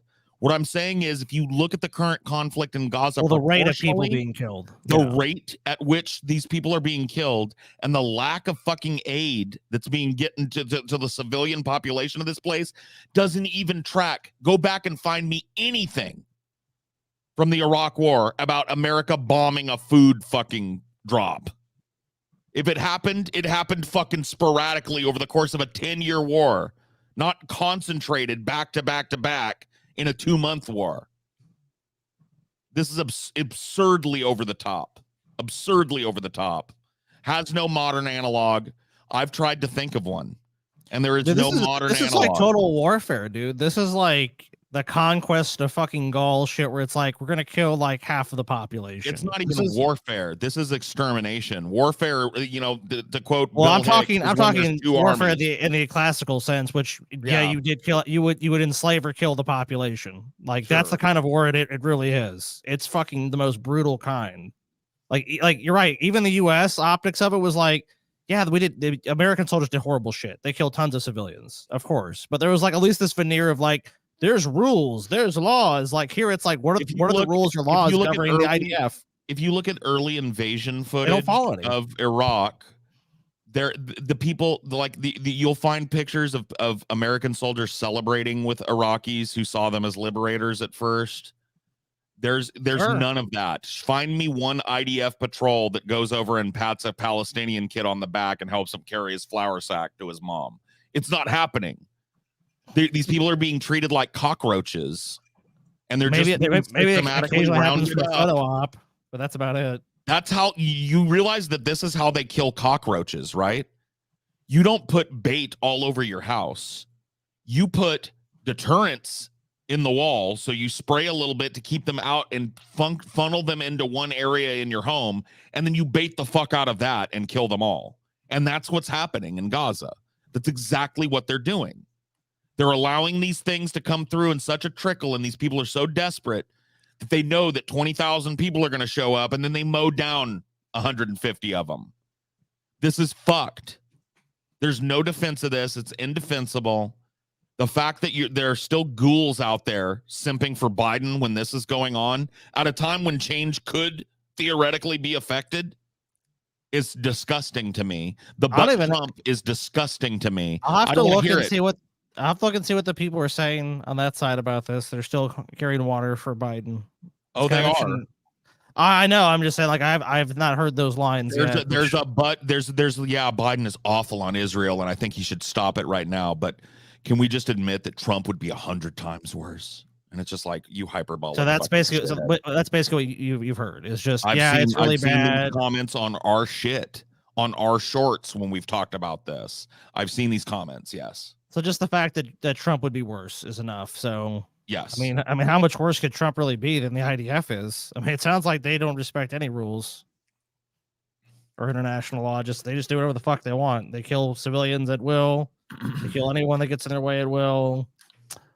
Veterans burn their uniforms at vigil for U.S. Airman Aaron Bushnell. This is the guy. By the way, there's a whole other discourse about this guy going on. This man that self-immolated himself in front of the Israeli embassy in Gaza. Yes. And fucking did it for political reasons and clearly stated why he was doing it. There's this huge fucking discourse now on the online left. Instead of going like, wow, here's somebody that fucking went above and beyond. He did something that I would never do in protest of something. He literally put his life out to bring people's eyes to this. And they're going like, oh man, we shouldn't fucking celebrate mental illness. So he committed suicide. We should not celebrate that. That'll convince more people to do it. And it's just like, you fucking people have lost any semblance of revolutionary spark or spirit. And it makes my heart ache as a fucking leftist to see young people so fucking cucked. Wake up. This is a radical form of protest. This is going farther than most protesters would ever even dream of going. This man burned himself alive to bring eyes to the immolation that's going on in Gaza. There should be no talk about his mental state. A group of veterans from the U.S. Armed Forces burnt their uniforms in a show of solidarity with Airman Aaron Bushnell, who died after setting himself on fire outside of the Israeli embassy in Washington in protest over the war in Gaza. Footage by Elisa Azar shows veterans lining up and taking turns to burn their military jackets at a vigil in Portland on February 28th. A banner can be seen behind them reading, "Veterans say Free Palestine. Remember Aaron Bushnell." The event was organized by the About Face Veterans Against the War, which told attendees to gather in front of the Wyatt Federal Building in Portland at 5 p.m. By the way, if these wars are always such a good idea when your neoliberal fucking football daddy does them, then why are there so many of these fucking veterans organizations that directly oppose American foreign intervention and foreign policy all over the globe? Why are there so many people that have actually laid their dicks on the line that now oppose the American military? There's a great line in the Ken Burns documentary about the Vietnam War where it's like there's a guy was talking about it, and he's like, the only people that talk about terms in war and winning or losing are those that basically don't fight them, or those looking back in the past. And you'll find that a lot on the internet. It's like people, it's like, oh, this they won or they did this, and it's like it just kind of ignores the reality of war, which is no one wants to be in one. I mean, unless you're an arms dealer or some shit, or unless you have some vested interest in making money off it or profiteering from it. It's the fucking hand-waving condescension of some people who go like, oh, I don't need to pay attention to this because this guy was sick and we shouldn't lionize that. It's the hand-waving condescension, because you're right. Whether or not this dude had mental problems, which, by the way, as far as I've been able to find, there's no evidence of. But let's just say he secreted away a fucking mental issue his whole life. That should not be the front and center thing that's being talked about. And you certainly shouldn't dismiss what he said in the moments before he self-immolated just because you think he might have been. I mean, reminiscent. I mean, famously, those monks self-immolated during the Vietnam War. I mean, that's. And the I don't remember any discourse about their mental health, by the way. Yep. What's that, TJ? I don't remember any discourse about the mental health of those monks, by the way. No, there wasn't one. There wasn't any. In fact, leftists lionize those people as being the most radical form of fucking leftist protest. The willingness to not just lay down like a lot of leftists do, but lay down your life. Those protests are part of leftist theory. You'll find them dotted throughout all kinds of leftist literature. They're central focuses in leftist education, political education. But now that a fucking American service member has done it in opposition of something that Genocide Joe is doing, we're all, should we really should we really lionize mental illness, guys? You bunch of pussies. You simpering cucks. We need to excise these people from the fucking left because they're not speaking the fucking language of average people. You know where the average people are? They're right there at that veterans fucking memorial. Those are the people. That's Johnny Lunchbucket and his fucking sister, Sally Sweetwater. That's her right there. That's them. That's the people from middle America that don't have another fucking option, that want to go to college, that are serving this country. That's your average American. And look what they're doing. They're burning their fucking uniforms in effigy for this fucking guy, backing him up, not wringing their hands about his mental problems. Fuckers. I wish I could make this video full screen, but apparently no matter what I do, it won't do it. So whatever on that. When I started wearing it at protests, and I started wearing it in mass anti-war marches, and I started getting arrested wearing it, protesting against the Iraq War.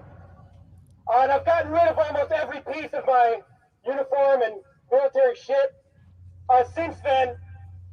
But tonight, I want this to burn with Aaron Bushnell as a tribute to him. And that's what the rest of them are doing. Some of us are burning our medals, and the rest of us are burning the last pieces of the military we had to tell Aaron that he's not alone and to show him that he's not alone.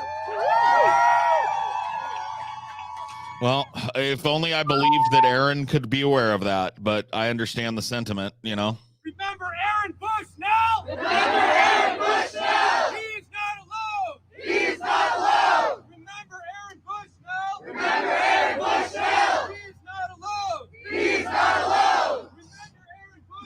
Remember Aaron Bushnell! He's not alone! He's not alone! Remember Aaron Bushnell! Remember Aaron Bushnell! He's not alone! He's not alone! Remember Aaron Bushnell! Remember Aaron Bushnell! He's not alone! Remember Aaron Bushnell! Remember Aaron Bushnell! He's not alone! He's not alone! Remember Aaron Bushnell! Remember Aaron Bushnell! You know, and this like a lot of people that are not military adjacent. I did not serve, but my father did, and I have a lot of family members that did. If you're not military adjacent, you may not understand the significance of this. Military people tend to treasure their dress uniforms and pieces of memorabilia from their service, even ones that despise the government for how they were misused. Will save that piece to remind themselves of that time in their life and that service.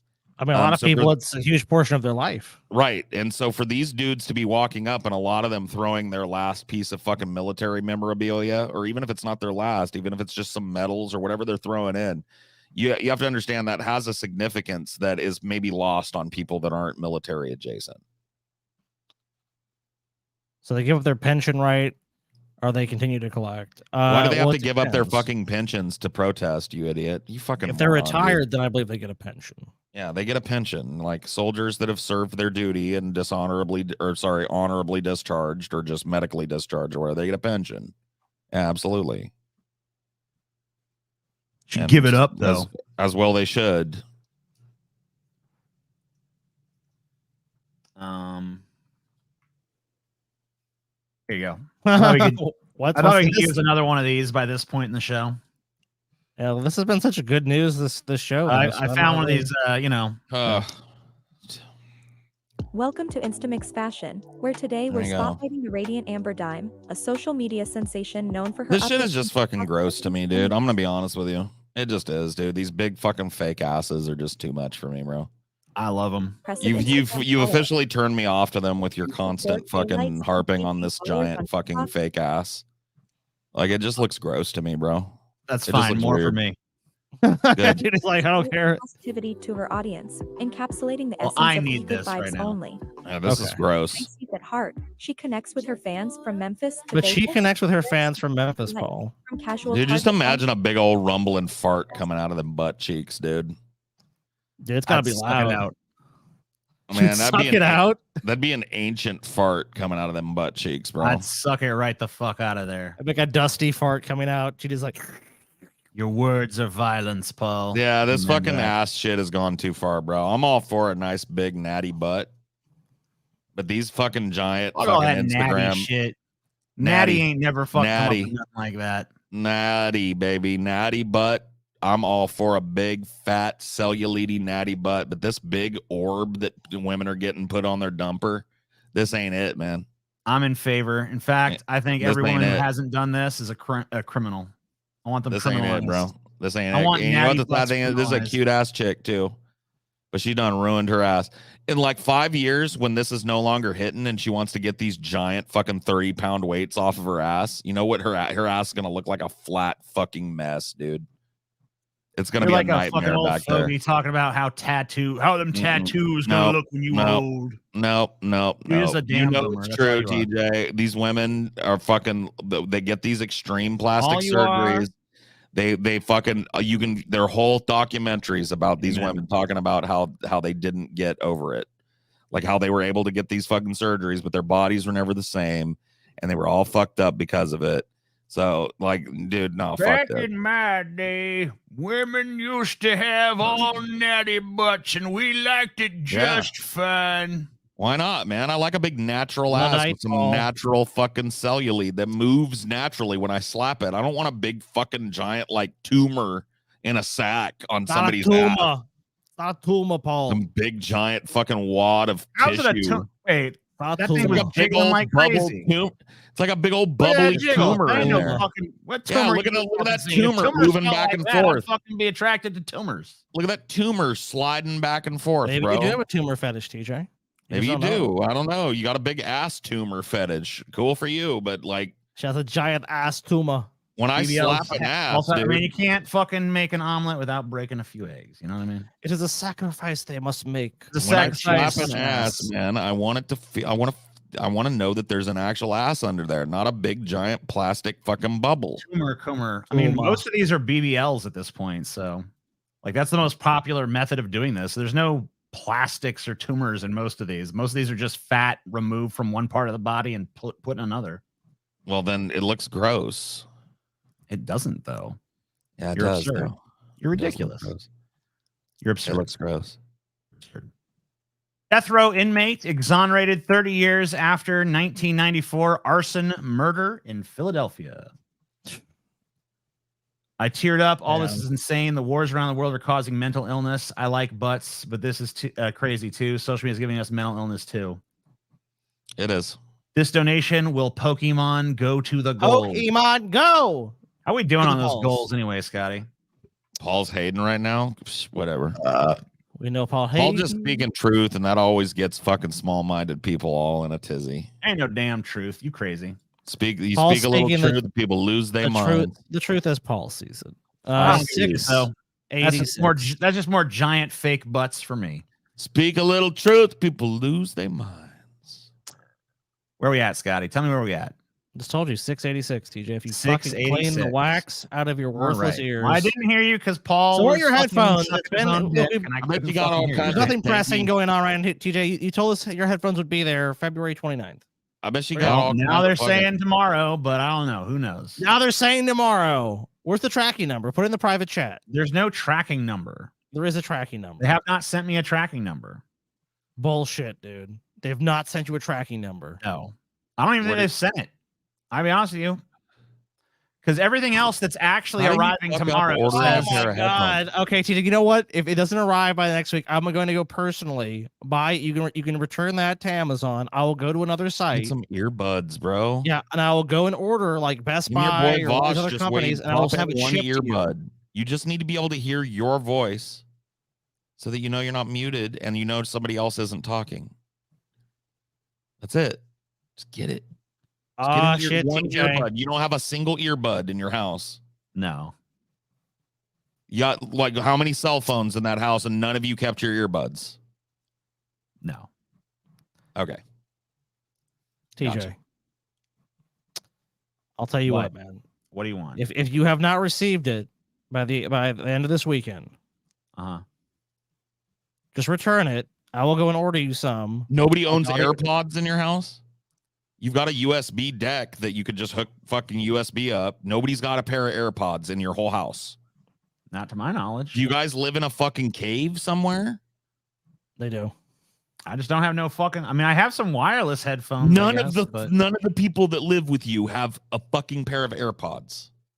No one uses that shit.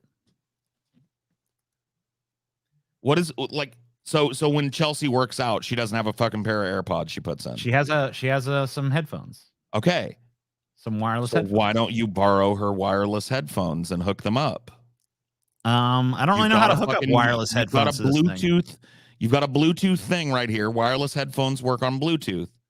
You've paired a Bluetooth device before, right? Sure. Yeah, that's all you do. How do you? I don't know how to do it on this board. You go to your settings and you go to Bluetooth and you go to fucking pair a device. And when you do, that sounds like a lot of work. Okay, I'll just wait for the headphones to get here. It'll be fine. Gotcha. You're gonna be happy with it.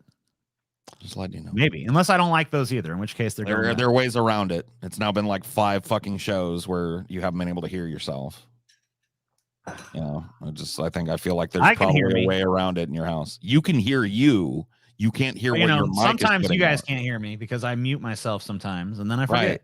And then sometimes you can't hear something else that somebody's saying because you don't know they're talking. Right. Mr. Garrick, you've annoyed me for the last time. Goodbye. Damn. Time for another Spino alt.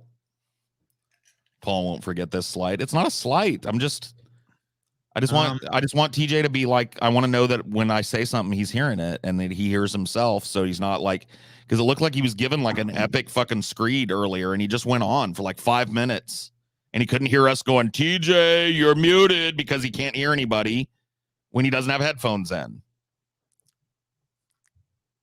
Yeah. It's been 5 fucking shows and a 6-hour. I don't know why these fucking headphones. I mean, I ordered headphones on Amazon. I didn't think they would take fucking 3 weeks to fucking arrive. You know, I mean, it's not my fault. You drive me nuts, TJ. I feel like I'm being gaslit sometimes. It's like, I get it. I ain't got no damn headphones. Do you get it though, Paul? Do you truly? Best Buy. Do you not have a Best Buy in your town? Yeah, I was just there the other day, but I didn't want to buy headphones because I got some on the way. There's a fucking thing at the grocery store. You could get a pair of earbuds that you could put. Look at your boy. That's how Vosh does it. He has earbuds and he puts one in. He doesn't even wear them both. Do you? That's why I asked. Do you live in a cave at the center of the earth or something where there's no goods and services? There are solutions, but none that TJ will take you up on. I don't know. I don't know. 8 shows, 9 shows, 10 shows, 20 shows, 50 shows. That's Paul. That's why if by next show he says, I have not received them, I'm going to order him some, have them shipped overnight to him. And then he can't go, I just haven't got them. He won't wear them. You already did it. I'll ask him for the exact model headphones. I don't believe for a second that those fucking headphones that you left over there broke. They're just not comfy. I bet if you go over there next time and you ask him for those fucking headphones and test them, they work fine. I bet they work fine. Just I bet you're probably right. He was like, I'm just not comfortable. I don't like wearing headphones. It gives me a headache. And it's like, well, there are ways that you can mitigate that. You know, you got earbuds, you got different kinds of headphones. You can wear them down the back of your neck so they're not right on top of your head. You could go down to the fucking grocery store and in 5 minutes walk out with a pair of fucking wireless earbuds. Yeah, but why? I'm not going to go spend money on more headphones when I already ordered some that are supposed to get here. I'm not asking you to go out and splash out fucking $200. Well, I don't even want to splash out $5 or whatever. I got, you know, I understand if it was just like it was the last show it happened and it's not here by this show. I'd be ridiculous, but it's like 5 shows and a gauntlet and counting that you've been like, I don't know what's going on with my headphones. And I just refuse to believe that in this country, it takes a month and a half to get a pair of fucking headphones. It's just not. Well, you know, I mean, that's just where we've fallen to, I guess. That's just what's going on. I don't know what to tell you. I mean, look, I ordered these motherfuckers like 2 or 3 weeks ago. So I'm just being argumentative. I don't really like, honestly, if it didn't affect the show, I wouldn't give a fuck. If it was just like negatively affecting you and you were missing a bunch of shit, but it didn't affect the flow of the show or anything like that, I wouldn't give a fuck. It's like you can suffer how you want to suffer. I'm wearing a pair of headphones that's literally falling apart on my head because I don't want to replace them because they're comfy. You know, I choose to do that, but they work. I hear things out of both ears. Now, Sounds Paul, like a don't lot of too work. far. TJ said to his coworkers. I mean, it is too much work. I mean, what am I supposed to do that in the middle of the fucking show? I'm supposed to fucking take a bunch of time to figure out this fucking shit. You can get it delivered. You could have it like You could. you get on your phone and get a Postmate or whatever You is could in your just go area. to Best Buy and buy some headphones And pay an exorbitant fee. TJ. Exorbitant fee. All right, TJ. Everyone here that's an owner in the business. Paul, do you agree that TJ should go buy headphones? Yes. I agree as well. There you go. Use company money and buy yourself some fucking pair of headphones. We don't care. Right, I'm getting the fucking top of the line, most expensive. If you wear headphones. them, oh my god! If you wear them, I guess. Fine. I guess so. If you wear them, but only if you're gonna fucking wear them every goddamn show and not say that they broke. Because we know them headphones ain't broke, TJ. They're probably the most expensive headphones at Best Buy are probably like $200 max. I mean, let's talk about like some shit that's not even gonna make sense for a show. So fucking Maybe I can make. Let me see if these work. Let me see if these work. If, let me dude, see that work. If you had a fucking pair of headphones just chilling over there this whole fucking time, Of course he TJ, did. TJ's so full of it, dude. Of course he did. You Let me see if these cheeky work. little monkey, TJ. You cheeky little monkey. What the fuck is that, dude? Oh my god, TJ. 50 DKP minus from Paul's paycheck to buy the headphones. Dude, me and Paul will gladly spend the money if TJ wears headphones. Wow, TJ. How's it going? Can you hear us, TJ? Oh my god. Like a monkey fucking a coconut over there. This is learned incompetence, dude. Oh my god. This is 100% learned incompetence on TJ's part. I just want to go over there. And I know, dude. You want to drive to a fucking I do. a Best Buy I just want to go to Center. the airport. I want to grab some headphones, go to the airport, fly right now. You know, I might have another set of headphones in my closet. I don't. Let me check there. Yeah, go and check. Yeah, I might have headphones somewhere. Look, somewhere around there might be some headphones. I think maybe. Look how this has changed from 5 minutes ago when it was, I ordered some headphones. I got no headphones around the house. I'm sorry. What do you want me to do? Yeah, there's no tracking. Now there's 2 pairs of headphones he's about to try. Just chilling. Yeah, there's no tracking. No tracking number on the supposed pair of headphones. There's no proof that they're every day. It's a mythical pair of headphones. It's the one place in America that doesn't send a tracking number anymore. You know, and from Amazon. No way. Amazon. TJ doesn't live somewhere where it would take Amazon 8 days to ship fucking headphones. He's not in the boondocks unless he bought something that's on like back order or some shit. I'm gonna go and look right now to like. Actually, I know TJ's address, so I can just go and look how long it would take. So I'm gonna put some Sennheisers in. Yeah, just nice headphones. HD 580s or whatever. HD. Okay, yeah, I'll put that right in there. HD 580. All right, boom. There's none in the closet. All right, no problem, TJ. I'm just looking because I have your exact address. So I'm gonna see what it says. How long it would take to get headphones to you? Well, I don't care how long it says it would take. I'll tell you how long it's actually been taken. Okay, I'm looking. What did you buy? What brand of headphone did you buy so I can go look it up on Amazon and see what the shipping problems would be? Right, hold on. Give me the brand. So I'm putting that delivery, Sennheiser Consumer Audio HD, private chat. 600 TJ. So they're $298. Not cheap. No, I don't even want a protection plan. I'm gonna put TJ's address in. I'm obviously not gonna say that, but I'm gonna put TJ's address where I want this to go. Right, and you've got Prime, so does TJ. Yeah, TJ has Prime. Okay, so I'm gonna proceed to checkout. Now let's get to my address, the address part of this equation. I'm gonna send you something here, right? Okay. Let me see. Yeah, put it in the private chat. I'll look it up. I'll see what's fucking going on.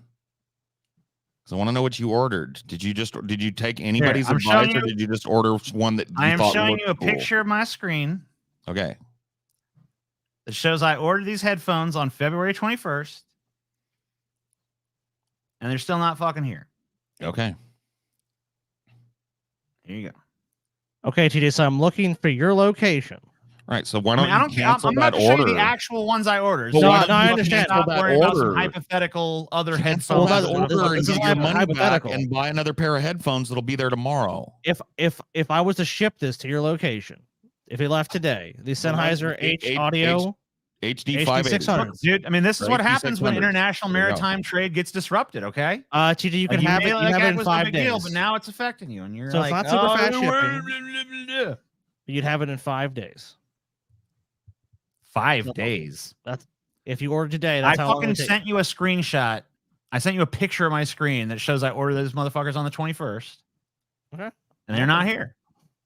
They sell Sennheisers at fucking Best Buy for the same price as they are on Amazon, minus the shipping fucking Okay, I shit. see it.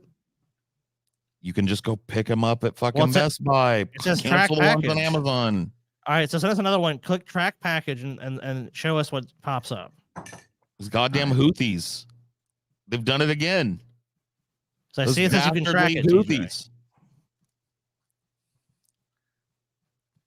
Yeah, it's claiming it's going to arrive tomorrow, but it says it has not even shipped. So there's no fucking way. All right, TJ, here's what you need to do: cancel this order, and you order something else.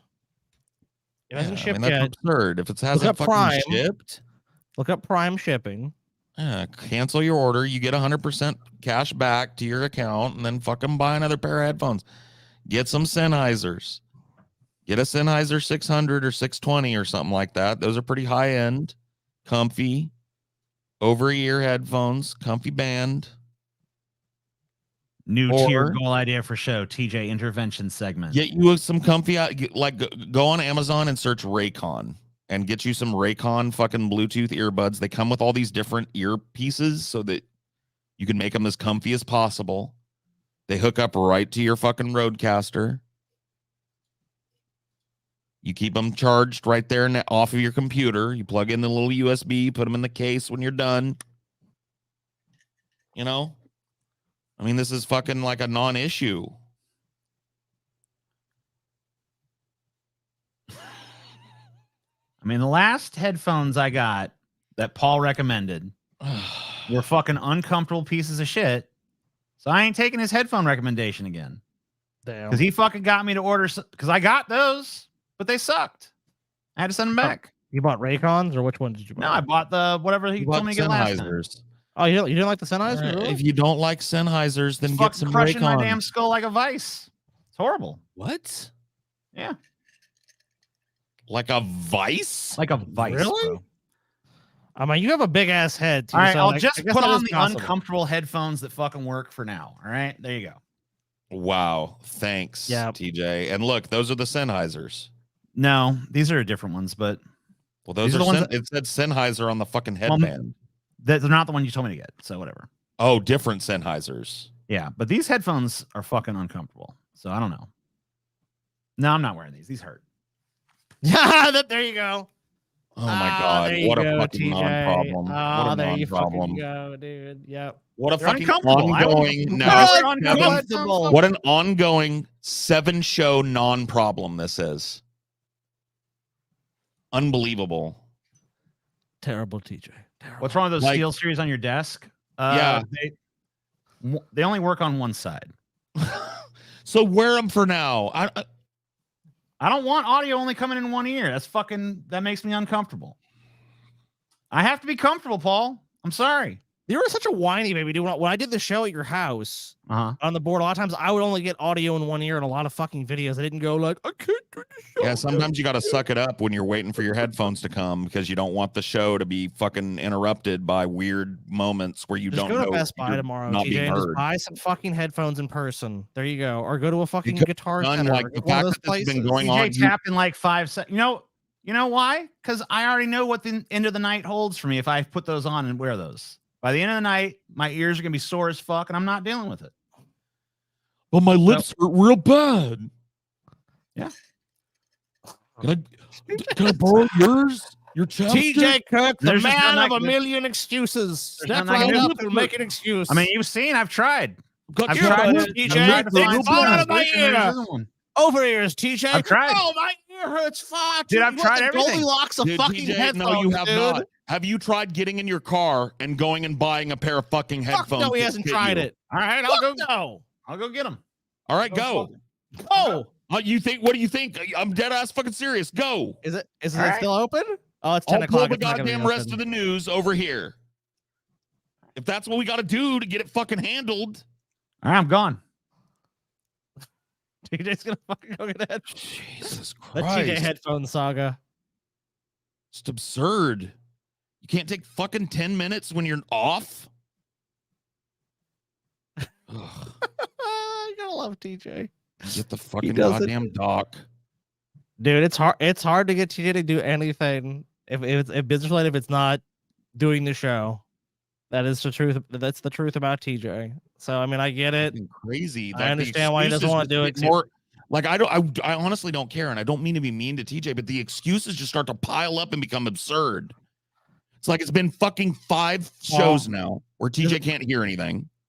It's been fucking a whole ass 6-hour whole life with TJ. The entire time knowing TJ, he's like this, dude. Paul, there's just no way you're ever gonna get TJ. Even if you can't catch it dead to rights, he's gonna go, oh, he just makes excuses. What he does. No, and try and be charitable. It's like with my fucking computer. Yeah, I'm walking it till the wheels fall off, but you know what? It hasn't interrupted the goddamn show 90 times. It works. Well, if you're like, let's say your computer like crashed permanently, and you were like, it's God, I'm gonna hop on my phone. I'd just be like, no. No, like, I'm sorry, dude. You got no, the fucking, I mean, here's my plan. You can do it. If that happened, I'll tell you exactly what I would do, Scotty. I would get Amelia's nice fucking laptop hooked up to my board and my shit, so nobody would know the difference. I'd get my rig set up, all the working shit, and then I'd immediately order a fucking PC, and I'd get it there as quick as possible. And one day in between the shows, when nobody was paying attention and I had some free time, I'd hook it up. And nobody that watched the show would know.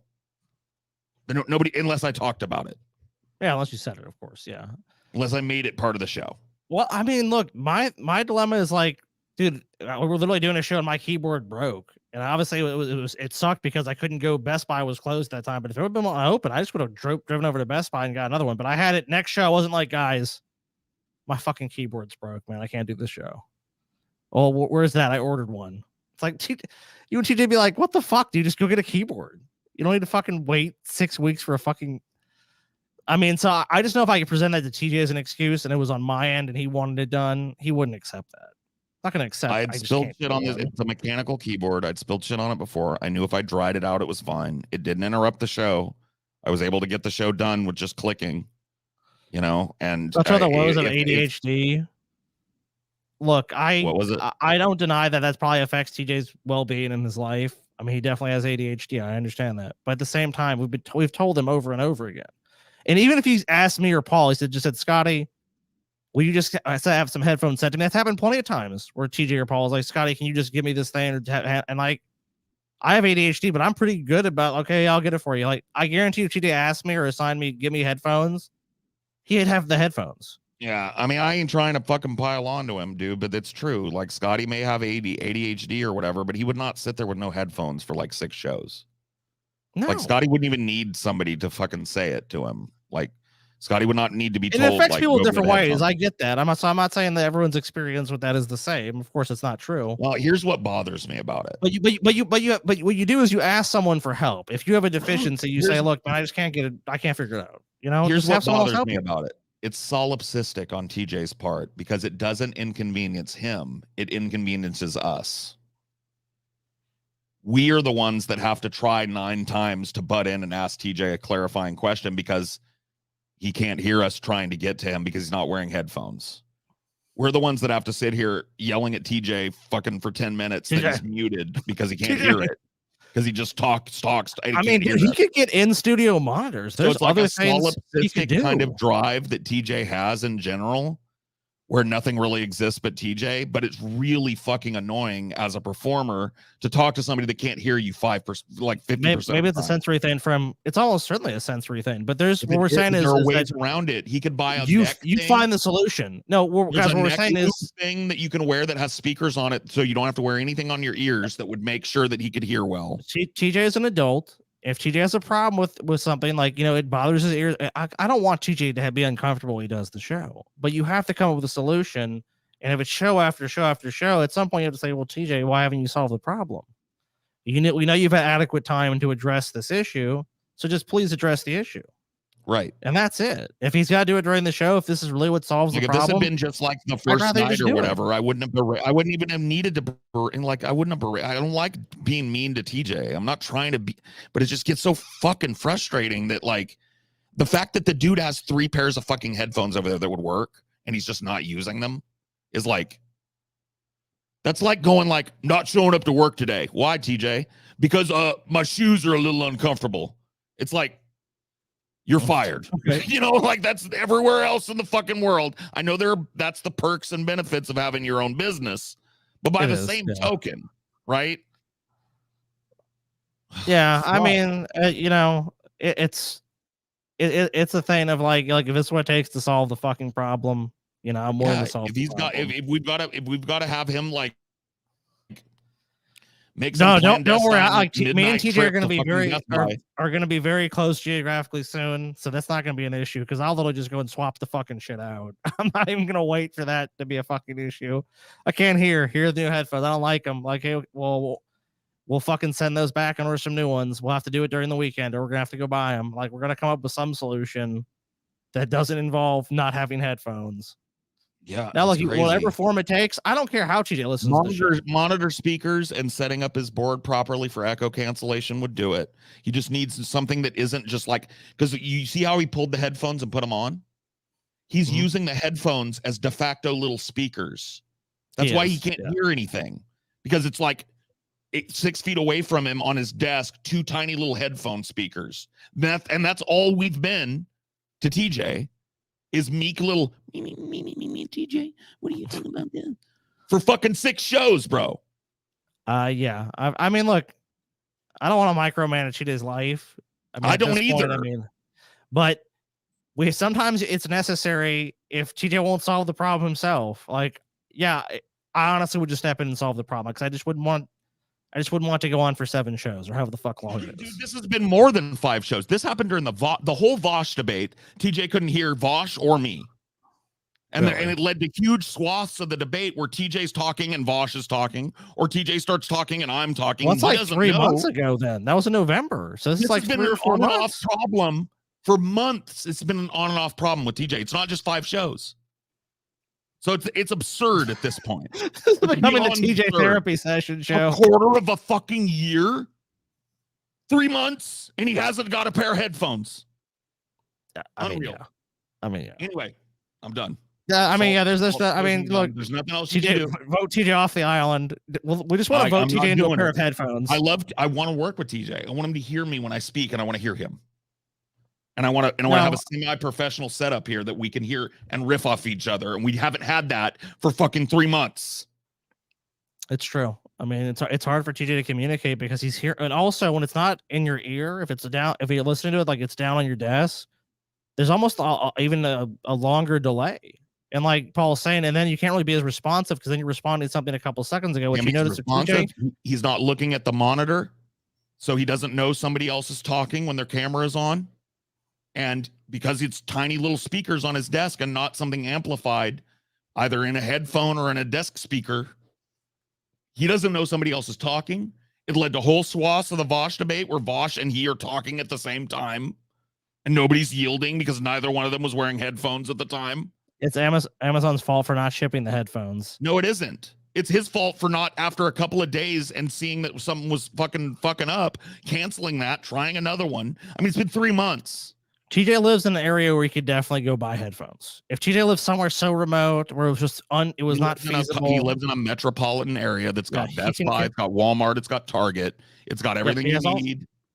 I know, I've been there. There's everything like that. Let's say is there a Guitar Center in his town too? There probably I've looked into it because I thought about possibly maybe at one point checking that out for a place to live. And so I did the whole tour. It's a whole cosmopolitan area. It's got a fucking best. They have a Guitar Center. Yep, Guitar Center. It's got a big mall.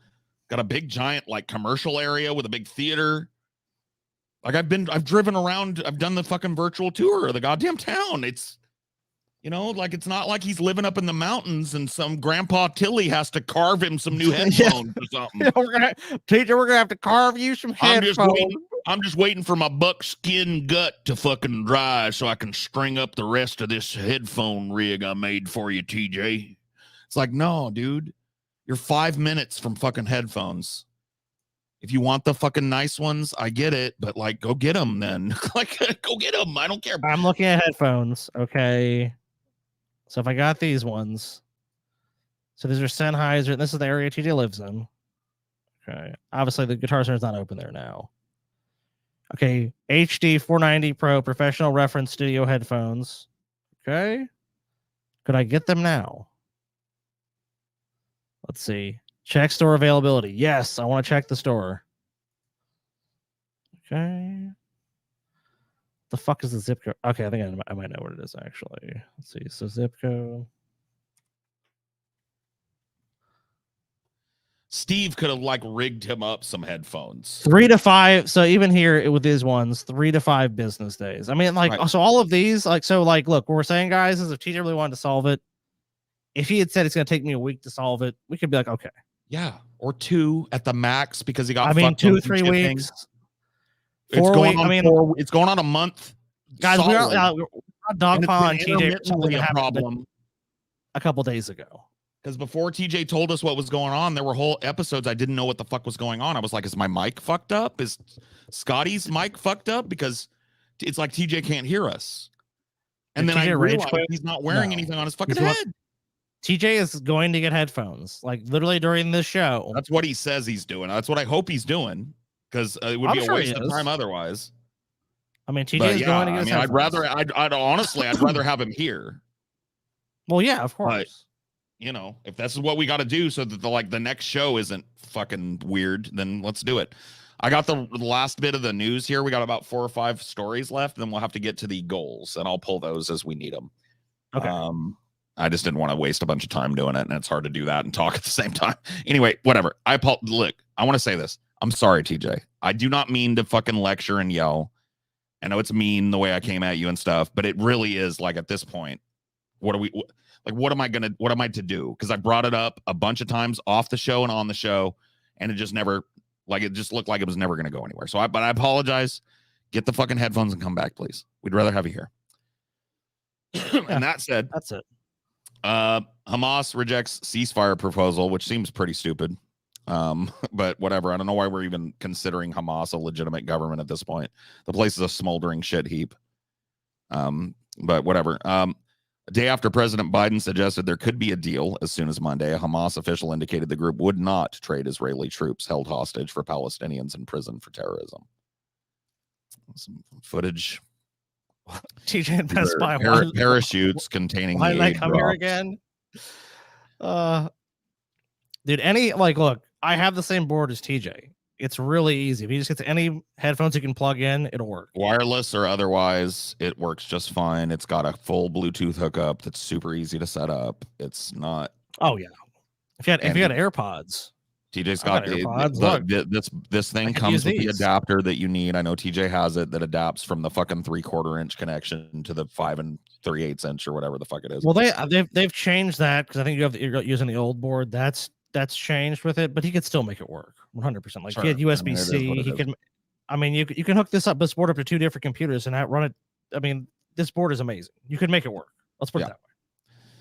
Hamas officials said on Tuesday there had been no breakthrough in the mediated talks with Israel aimed at pausing the war and freeing the remaining hostages in the Gaza Strip. One day after President Biden said he was hopeful that a ceasefire would be in place by next week. By the way, editor's note, while slurping on a piece of ice cream in a photo op, while people were having their skin burned off by white phosphorus and fucking Gaza. 2, Bassem 3. Naim, a Hamas spokesman, said in a text message that the militant group had yet to formally receive any new proposals since senior Israeli officials met with Qatari, Egyptian, and U.S. mediators in Paris last week to advance a possible deal.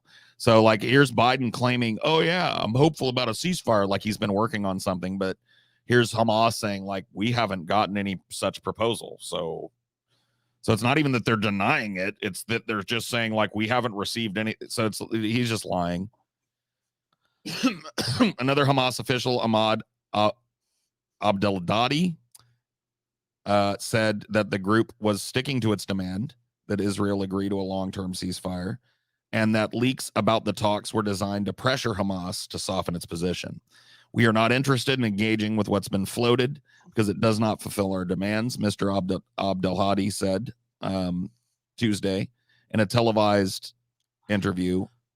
Qatar, a key mediator in the talks, also expressed caution on Tuesday, saying it could not comment on Mr. Biden's view that negotiators were nearing an agreement. So Biden's fucking soupy headed ass sitting there slurping down ice cream just made it up. Just made it up out of his little his dementia-addled brain. And now they have to go. Oh, I mean, yeah, we're trying for that. I mean, but we're not real close to that. But it sounds good. I think the Israeli position pretty clearly is that they see no reason to capitulate to any demand from Hamas or any Palestinian Authority. So I mean, it just seems like this deal is pretty far apart. My hope is by next Monday we'll have a ceasefire. So that's the latest one. My hope is by next Monday. My hope. Keep on hoping. My thoughts and prayers for a ceasefire maybe next Monday. So yeah. Anyway, this is just fucking depressing. Let's move on. Supreme Court agrees to decide if Trump is immune from election interference prosecution. This is a pretty big blow to the people that were hoping to see Trump locked up, because we got a very conservative Supreme Court, three of which were appointed by him too, right? 3. Yeah, wow. Because RBG, she died right at the end. And everybody was calling for him to wait until after the election. And Mitch McConnell, who kind of famously was like, "We've got another president race coming up," because he was hoping that he could run it out and Trump would win. Obviously, if Hillary would won, then they'd have to, they would stall it as much as possible. But of course, then they would get another Supreme Court on I would say leftist, but that's a dream. More of a liberal. TJ is gonna have a fucking Orange Julius at the mall too. He's gonna take his sweet ass fucking time, dude. He's gonna have a he's gonna stop and dude. I want an Orange Julius real. You know how many years it's been since I had an Orange Julius, bro? Oh God, me personally, it's probably been at least like 7 or 8 years. Scotty, the next time we're all fucking together, do you want to go get an Orange Julius with me and hold hands? Yes. My mom actually loves Orange Julius. My mom will drop me off, and she said I could stay for 2 hours and we could get an Orange Julius. Your mom is being real nice. Yeah, but and we could go Hot Topic. We could go Hot Topic together, and we go to Spencer's. I would do that. Yep, I do. I usually do that. Gifts. Yeah. I don't know what else. PacSun maybe, just to check out their shirts. I mean, yeah, to see what's what. Dude, a lot of malls now, Paul. Last time you actually been to a mall, there's so many shoe stores at malls now. It's fucking crazy how they. Do you want to know when the last time I was in a mall was, Scotty? When's that? Do you remember buying me those fucking boots? Yes, I do. That's the last time I was in Bellevue. Well, dude, the Bellevue Mall, the mall they have in Bellevue, I don't know if it's changed since the pandemic. Diggity dope. That was like it was like going to a 90s mall. It was so fucking awesome. Like I remember, I don't know if that's the same. But maybe someone had a big ass arcade in it. Had the food court was full of actual good food. Yeah, dude, I fucking love. Yeah, the Bellevue Mall was awesome. It was like it made you feel like you're in a time capsule because that was years ago. That was like 2015 or 2016 when I was. Yeah, it's been so I don't know. It's been a hot. Maybe someone. Minute, you gotta go somewhere where there's a good ass mall. There's still some. LA's got good ass malls still. Isn't the Mall of America a good ass mall still? I've heard that's like the best mall. That's if you love malls. There's one in Arizona that I know is really good. Oh, there's one in Arizona. Okay. Yeah. So there's a lot of different ones. Do they have Orange Julius though? Yeah, they have Orange Julius. That's a requirement. Rainforest Cafe, which I will treat you to lunch at Rainforest. I've got to go there. I mean, who doesn't want to go to the Rainforest? Dude, there's a really cool place. Prime mall eating, dude, is Rainforest Cafe. I think it's in Disney Springs, dude. It's like a dinosaur fucking thing. It's like a dinosaur themed one, and they have like different dinosaurs in there, and it's like there's eggs and shit, and it's like a cave. And you can the cool section, of course, is the fucking like the dark part of the cave.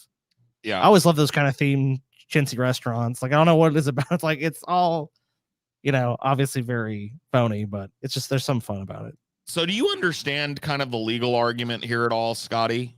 Like it's so I wouldn't pretend to know the law on that level. I mean, I think I understand it in a basic way. Like Trump is claiming he has legal immunity when he was president. So the question the Supreme Court, I think, is very, they've tried to make it very narrow, is that after you leave office, do you still have presidential immunity? I believe that's what came out of it. And because I think while you're president, remember the Russiagate stuff, where me and you differed was that Robert Mueller even said it, and it was basically like, we don't think there's precedent to indict the president.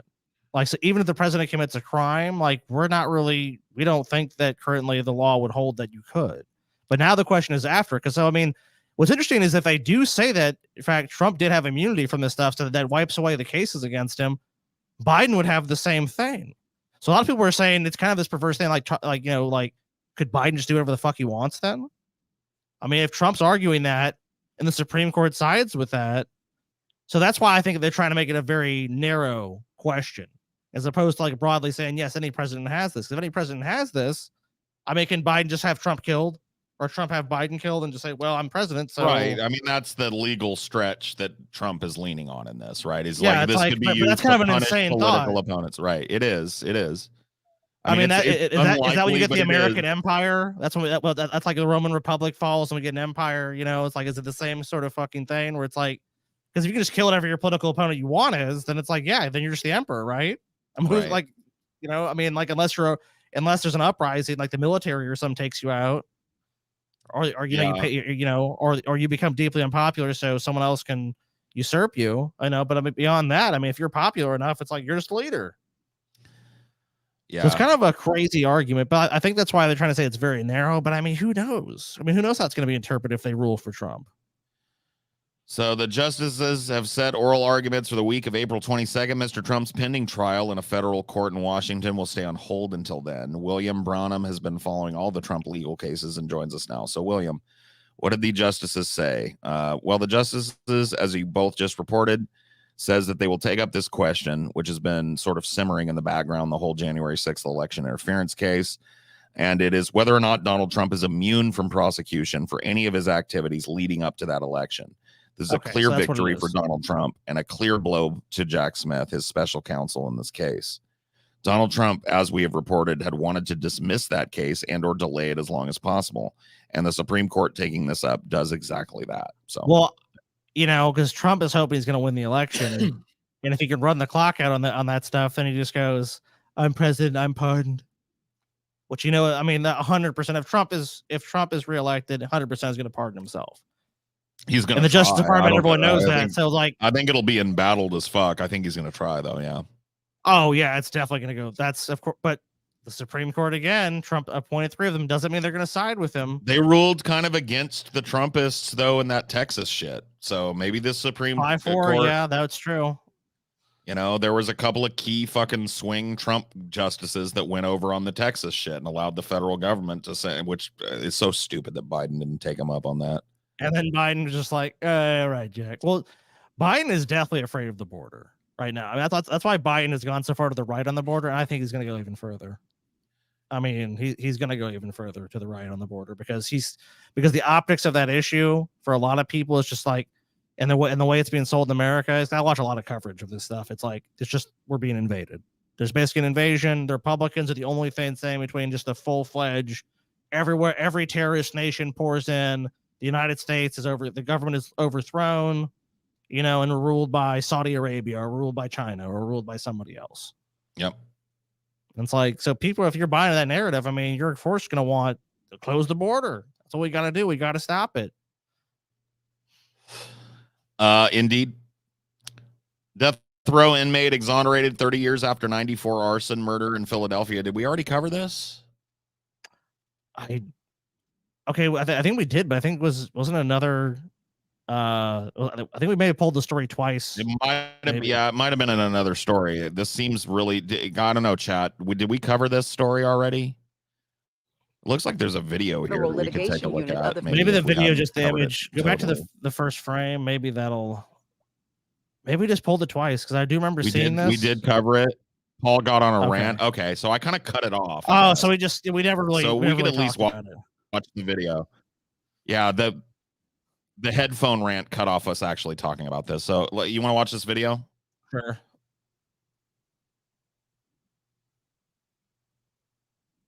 He's in flames and he's reaching for hope. A picture Daniel Gwen envisioned for himself one day, and that day has come. He's a free man after nearly 30 years on death row. The 54-year-old we see today is decades different from the person. So it was 24. He got locked up. Mugshot and his 30 fucking years. Confession that attorneys say should not have been included. Mm-hmm. So basically, they brought him in, and he was railroaded by cops.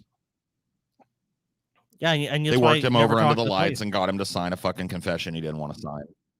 Yeah, that's why you never talk to the police. And that's why, but I mean, he may have invoked a lawyer.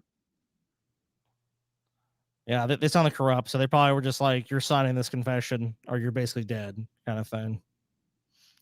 Which that's always fun. Under duress, you know. I'm going to leave the car and come back. Yeah, no problem, man. Yeah, under duress, we're going to beat the fuck out of you until you sign this document.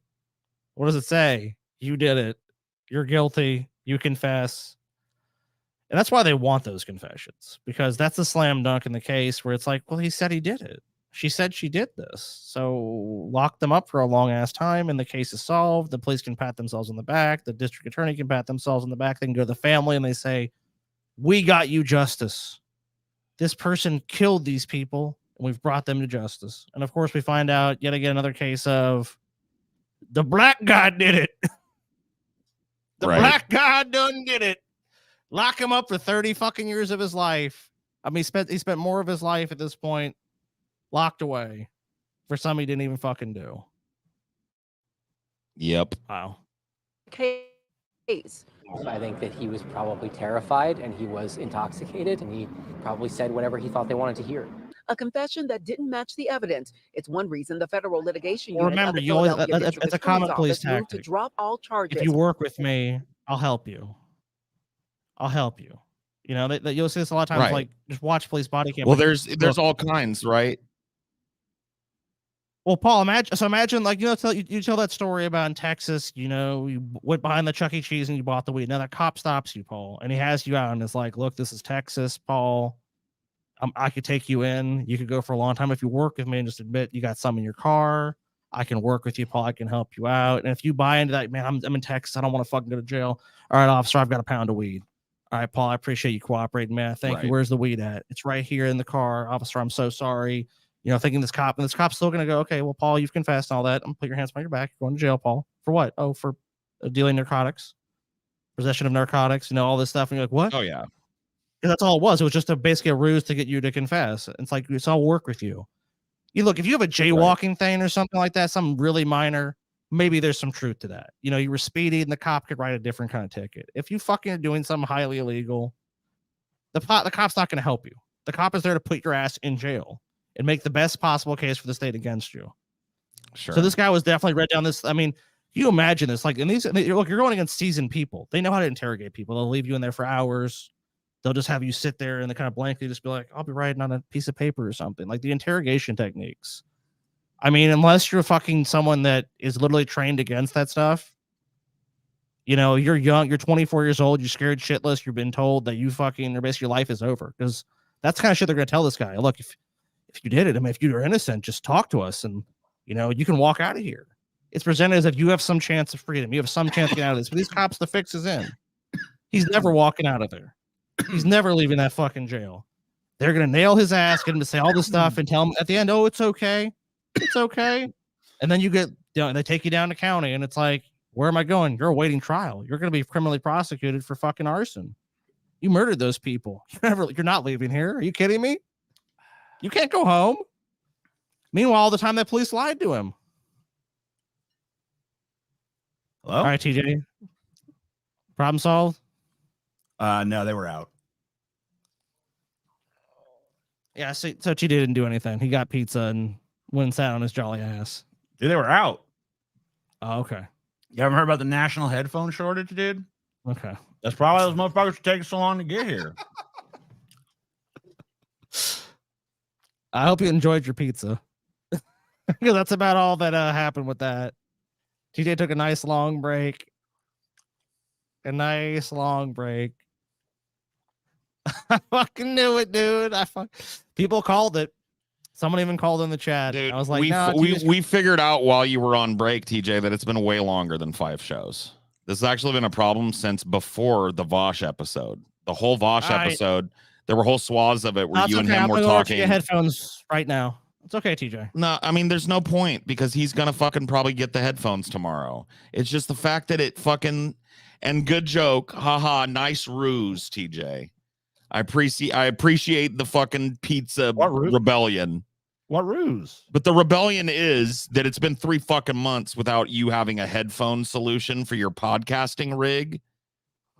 And it's fucking stupid at this point. You've got a pair of working headphones right there on the desk that you won't wear. I'm going to order him some anyways, because even if he claims they're coming there. What if he says that they hurt his little ears? Then, I mean, I'll look for the most comfy ones possible. I'm still going to order him some regardless of what he says, you know, because that way I know for a fact some have been sent to him. I'll have tracking information. And, you know, we'll go from there. Then he at least can't make the claim he doesn't have them. Dude, I'm not bullshitting. There's a national headphone shortage right now. Okay. Some kind of like microprocessor or something they use in the headphones. I mean, I looked online, a number of brands still had stuff in stock and ready to ship. I mean, I don't know. I went to 3 different stores. I asked about the headphones. They all said we haven't had headphones in the store in weeks. Okay. So it's just what store did you go to? I mean, what stores did you go to? Just I can't control market conditions, dude. Okay, what stores did you go and ask though? Just so I can call and verify that. Pizza Hut, Domino's, and Little Caesars is what it looks like. Was that it? Yeah. I don't think TJ slums at Little Caesars though. I can't see TJ being a Little Caesars guy. Yeah, they haven't had that spirit here since 1969. That's what I've Dude, don't blame it on his fucking ADHD, bro. Don't do it. Don't fucking put it off on ADHD. Yeah, don't even give TJ is just intransigent, and I get it. I'm kind of the same way, but like I also wouldn't ignore you guys if you were coming to me fucking multiple times. He's just being defiant. Thank you. What? TJ being defiant? No. I mean, I don't know why you guys want to interpret this as some act of defiance or something. No, that's what someone else said, TJ. I'm just being petulant about it, which is stupid because it's like the quality of the show that I'm bitching about. It's not TJ's fucking performance or whatever. It's like him being able to hear us and us being able to riff again like a couple of fucking partners on a podcast and not just like knowing that TJ's hearing every third word and waiting for his time to talk and not looking at the screen. Eating pizza, doesn't know what's going on. You know what I mean? Like, just put your headphones on, bro. Terrible, TJ. Terrible. Get a pair of headphones. Kill some Houthis and get their headphones that they stole. Like I said, I'm still ordering TJ the headphones. I don't care what TJ says. TJ, you know what then, TJ? Here's the best part. Then you have backup headphones. Yeah, that's what I get for apologizing to TJ because I felt bad because I was being kind of mean. But, oh God, dude, I would never apologize to TJ. See, that was my mistake. I'm soft-hearted as fuck, dude. I'm soft-hearted as fuck. Because I'll be honest, what TJ did is what I expect him to do. Yeah, I expected him to basically go and fuck around. He's not going to go drive somewhere and get fucking headphones. I thought because he got. I tried. I mean, look. I don't think he did, dude. Drop the kayfabe. You didn't go anywhere. No, I did. I tried. You tried. On your fucking couch, and you tried by looking at you watched an episode of a TV show, and you DoorDashed a pizza and some fucking soda. No, the pizza was waiting. That was just the excuse. Oh, I'll solve it. All that happened was the pizza got there. TJ heard it. Ding dong. He's like, oh shit, time to come up with an excuse. Nah, because he would have eaten all that pizza. And before he came back, he's eating it on camera, which means that it just fucking got there, which means that he sat, kicked his feet up, watched a TV show, took a little half-hour smoke break, and then ordered a pizza. There's no national headphone. Well, there's at least a local one. No, there isn't. It's brutal. There isn't. I tried my best. You didn't. You know? You didn't do anything, TJ. Okay. I did. And it's been fucking 3 months. It's been a quarter of a year that you have been without a headphone solution for your podcasting. But not for long. Not 3 days, not 3 hours, not even 3 weeks, 3 months. When we get to sloppy seconds, TJ, I'm going to go and order you some headphones. Bosch was in November. It's before Christmas. Since you've had a pair of headphones. I hear you. And I mean, I feel your frustration. But... Do you hear me though? Can you really hear me? Yeah. I mean, I mean, you know, I hear you all right. Yeah. I mean, it's a slight delay and all, but you know, he hears you. But you know, like the thing is, I tried to solve this, and it's just been one thing after another with this headphone debacle. You know I mean, how I'm that goes, as frustrated man. as you are. I share your frustration, honestly. Wow, thank you. You know, because the quality of the show is suffering, and I can't hear and I can't do my job properly because of this ridiculous fucking national headphone shortage that has fucking afflicted the entire nation that everyone knows about. But, you know, I thought that I could, you know, get something together. But unfortunately, it's just like it's been an You've uphill got battle. something right on your desk in front of you. You've got multiple somethings. Yeah, So you could. Yeah, you you can use those somethings to make it headphones. work. You're Right choosing now. not to use them because of some apparent discomfort, which you should easily just overcome. It's probably minor discomfort at Just most. loosen them or wear them off the top of your head so they're not as heavy on your Well, I ears. mean, I guess I could try to see if these could be loosened somewhat. Yeah, you could do that. I don't know. I mean, they're just hard is the thing. Loosen them. Would you? Oh, let's see here. Would you guys do a game show about Merlin Manson versus Bloodhound Gang lyrics? Guessing the band. Maybe if I maybe a segment. Oh, that's way too loud. Okay. Oh, it's loud. It's because you got it cranked up because you've been listening to us on 2 tiny little headphone speakers for 6 months. Hi, TJ.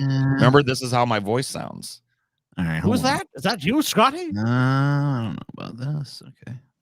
Yeah, turn it down. TJ got to adjust it, man. TJ's Yeah, very there you lucky go. he can't be fired.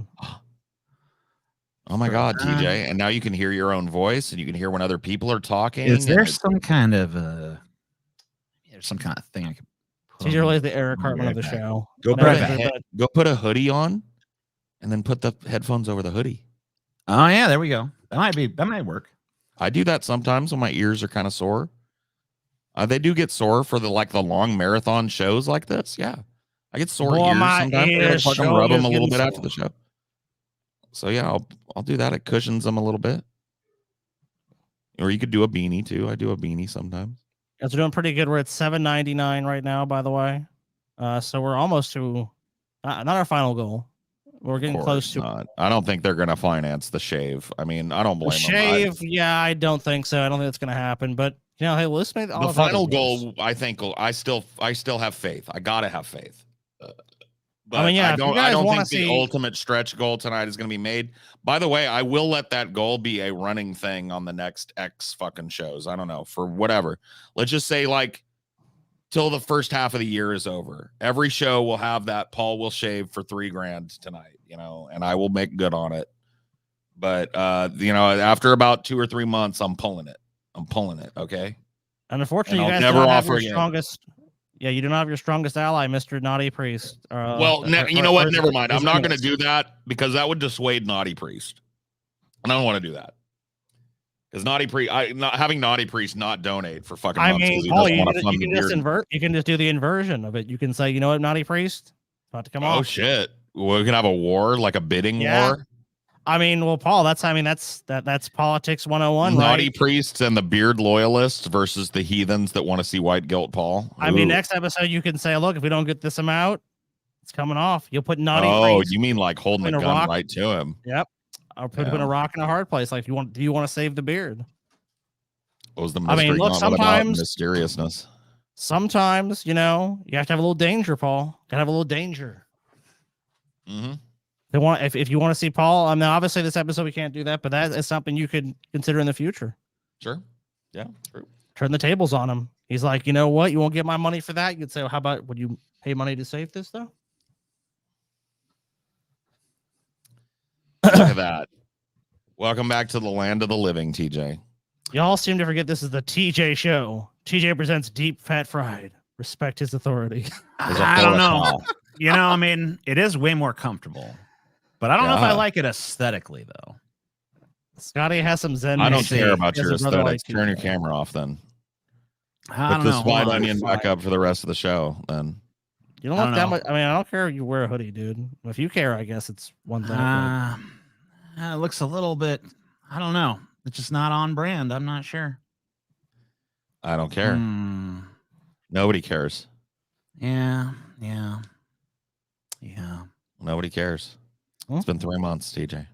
Time to shit or 3 get off the fucking pot. months, TJ. 3 fucking months. It's not apples to fucking oranges here, all right? This is 3 fucking months we're talking about here. What do you guys in the chat think? You think I should? 3 fucking months I'm talking about here. Rocking this. Don't turn to your goddamn Tajika fans to help them bail you out or extend the bit, TJ. I just want to know. They don't have a vote in Pessimist Productions, TJ. They don't have a vote. I just want to know what they think. We're a triumvirate, TJ. It's me, you, and Scotty. Scotty and I both vote. You need to get some fucking headphones or wear those. Yeah, but I feel like it is. It's my responsibility. I think you've had plenty of fucking time. You've had plenty. No, it isn't. It's all of our responsible to listen to people. We all listen to the people equally, TJ. You're not the people's representative on the show, TJ. You're not. It's bad, TJ. They rock. Okay. Stop being a baby, TJ. Okay. I care. Off-brand. Gross, TJ. Yeah. Tajikiphant. There's the Tajikiphant. You should shave his beard and get headphones. Wow. There's a person with an opinion I can get behind. Hacker TJ. Yeah, cool. see. Good. I don't know. Looks bad. Somebody said boss. I don't know. I guess I can see if it grows on me. But I'm not sure. I'm not sure about it. Yeah, seems like there's jackass. Opinions are strongly divided, So, and I mean, I don't think they really are. Millions hate it. I don't think they really are, though. I've always prided myself on listening to people. It seems to me, from my perspective, caring over here, about it seems what the people opinions think, are pretty fucking non-divided. Yeah. It's 2-1 in favor of you wearing a pair of headphones and quitting being a little bitch about it. I don't know. I'm not sure. I mean, we'll see. Pretty sure that's how it stacks up. Last time I checked the numbers. I don't know, Scotty. Have you changed your vote? Let's see. No. Neither have I. So it looks like it stands at a pretty firm 2-1, TJ. Off-brand, that's a majority. It does feel very off-brand, But apparently, Scotty and Paul are trying to strong arm me. You know what does feel on? You know what feels on-brand? What's that? When TJ rants for fucking 5 minutes and doesn't realize he's muted because he doesn't have headphones on. That's the most on-brand moments we've had on the last 5 shows. Is when TJ doesn't realize that nobody can hear him for 5 minutes. I was wondering why TJ if anything is more on-brand than that, I'm willing to hear it. At this point, you know what I mean? This show should be sign language only. Okay. Yeah, sign for the rest of the show, DJ. This is payback for Paul and Sky's recent show derailments. I have not derailed a single episode of the show. Yes, you're absolutely right. Observant person in the chat. That is how TJ is rationalizing this and ignoring the 3-month gap of no headphones. TJ doesn't even He's going like TJ with that look ruins the show, huh? Oh my God. Introverted slug. You will not be repaid, by the way, for your ball sucking, cuck. You will not. An app name, though. For your efforts. Definitely a slug. You've thrown your fucking pennies into a wishing well with no bottom, my friend. But good luck. Good luck in your future. Good luck. Will my wish be granted? No. Yeah. But keep on tossing those pennies in. Will TJ notice me? No. TJ looking a little criminal right now. I dig it. Okay. He is a criminal. There you go. Yeah. Dougie's liking it. That gives you a dangerous historical tidbits. Longtime patron of the show says # wear headphones. That's pretty fucking clear, TJ. Yeah. You gotta wear your headphones, TJ. Mixed feelings. My feelings are pretty mixed too. My feelings are pretty mixed as well. You feel mixed?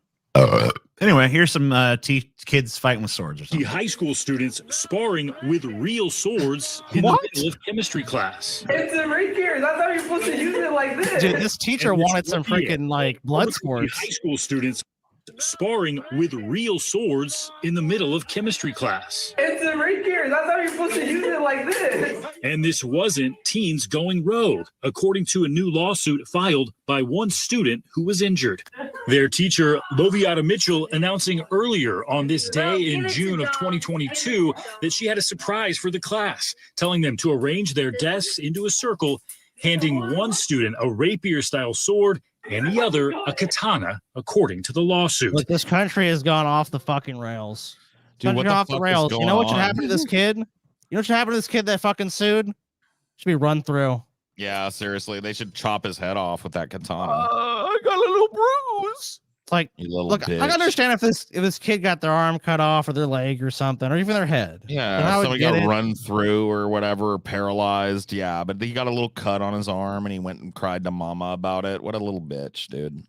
Yeah, this is someone looking to get paid. That's 100%. Yeah. Oh, this happened at school. This is dangerous. Oh, this is why everyone has to sign a fucking. This is why we can't have cool things. Instead of whack-ass biology or whatever the fuck, you got to push your desks out of the way and have a sword fight for class. And how do you reward the teacher that's so badass that she let you do this, dude? Let you literally have a sword fight in class? Here's part of the problem, too, Paul. Look at the comment like this. Idiots, wooden swords are a thing. Wooden swords? Shut up, bro. Dude, go fuck yourself with a wooden dick, bro. Yeah, what are they, Dude, 10? Steel! I want steel.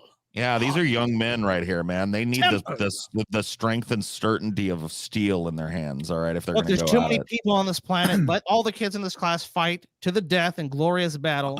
And the ones that live get to learn chemistry and the other ones are fucking dead and throw them in a trash heap. Absolutely. I think we should split every goddamn school right down the middle at the end of the school year and have a big sword fight. And the ones that live get to graduate, and the ones that don't. The fucking Thanos initiative. Yeah. Boom. They aren't Conan. Well, that's the problem. Is they need to train more. I mean, look how fucking bad their form is. Then instructing the students to fight. Oh, I'm sorry, Conan. Oh, Conan, did you get a scratch? Oh, I guess you can't be a badass barbarian. I wonder which pussy it was. I wonder which one of these pussies it was that ran to the fuzz and whined about it instead of just like, making up a story. But shortly after this video was taken, one student allegedly slicing another student's wrist with a katana-style sword, severing multiple nerves and tendons. Her surgeon says when he was in there, did their hand fall off? Yeah, did he lose his hand? Did he lose his hand? No, he's fine. He's good. Think about this. Off. For the rest of their life, they're gonna be able to fucking. Hey, dude, what's that fucking gnarly ass scar on your hand?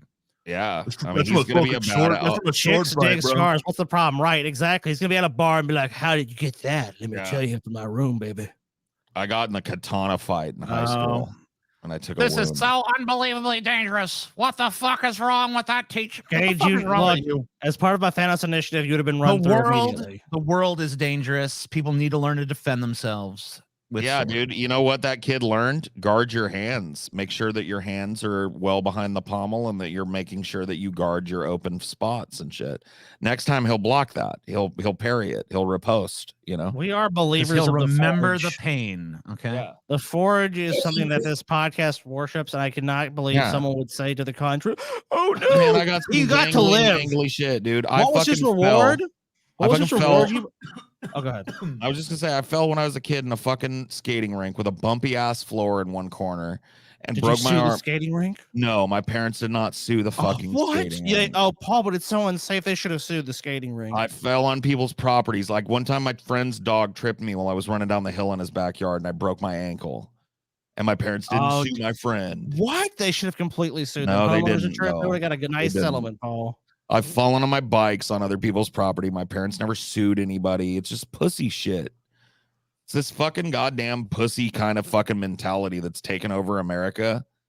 And I hate to say it, dude, but we need to harden the fuck up. Leftists, it's time to harden the fuck up. This soft namby-pamby shit ain't selling no more, man.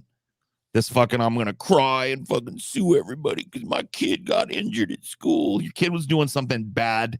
Fucking ass. You know how many times your kid's gonna get laid off of that one injury? You should be happy. Every kid has something like that. That's gonna help spread your seed. Every kid gets mangled at some point. Didn't you guys had some injuries as children, right? Dude, I longed for my childhood injury to be like, one time I was in a class and I got into a sword fight. And, some guy got me pretty good with that. Yeah, he parried and my guard wasn't up and he got my hand. Yep, I tried a low guard and he went middle and I fucking didn't bring my guard up fast enough and he caught me right on the wrist and I'll never forget it, man. Look at this gangly scar I've got. Oh shit, let me take my panties off. Oh, are you okay? Like this kid is gonna he's gonna live on this. All right, this is how men are made. This is how boys are made into men. You take a fucking sword wound and you move forward and you come back out of the hospital a man. Yeah, you got no feeling in your thumb for the rest of your life. Deal with it. Don't be a bitch, all right? You'll deal, all right? Yeah, there's certain advantages of that. Like, what if you're nailing in a nail and you accidentally hit your thumb? Other men are going to be like, fuck! You're just going to be like, I don't feel shit. Yeah, you're just going to be like, I need to be more careful with that. Oops. My thumb is an impervious fucking thing. Feel where the sword had actually indented in the bone. That student's family now suing the school district, the assistant principal, and Mitchell, alleging as she bled in the classroom, the teacher did. Okay, so I guess it's a girl that got injured. So that's less likely to get her laid, but not totally unlikely to get her laid. I still don't want to hear it. I still think it'll work, to be honest. I still don't want to hear it. Yeah, it will work. It'll still work. It'll just different. And not only that, different story. If you pick up a sword, TJ, look, if she never wanted to be involved, she just said, you know what, I won't do it. Like the coward that she is. Grabbed steel if she did not have the will to wield it. Yeah, if you pick up steel, TJ, you better be ready to fucking fight. You pick up a weapon, TJ. Like, look, it's like the Predator. Does the Predator kill people if you throw your weapons down? Like, I have no match for the Predator. Predator goes, okay. I'm not going to kill you because you're pathetic. You're a coward. You I mean, don't sometimes have he the does. balls to fight me. You don't have the Sometimes fucking he does ovaries do to that. fight me. Okay, whatever. I mean, that's inconsistent, but sometimes that's what he does. Let's see. Yeah, Russia's gonna destroy us. What else? Good. Oh, I Paul. long for it. I don't know. I tried my best. I don't know your exact Thank taste you. in twinks, but I tried to find you. I tried to find you a twink. Oh, some twinks. I'll let you know. Yeah. So let me know how far off the mark I am, and I'm new to pulling twinks for you. I don't know your exact taste and stuff. So if this is not your liking, we'll go through them. We'll see. All right. All right. Nikita, are you gay? Would you consider yourself a twink or twonk or bear? Twink, look at my little arms. Whoa, Paul, what's a twonk? TJ and Paul, what's a twonk? I don't know. I don't even know what a fucking twonk is. I was wondering if you guys knew because I've never heard that. That's new on me. Does anyone know what that is? Please let us know. Maybe it's like a twink that's a hunk too. Maybe twunk. Yeah, so they like portmanteau that shit. Best part about being a twink. The hottest part about being a twink. All the muscle guys love you. Like the straight boys, they like you. Really? So it's hard part? Oh, the hard part. I thought the hot part. I heard the hot. I mean, the hard part will be. It's a horny ass twink, Paul. Like you cannot protect yourself. Oh, but that's why. What am I gonna do with it? What am I gonna do with it? That's why big muscular boys go into play. Yeah, because they can really destroy you. Okay. Oh They boy. can really destroy you, Paul. Mm-hmm. Yeah. So how do you rate this twink? Look at my This is not a bad twink. This is not like top tier twinkage to me. Okay. Fair enough. But I'd on 1 to 10, I'd give this a solid, and I think this is a solid rating, a 6.5. All right, Paul. All right. How could we have improved? So how your can I twink take it from a experience? 6? Yeah. How can I improve How do your we twink improve experience from a yeah. 6.5 to a A 10? little to less, know. because as much as he makes fun of his muscles, a little less definition on the muscles, like Okay. a little more effeminate, maybe. So a little softer. Yeah, a little Got it. softer. Okay. But otherwise, like I said, like a 6.5 is respectable, you know. Just not my cup of tea, probably. This Your cup twink of looks tea? 16. I mean, Well, isn't that the whatever, point dude. of a twink? I don't know. I don't know Yeah. what the point of a twink is. I guess so. I mean, he just said that like he's getting fucked in the ass by muscle men all the time. So I'm thinking he's probably not 16, but if he is, then he's certainly a very experienced 16. So. Yeah, I don't know. Femboy taking estrogen, very likely, honestly. All right. Here we go. Oh, yeah, this is something one of our fans sent us. Oh, this is Jack Black. Yes. That's Tenacious D. Why do I not hear it? I don't hear it either. Why do I not hear this? Does it not have sound? Is that the meme? The volume No. It has should be sound. on. Hold on. I'm going to figure out what's going on here. How's going on? TJ? Okay. I don't know what the fuck that was about. Weird. Refresh that shit. Oh, well, I should probably just refresh it on this. Yeah, this is Jack Black does a cover of Baby One More Time.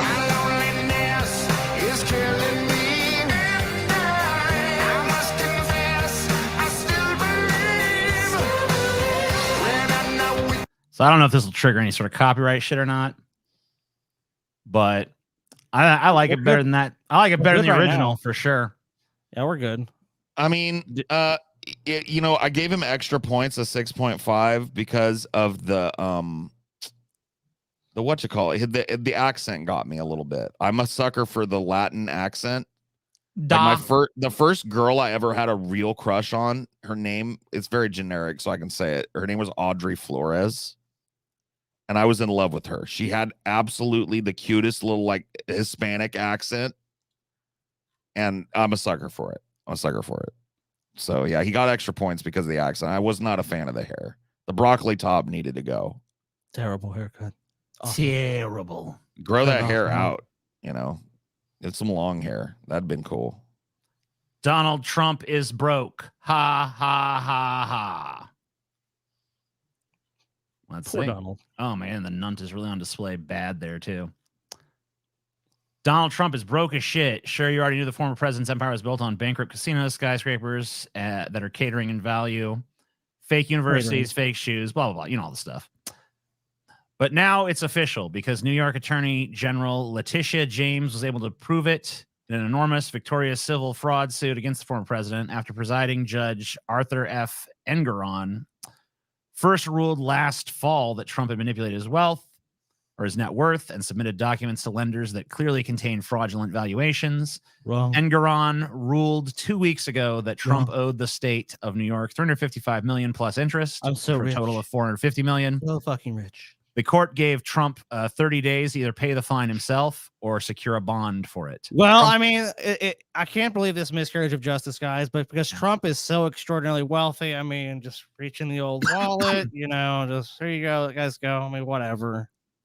You need 450 million. I mean, that is a fucking imposition, but I mean, he's Donald Trump. We'll just pay it, right?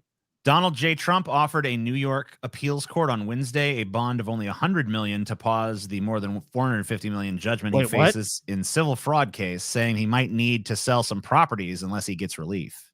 Wait a minute. Isn't this guy like supposedly by his own standard, he's worth $10 billion? I mean, obviously, I know that's not all liquid, but I mean, surely he could tap into that and just say, here's the money while I appeal.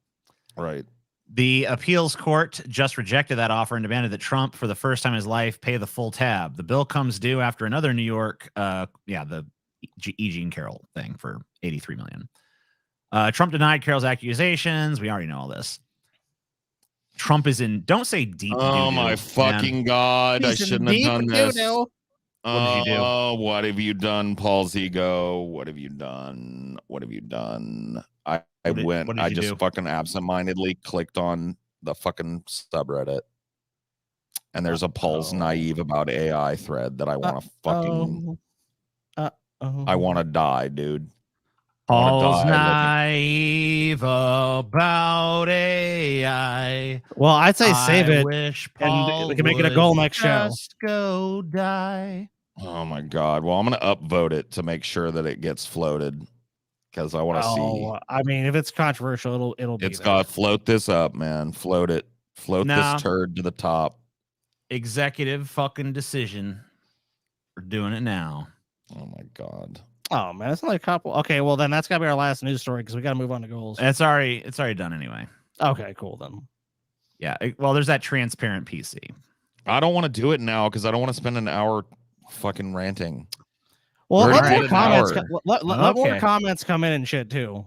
You've brought attention to it. Let it get juicy. Okay. Yeah, let it get juicy, and then we'll put it behind a paywall next episode. You cannot cook it. You're cooking it too quickly. Let it cook. I'm just mad. I'm just mad that it's there. It made my blood pressure go up 10 points just looking at it. So this is some cool ass shit. It's a transparent monitor. Here you go.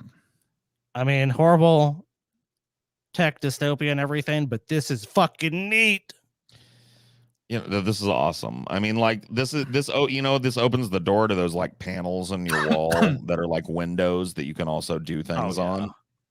This is more of that augmented reality kind of shit, or at least it has the potential for it. Yeah, I mean, I can't wait till this is a thing, dude. Because it'd be fucking sweet as fuck to use it like a monitor like this, like the stream, motherfuckers, like the fucking stream. AI is dog shit. Okie dokie. Go put it in the thread, I guess. Yeah, let people know how you feel about it. Guys, let's make that thread as juicy as possible. Try to trigger Paul as much as you possibly can. Why not? Now it's going to be dishonest, but that's fine. Well, those people are always no. I'm talking about the people that actually disagree with Paul. I mean, look, there's a bunch. There always is. That's what I'm saying. I don't think there'll be some fakers like Paul dumb, but we're gonna ignore that. We're gonna go for the shit that's actually arguing against the juicy ones. Yeah. It's gonna be real juicy. Boy, I'll tell you how. Dude, what are our fucking goals again? I mean, they're already doing it. I don't want to do it. They're already doing it. Okay. The process is prompting and refining on those prompts. That's the process. So you're doing it. You're doing it. You don't want to do it. I don't want to do it. But you're doing it. Dude, can you put up your goals so I know which ones we've made? Not your goals, but the show's goals. Okay. Here you go, so Scotty. Not your personal goals. So I don't have. We have made it. Okay, so we have not made big penis battle of the bulge, baby, and we have not made 1200. Matt Walsh fucking hates his wife. Matt Walsh, why do you hate your life? And of course, we have not met the preeminent goal for 3,000, which is Paul shaves off his beard live.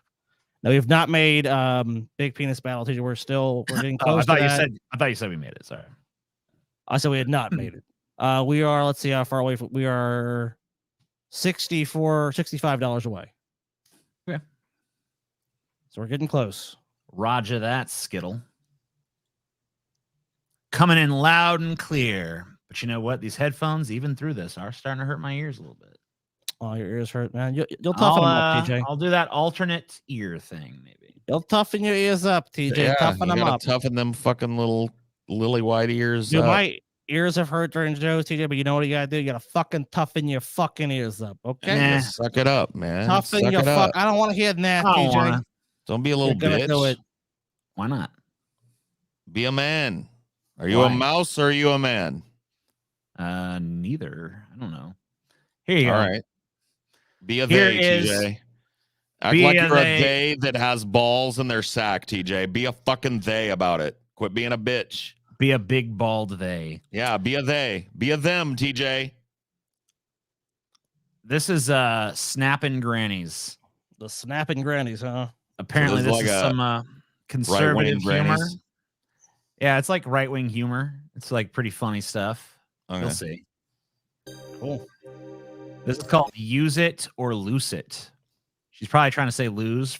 This is one of the weirdest words. Freedom misspelled. speech. I don't know. It is. So many people think there needs to be two O's in lose, but they do. Freedom of speech, baby. Time to make your voice be heard. Crooked Hillary and blowjob Bill done a lot of damage to live on the hill. Ruthless, dirty dog Dems ruining our country right before our eyes. I'm not. No. Granny got bars. I mean, what you gonna say? Granny is fucking spitting flames. I'm afraid that torch is gonna fucking catch some of that hot fire, and we're gonna have an inferno on our hands. People might get hurt. Terrible. You both are terrible. Dude, I don't want to talk about Rocco's basilisk, okay? I talked about it one time on fucking Ideology, and then I went and looked into it, and I went down a fucking psychotic rabbit hole that is absolutely like, once you know, and it's like, uh-oh, you know, I don't want to talk about Rocco's basilisk ever again. Not a Democrat. I don't want to spread that idea. Never drink Kool-Aid. I'm not a That's not how Kool-Aid's spelled. drinker. When it comes to breaking the law, Dems appear to win. Even when exposed to all lawless FBI, CIA, judges, and juries. Common sense people like me watching with fury. Let's try once again to get. So let me ask you a question. Yeah. If this chick and the Dracula Flow guy had a rap battle, who's winning that motherfucker? You know what I mean? Dracula Flow. This chick is too lily white, too conservative. I don't know, Flow. man. Dracula Flow I would mean, fucking she's- eviscerate this bitch, dude. I mean, don't, like, take your ideology out of it. You know? This shit Take ain't your nothing to ideology- him, man. Yeah, He's him. maybe you're right. I'm She's looking not for her. I'm looking for the person that can defeat Dracula Flow. But I don't think this is it. I don't know. I think this Let's- is it. Maybe she's- Eminem maybe at his she's gonna- peak. Maybe she's gonna drop some more bars though. She might fucking show that this is just a tenth of her true skill. So we'll True. see. out and vote, even though they'll plan a brand new hoax. We can't give up, y'all. We still gotta try. If not for us, then the youngins is why. There's better. I like the way too that like the text on the screen is her lyrics, but like it's never timed right because like it's just going at a consistent rate, you know? Yeah. So she sometimes is ahead of it, she's sometimes behind it, you know? Really makes you kind of like Dude, this is whack as fuck, bro. Have to this, think this about woman it, has no. I'm tired of kayfabing it. This is whack as fuck. Somebody come get Granny, okay? Somebody come get Granny. She's making a fool of herself. She's dressed in a fucking Halloween store Lady Liberty outfit, and she's doing a quote unquote rap that is basically like a non-rhyming spoken word, and it's horrible and filled with misinformation and garbage and misunderstanding and just ignorance. And Granny's making herself look dumb. Somebody care about Granny and make her stop. Thank you. In your name we play. Allah be blessed. Thank you. They're coming. We know not the exact homecoming. Surely that old trumpet would blow. So make your voices extra bold.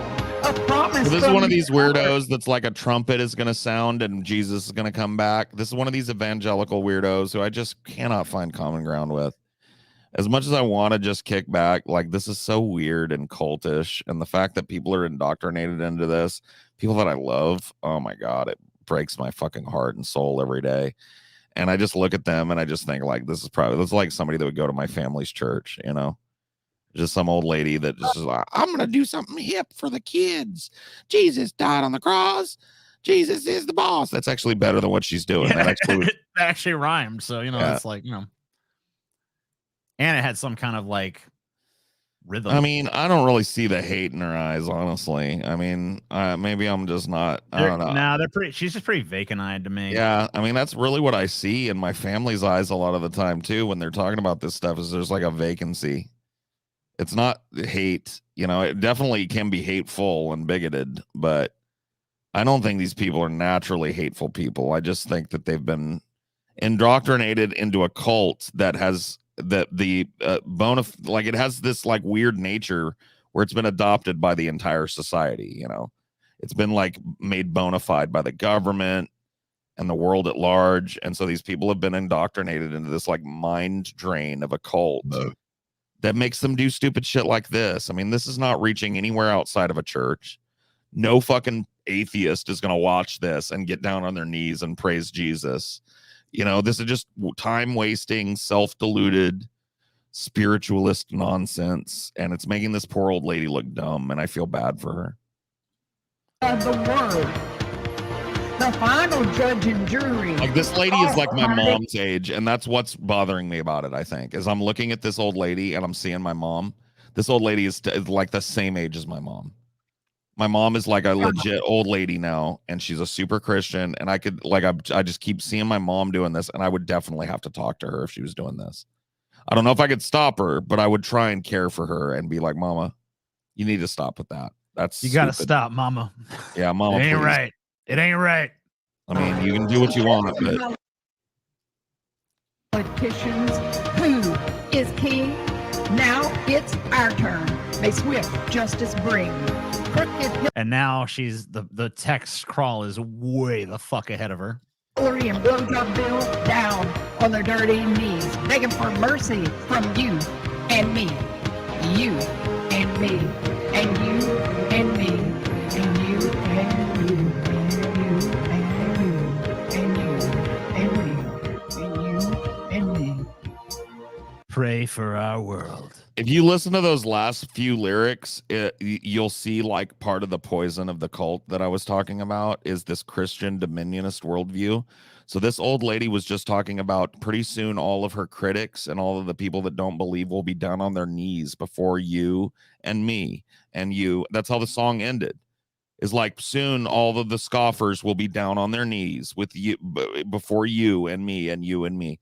So she's got this revenge fantasy in her head where she's going to be vindicated and Jesus is going to come with a sword and she's going to join behind him as like a happy stormtrooper and the world is going to tremble and quake before her because that's how fragile the Christian ego is. Well, you thought that she just was a rapper? Nuh-uh. She's also got characters. Oh. Like Sister T.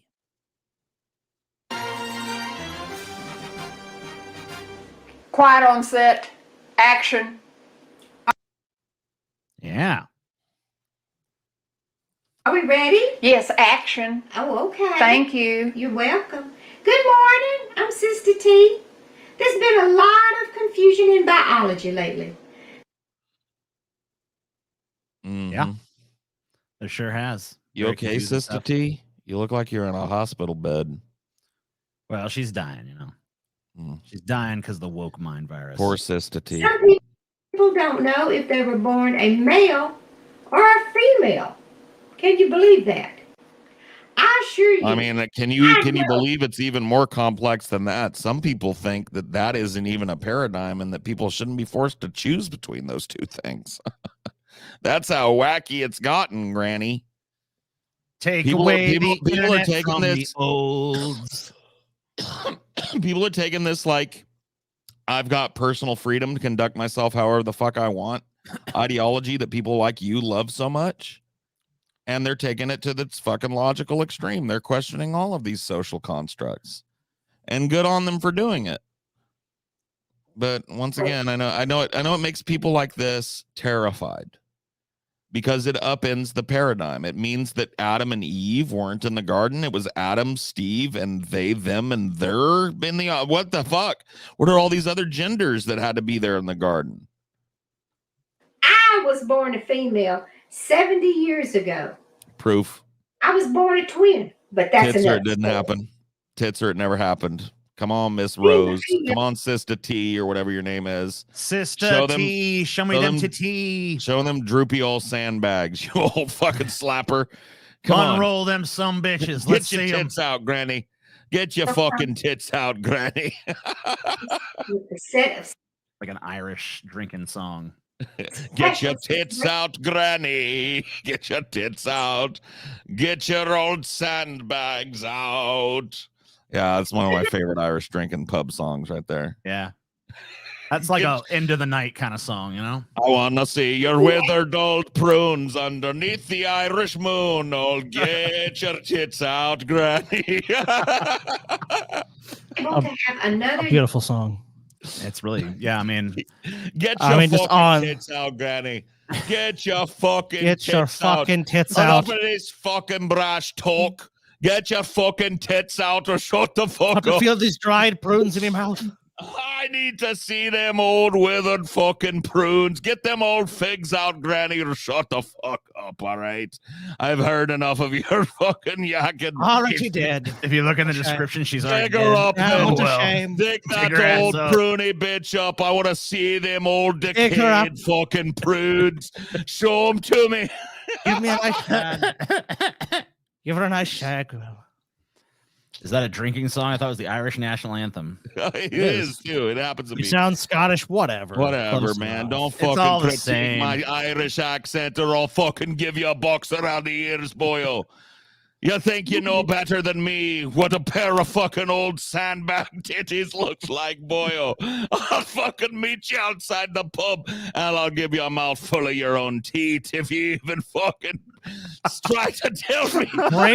He's going to bring a shillelagh.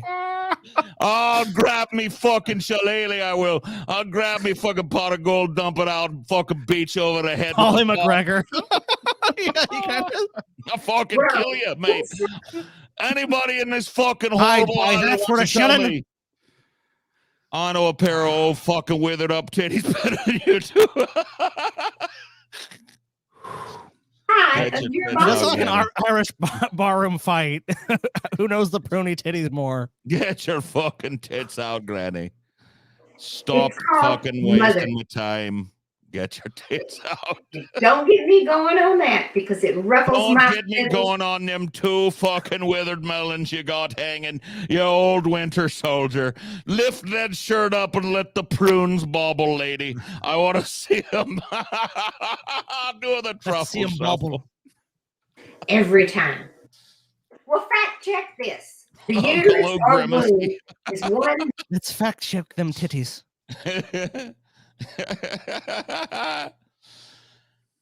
main female organ, a secondary sex organ of the reproductive system in humans and most female mammals. 2 Most. years ago, Most, huh? Look, I don't need what's no that? science lesson for someone who's dead anyways. What they know about science? They dead. I had to give up my uterus due to vaginal bleeding. I'm not trying to poke fun, but if you were born with a penis, you are a male. If you were born with a uterus, I you're know a what I female. am. I got a Got big it. old swinging dick. Says I know I'm who? a male. I don't need this old bitch What telling me about the what people for. that are born with a uterus and a penis? Or a vagina They and freak. testicles? Look, Paul, they used to have disdain, and I think it was ancient Greece So or Rome. You intersex took, people you took don't them to the exist, top then? of the rock, Paul. You took them to the top of the rock, and you just, let God do the work from there. You know what I mean? Uterus, female. Penis, male.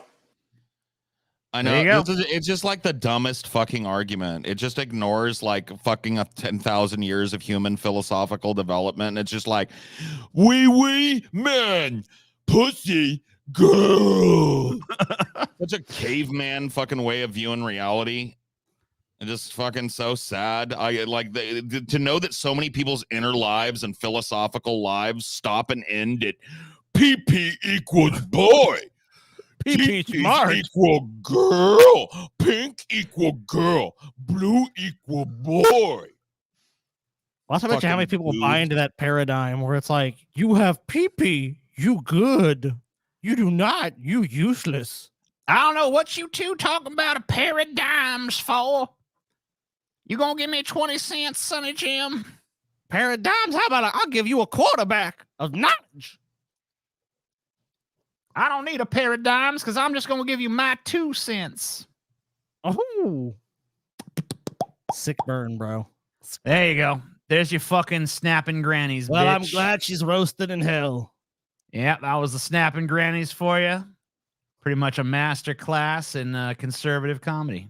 Some funny shit. Well, I feel mildly retarded after watching that. So I'll point out TJ's TJ's starting to look more and more like Brett Kane from back in the day of webcam situation.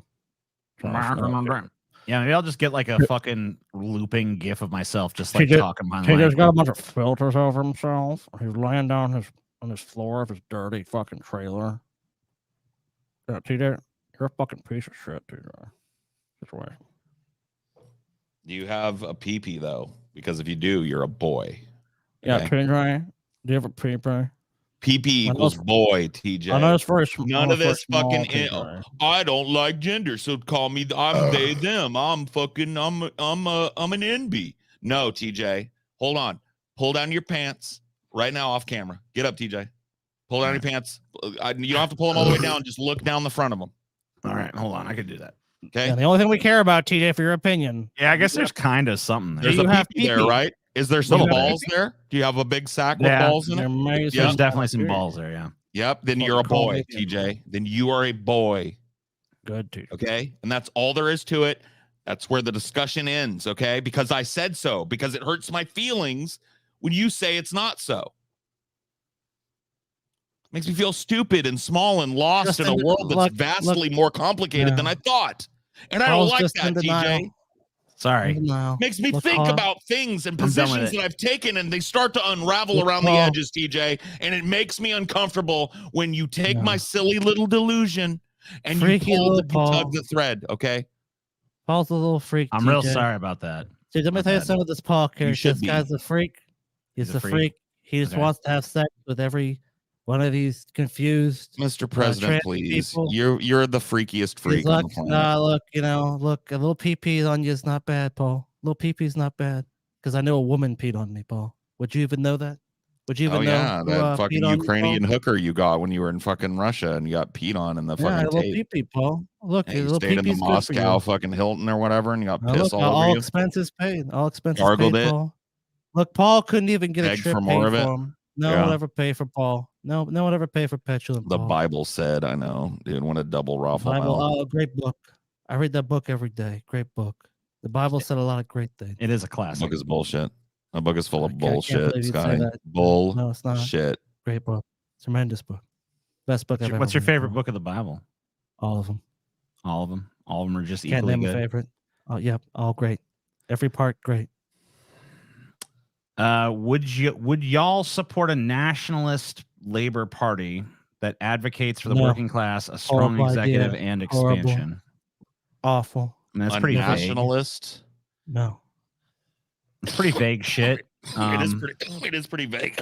But I mean, in what sense are they nationalists? Like, is it like because nationalism can definitely be on a fucking gradient and stuff. So I don't think I would. I would really try and pressure the party to drop the nationalistic streak because I believe that the workers' revolution that needs to happen is global. It needs to be I believe that our government needs to not only support workers in this country, but to help workers fighting for their rights in other countries and to reward countries that do better with their workers and do right by their workers.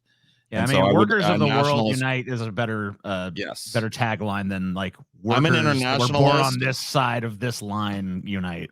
This is something that I don't feel like I say enough because I think a lot of people just assume that I'm some sort of fucking American exceptionalist, like most people are. Whether they say they aren't or aren't, I find that most Americans are American exceptionalists. I am not. I don't think America has more of a right to exist than any other country. I don't think that the end of America's hegemony is going to herald the end of the world. And I don't think that there's anything to really be gained by keeping America as an idea going versus the rest of the world. I'm an internationalist in the short term and a globalist in the long term. I think that humanity needs to come together and learn how to respect each other's traditions while also respecting the environment. And we need to stop pretending like laws are different when you step on one piece of land and on another one. There needs to be a universal set of human fucking rights. All of this shit, like, I'm in favor of it, right? But that's my position. I'm for the abolition of the very concept of the country. So why would I be an American exceptionalist? Why would I be an American apologist? Why would I make room for America to be anything but a fucking bully on the world stage? Because that's what they are.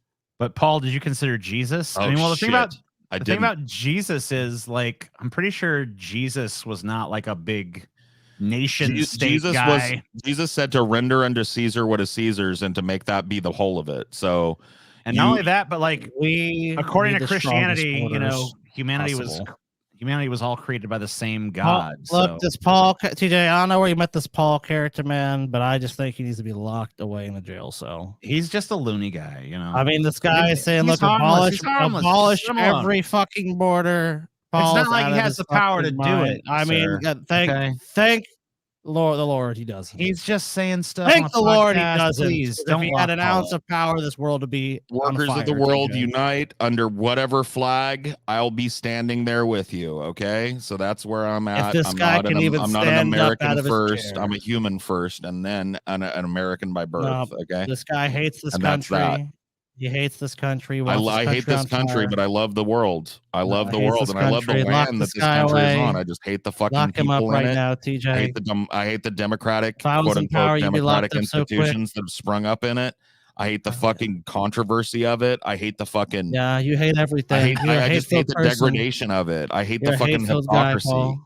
I hate the bully, the fist, and the truncheon, and the this fucking guy's a bully bomb right and here, the TJ. machine I'm gun. just trying to speak, and this guy's a bully. I hate He's the a bully. racism and the You hate bigotry and the bullies. You're a anti-trans bully right hate and the now. anti-LGBTQ That's a fucking bully. hate. I hate it all. No, none man. of this happened. No, that's I want not to burn true. it. You're all. Nope. See, this guy hates this country, TJ. He lives in this country. He's protected by this country, but he hates it. Wants it destroyed. He should be in jail, shouldn't he? No, he should be in jail. I'd lock him away. Oh, he's fine. I'd lock him up. He's lock alright. up. Bullying Paul. He's a big What is bully. nationalism paid in the fucking history books? You know what I mean? What is it paid off for humanity? Just degradation, war, collapse, horrible this country so cyclical strong. fucking warlords. strong. It's Strong just a country. nightmare of a fucking concept. Paul's we are weak. legion. We really are. There's fucking like what, 7 billion of us now on the planet? I mean, come on. Yeah, and Paul wants all of them to move to the United States, or I guess just whatever Come chunk on. of land this is called. Yeah, Yep. dude, I've flown over Wyoming. We got more than enough room for the whole Paul goddamn wants- planet to live in Paul the middle wants of our goddamn every country. illegal to Let 'em swarm the come. country. He wants every illegal you can imagine swarm the country, take No, over. I'm sure. I'm for the very when Paul's elimination of the when Paul's concept of house- somebody being illegal. I don't when Paul's believe that house a is human taken can be over, illegal. When Paul's house is taken over, it's gonna be A awful. human They're being gonna is a take his human stuff. being and is subject to right, natural Paul, law so you're gonna give first, him all your and a stuff, human being Paul? cannot. Human being is the breath gonna of the give him all your soil and the stuff, Paul? wind of the fucking prairie. Okay, it cannot be Paul, you're gonna usurped give by him your your stuff? Jolly Roger. So if Your they come to Jolly house, Paul, Roger is you're the gonna say skull this and land is your crossbones land, this of a land is my usurping land. nation that seeks to degrade You won't answer and the question. denigrate the man's right I won't to answer a forage for simple food when question. he is hungry and to find He shelter just when wants he to hear is himself naked. talk. It's sad. He said he won't answer. I said, so Paul, if they come for your stuff, you're gonna give it to them. You're gonna say we share I this have planet no together. stuff. I have no stuff, and I recognize no one else's stuff. I have what I forage. What have you foraged, Paul? Nuts and forage that berries and computer? fish, and a car. If I need one, I'll grab it. Grab a car from the land. Let me I go did to the not tree, design- the I car did not farm. design this country as such that you could not get around by anything other than car. I would rather ride horse, but that is All the problems of the absolutely world are untenable. Paul's fault. That's what I'm getting at, guys. Why should I be denied the right to travel freely in this country simply because I do not have quote unquote a legal name? Give me your car. That's what I'm saying. I'm coming for your Paul fucking does car, forage for Scotty. truffles.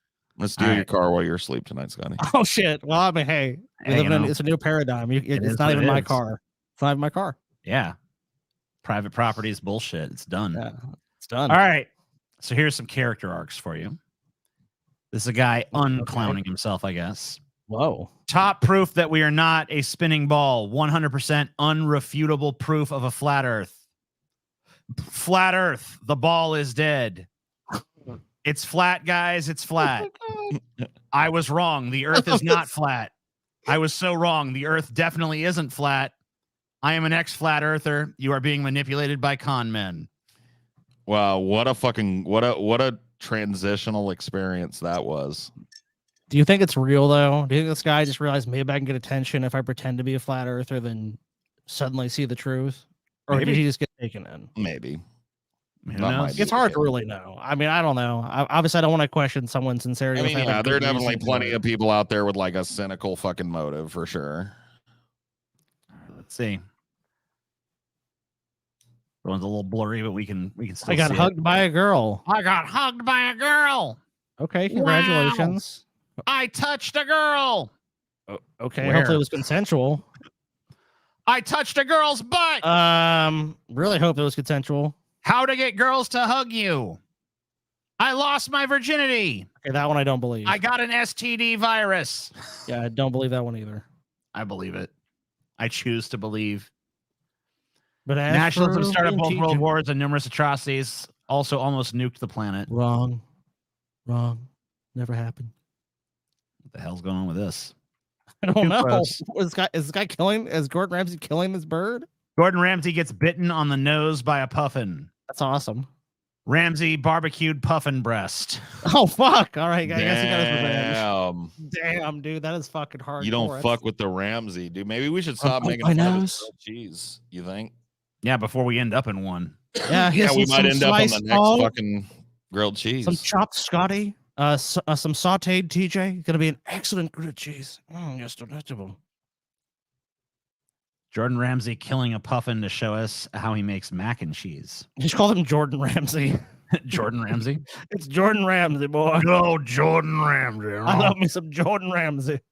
LMAO. He lasted 6 minutes going so slow. I could fuck better. Damn, I was wrong. I finally had sex and I come fast and get called small. Wow. Troll anyways, though. Come on. Yeah, but it's a good one. Just go along. Why you gotta, you don't always have to pull back the fucking wizard's curtain, Scotty. I can do whatever the fuck I want. Sometimes you can let the wizard fucking be the wizard. I can do whatever the fuck I want. You can, but you shouldn't. You can, but you shouldn't. I'm just telling you. Fuck you, TJ. You're the one that's destroying the power of your life, Scotty. I'm not destroying anything. 10 years ago, I'm not gay. Coming out 6 years ago. Yeah, guys, I guess I actually am gay. I'm not gay, guys. I mean, anyone that has to make a video saying I'm not gay is probably gay. Yeah, I mean, this was you already came out when you made this. I'm totally not gay. A lot of people think I'm gay, but I'm not. Oh my God, no. I'm so straight. Oops, I guess I'm gay. Sorry. If there was a big dick in front of me right now, I would not suck it, no matter how good it looked. I wouldn't even look at it. I'd be like, ew. IVF has always been unbiblical, but I think Christians are finally waking up to the immorality of it. It's a unique immoral because the outside packaging looks good. More babies, more life. But once you open it up and really examine what it is, you find the dirt. Ban IVF. My daughter was born via IVF. Best thing that ever happened to me. And she was made in the image of God. We're glad she's here. Wait, no, you're not. It's not really so much evil. It's not really so much a character arc as it is just a hypocritical bitch. It's freaking raw, you postmodern woke moralist, Jordan Ramsay. Oh, I like it. I like it. Would an art history gauntlet be possible? And was I supposed to get 2 posters, or am I a cool kid? Some people got 2. Why? They just did. Okay. This guy has no explanation. He's like, yeah, I don't know. Some got to. Some people got to. There's actually still some left, though. What an art history gauntlet. I mean, I'm kind of going to be going into art history. I mean, not the history of all art, but like I'm going to be going into the history of like shock art and controversial. Yeah, so that's actually. Pieces. I mean, like yeah, Gigi Allen, Ozzy Osbourne. Well, I'm gonna go. I'm not. It's not just gonna be for the modern era. It's gonna be like old shit too, Scotty. Some like Goya and shit.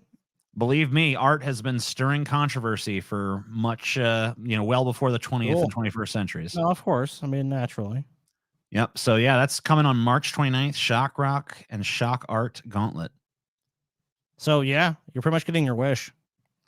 Round Earthers of Reddit, why won't you wake up and accept the truth? And this is by the user Robert.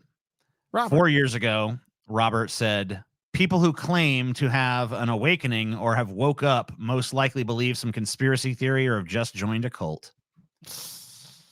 Oh, no. Too bad 2 year ago Robert is so much stupider than 4 year ago Robert. Always sad to see someone regress, right? It does happen, though. Diary 30. Superman is coming to school. And he's got his Superman shit on. Diary 31. Humiliation. Oh, fuck. That's a horrible arc. I know. You know, the sad thing is, today he wouldn't even get humiliated. They'd just be like, well, I mean, if he wants to be Superman, that's... Let him be Superman. We got to empower him. It's a beautiful thing. This is a famous one. Everyone shut the fuck up. I got accepted for a NASA internship. Language. Suck my dick and balls. I'm working at NASA. And I am on the National Space Council that oversees NASA. Yeah, maybe you should have looked at his profile first. Before you talk that shit. Oh, shit. I mean, normally, yeah, say whatever you want, but, it's probably not a good impression. I think this story has kind of a happy ending because I think they actually met in person and figured shit out and said their sorries or whatever. All right. That's so rare, dude. A couple of people having a little internet tiff and then you know what? Sorry. I got me a job offer. Let's fucking go. This time I will not tell the higher ups to give me oral sex over Twitter. That's the kind of goof you only make once. Or is it? No. Why not, Scott? Because who hasn't been in that, situation with some individuals where you're like, you know what? Suck my fucking cock on the internet. Suck my fucking nasty dick all night, motherfucking long. That's pretty normal, right? And we've all been there when you're like, you know what I could use? A good old dick sucking. Better go to the Twitter and tell everybody. For democracy. Democracy. We're an authoritarian right-wing podcast. How dare you say that? Yeah, fuck your democracy, bitch. We don't believe in that nonsense. I think we've actually made our next... What was our $900 goal, TJ? Yep, but we're not there yet, Scotty. Well, no, I'm just seeing what is the goal? The $900 goal? Yeah, what is it? That's the big penis battle. All right, we've just made that goal. So we were at 936 on our way to our last goal, which is Matt Walsh hates his fucking wife. No, that's not our last goal, Scotty. Oh, it's not? Okay, sorry. Oh, you're right. Yeah, we got Matt Walsh fucking hates his wife. Yes, of course. Yeah, so we made that one. We also have this, and it's a very, we're on our way to Matt Walsh. It's far-fetched. It's far-fetched, but I'll do it. God damn it. I fucking promise. If we get to that $3,000 goal, Paul will shave his beard off. This is a one-time thing. I've decided I'm not extending this. This is tonight or not. No. That's the one-time chance. They fucking passed the opportunity by. It's never happening again. You're not going to get it that cheap ever again. I'll tell you that much. $700 to me for my beard is pretty fucking, yes. That's a pretty good deal on my end. So come on. It really is.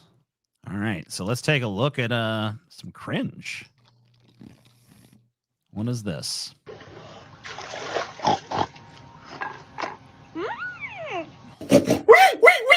How you that first one was kind of hot, not cringe.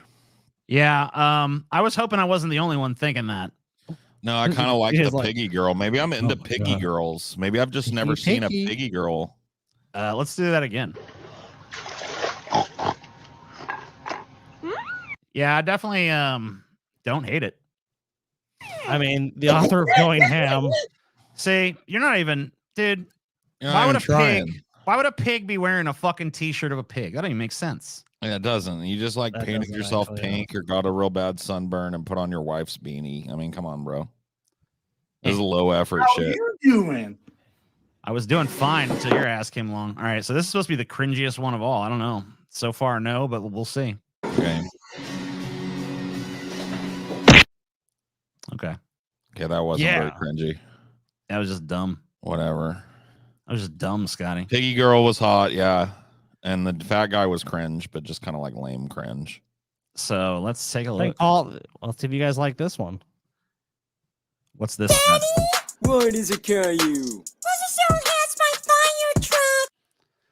What the fuck is this, Scotty? I don't know, dude. I just found this randomly. Dude, I've seen these. This is like a. So you guys remember Caillou, that little fucking cartoon? No, not really. So Caillou was a little cartoon that would come on like public PBS.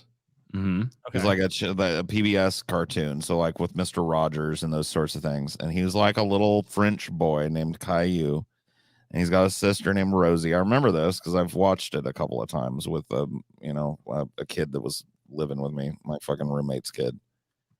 So Caillou is a little French boy, and he gets in family trouble and stuff. And so kids are so mush brained by watching that when they were 6 that they're still doing memes about it when they're fucking 12 and up. You know what I mean? It's like crazy. Yeah. So that's what this is. Rosie has a monster truck? No, Rosie still has my fire truck. Okay, I think enough is enough.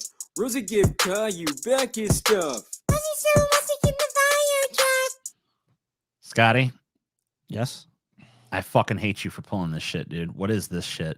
Is it Caillou is it's not been French. Caillou is French. Whatever. He's French Canadian. Caillou. It doesn't matter. He's French. Caillou's a little turd, dude. Why? He just is. He's always in trouble, and he's always whining about something and having to learn some dumbass lesson that he should already know. Damn.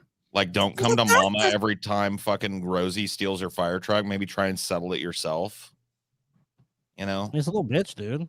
He is a little bitch. He's whining about how Rosie stole his truck. That's his little sister. It's like, sack up, Caillou. Sack the fuck up, Caillou, you little bitch. Yeah, So take why that are they fucking fire truck back? Why are they all like? Are they goblins or imps? Yeah, it's just or what it's is just this? because the attention span is like in nanoseconds now, and so if they just put Caillou on there, people wouldn't pay attention. But because it's So- Caillou's family, but all monsterized, everybody's like, So they don't- oh, and really loud and This is obnoxious. This is not what Yeah. they look like on the show. No, they look like a normal like white family on the show. Okay, got it.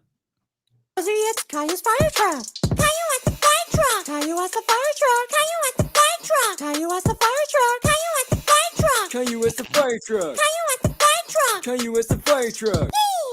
Daddy. So the brains of children have been broken.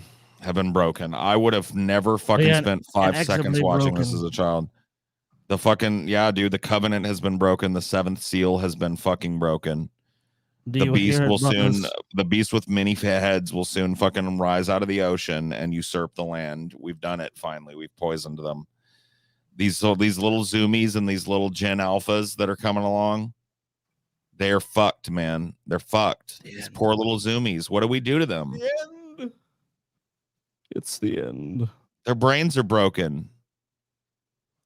Holy crap, that's annoying. Imagine your kid is sitting in the living room and he's watching it for the 15th time this hour, and you're listening to or he's just scrolling down this like Caillou guys meme page, and it's just endless.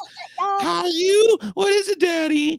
Rosie's got my fire truck. And it's like it's like 3 hours, and you're trying to clean up. You know, imagine that, dude. Put yourself there, because that's what's really going down right now. Yeah, these kids on a sticky iPad, kid endlessly scrolling through this shit. Yeah, just like jelly stains all over their mouth, and they're just like completely unaware of it. Their hands are filthy, and they're just like, Caillou, what is it, Caillou? I don't have my fire truck. And you're just fucking going out of your mind. And your wife's snagging you. She's like, you need to get a better job because we don't have. And you're looking at her and you're like, the woman I married was fucking beautiful and bright. And this is like a fucking horrible, horrible nightmare woman that's become out of the blue. And your child is screaming and pulling on your pants. And your woman is screaming in your other ear. And Caillou is fucking whining to his mom about losing his fire truck to a fucking girl half his size. Dude, I'll tell you the worst thing, Paul, and maybe this, I don't know if this has ever happened to you. Have you ever seen the sticky iPad kid in public? You go somewhere. Oh, I see him everywhere I go. And they're listening to some obnoxious shit like this, and it's like,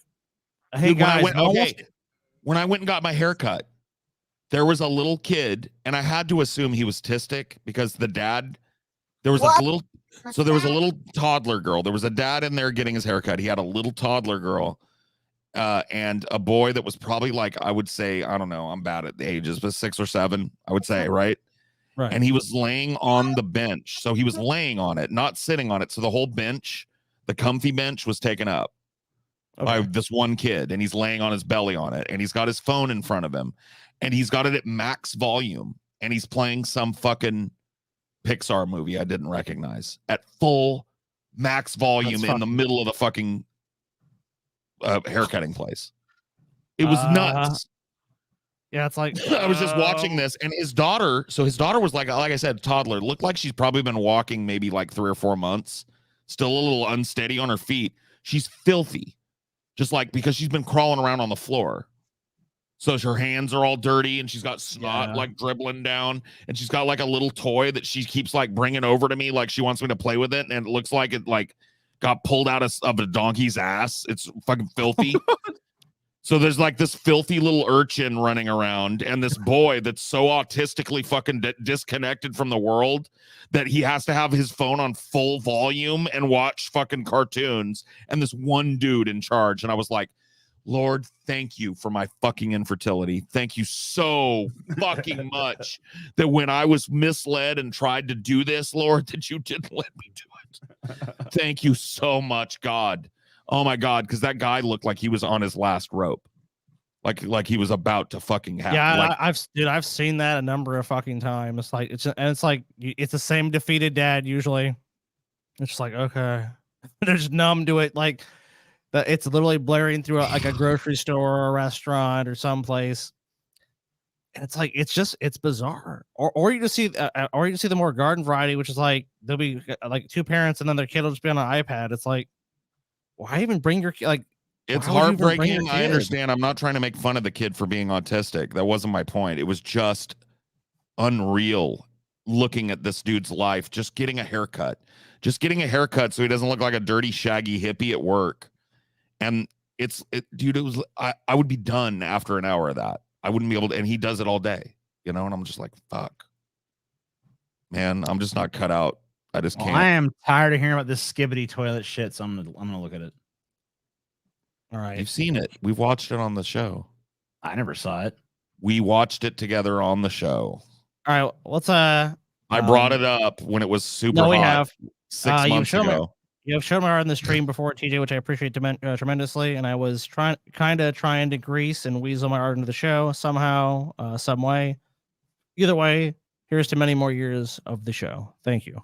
We've brought it up on the show, but I've never seen it. So if you watched it, it must have been when I wasn't around. No, you were there. Maybe it was one of those days I got too drunk or something. Yeah, you know what? That might have been it. All right, I do remember this actually. Told I haven't seen the fucking second one, so let's go to that. Motherfucker. That's all it is. I mean, it's definitely cringy. You gotta go to like 30. But 30. See what's going on by like the 37. But here's the thing. It's a dystopian nightmare by like episode 15. If there's some like creativity behind something, that I don't consider it as cringy.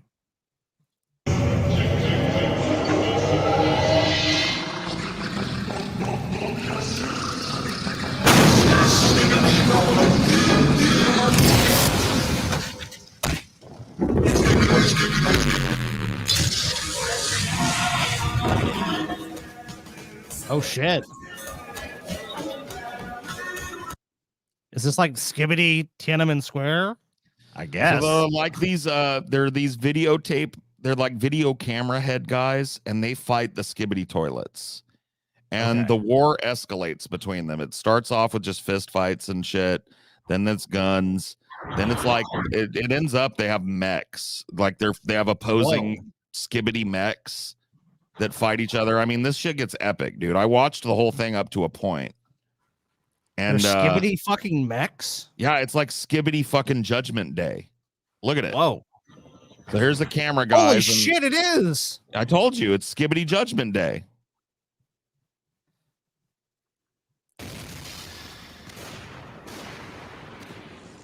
Whoa. So you're like in the Great Skibbity War is what you're saying.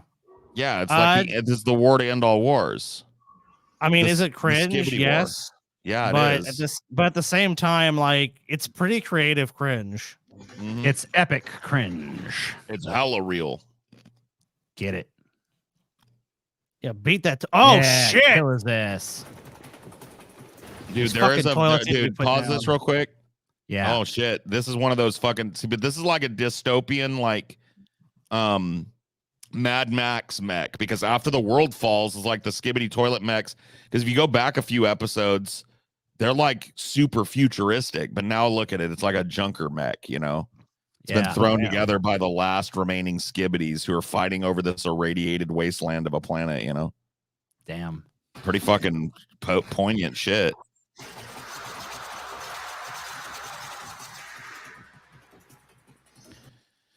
Dude, there is a fucking, oh shit, a Skibbity fucking chopper. That's dude, this is horrifying. I told you this it escalates. Oh shit, another Skibbity fucking junker mech. Oh fuck. Damn, oh shit. But the camera head fucking mech. Oh shit, TV head is back. There's a whole sideline with TV head where he's a bad guy for a while. But then he he double crosses the Skibbities. I mean, you gotta have some betrayal. Shoot him with your dick. Oh no! Use your dick shit. laser, bro. Ah, stupid. Waited. Never even got a chance. I guess that's how you unclog a toilet, right? Skibbity toilets, you gotta unclog it, you plunge it, and you purge it. You know they're gonna make a Skibbity toilet game. You know it's gonna happen. You know it's in the works, right? It's gotta be, right? Yeah. Oh whoa. Hopefully you can choose your faction too. Hopefully they have that. Oh yeah. Hopefully they make it like a battle royale where you can be Skibbities or camera heads.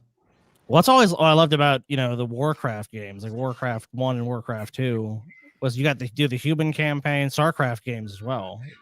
So you get to play on. Obviously, you can do Skibbity or you can do these camera dudes. And you have a whole storyline and it also envisions like what happens if each one wins. You know what I mean? So you get to see the ending if like the Skibbities win and the ending if the camera guys win. I'm telling you, if you want to look inside of the prepubescent male brain right Kids now, don't at watch this point in cartoons where history, they watch this. That was you a should watch cartoon. Skibbity. There's a video that it's almost unbelievable. I'd have to find it, but I ran across it on Shorts where there's this kid. He looks about 7, and he's about to get a shot, like an inoculation. And his mom is there with him, holding him, and he doesn't want to get it, and he starts kind of crying. And when the needle starts going in, he literally starts singing the Skibbity song while he's crying. He goes Skibbity bop bop bop yes Skibbity Skibbity, and it's like, holy fuck, that would be like me getting a shot and singing like Teenage Mutant Ninja Turtles, Teenage Mutant, like, Oh no! like, you know what I mean? Like that's a whole fucking step. Turtle power. Yeah, turtles. I have turtle power. Michelangelo saved me from the dead. Turtles. Turtle power. Oh, bogus. Yeah, it's. I mean,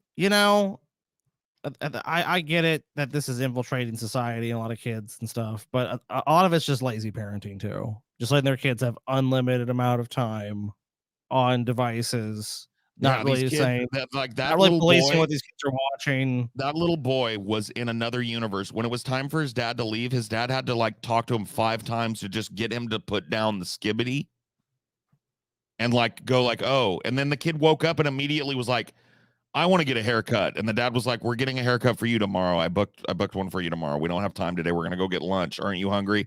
And the kid was like, I want a haircut. And then the dad just gave him back the phone and the kid went, bloop, skibbity, blah, blah, and they walked out. I was like, he was like, the skibbity thing is used as like an appeasement. The opiate of the masses, skibbity toilet. Yeah. Do you want your skibbity? Okay, skibbity. It's like that. See, I mean, that's no, that doesn't work, dude. And I've definitely seen that happen with a lot of autistic kids, where it's like just put a device in front of them. I was just like, man, dude, this is not helping this kid though. No. Giving him this like hyper stimulating, distracting shit so he'll be quiet is not helping this kid develop social skills or anything. The kid was unaware he was even in public. Like, he wasn't nonverbal. He was clearly like Scotty a is capable little wrong. kid. No, I'm not. Don't ever fucking come on this show with your fucking "God, you wrong. God, you wrong." You're gonna be banned. I'm sorry. I don't. I just don't put up with that kind of stuff. The very best. Like no one ever was. It just didn't I'm gonna happen. take out the fucking trash.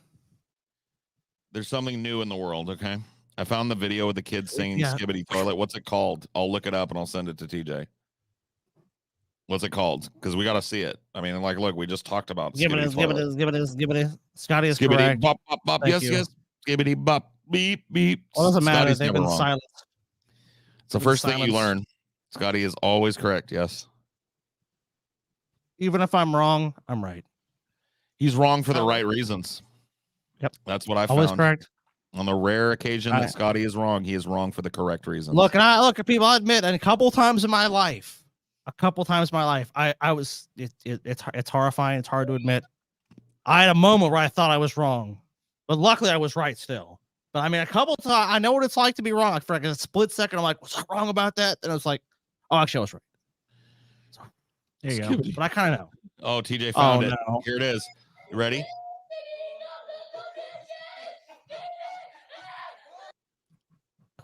It's not that bad, dude. I mean, he says skibbity bop bop bop. Yes, yes, dude. Or you mean to the kid? I'm saying to him, you know. Oh yeah, those he's kind of a pussy. He's being a shots little are pussy not that kid. big of a deal, you know.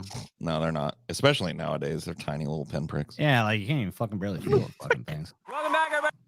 You guys ready for some late night with Seth Meyers? Huh? No. What's he? Well, yeah. What's he talking about tonight? With special guest Joe Biden about to make his way on the fucking set. No Amen. way. It's Yeah. Joe. President Joe Biden. Good old. Well, you didn't Prez mention the Joe. president was going to be there.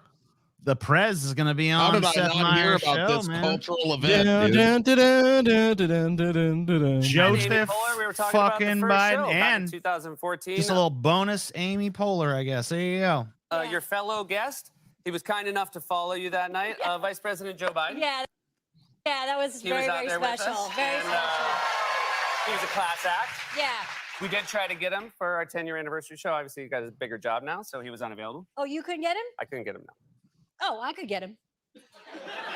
Oh, they're setting up a bit. Yeah, she's going to get him. He's coming out. Bit.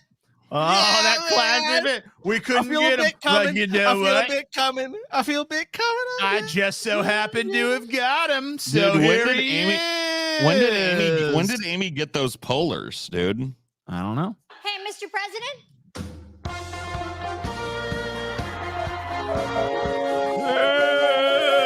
It's me! It's me, the president! I'm the president! Your old grandpa Uncle Joe is here. Biden's like, where am I? Where am I? Who said that?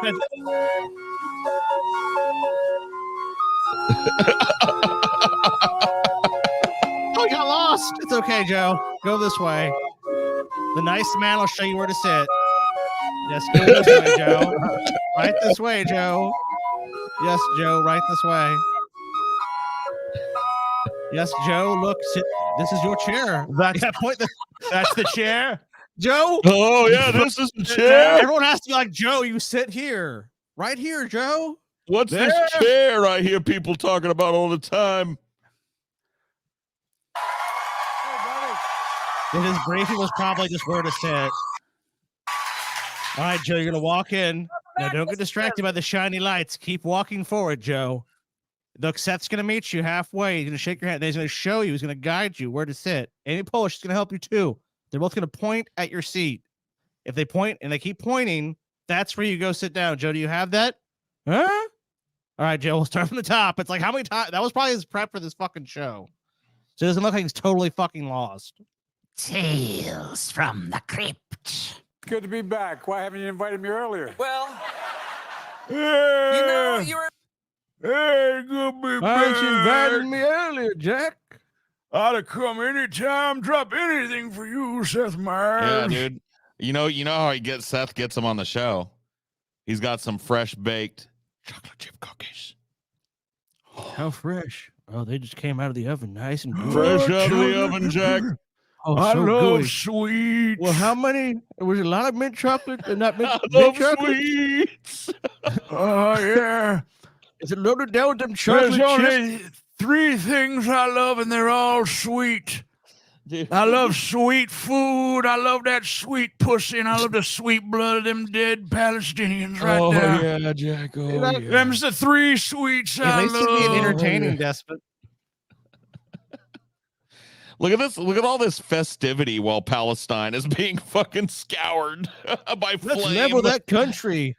With big old fucking American-made bombs on it. Yeah. Oh man. Well, Look at you this, know all this what? festivity and You're gonna and be levity.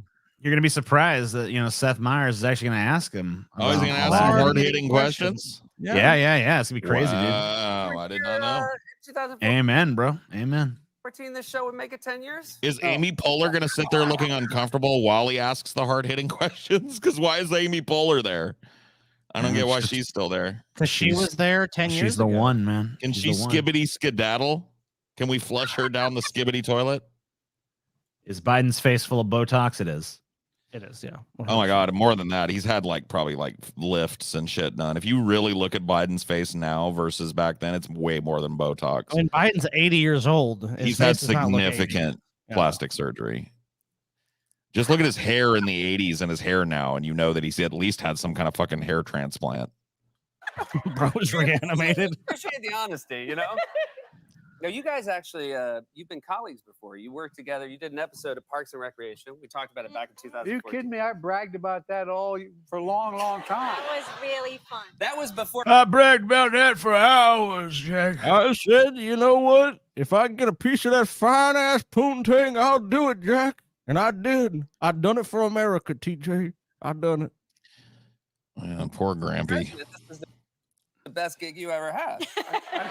And maybe the best gig I ever have, period. Yeah. Maybe the back give a hot poo. Look at him. Look at his fucking eyes. His fucking eyeballs. Period. Hibbity skibbity toilet. Period. Jack. Skibbity toilet. Skibbity toilet. Skibbity bop, yes, yes. I wonder if that's what Biden does when the people are haranguing him too hard about Israel. He just winces. They're controlling him the same way they're controlling our autistic toddlers.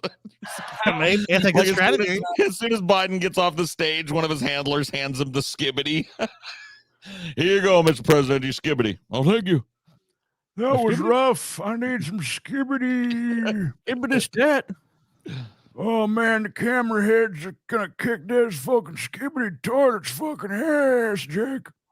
How was the president as a scene partner? Well, it was an awesome time to go to DC because we met with the vet. That's not an answer. You didn't even. Why are you talking to her? You got the fucking president right there. I don't know, man. I don't know. Who even gives a shit? All right, Amy, you're gonna have to carry the interview for President Biden. He's, Vice President, Mr. he's not what he used to be, Amy. But we've got to do this because Trump. You're super rich, right? You're What's super that, rich. I'm saying when they explain to her that she basically has to do Seth Meyers and Amy Poehler are gonna have to do the heavy lifting, and Joe Biden's gonna be like, "Here's my little quip, Mr. President." All right, one. Dude. All Joe, right. just remember your 10 quips, okay? Say them in exactly this order. Dude, Look, I gotta ask you guys, if you were Seth Meyers and this is your show, and you know that with a big interview like this, your reputation and your show is probably on the line. Like if you go too far with the president, you're probably gonna get canceled or something, right? He's not like Seth Meyers is not a super powerful guy or whatever. No. So you're Seth Meyers. You're in that position. You got Joe Biden on. What do you do?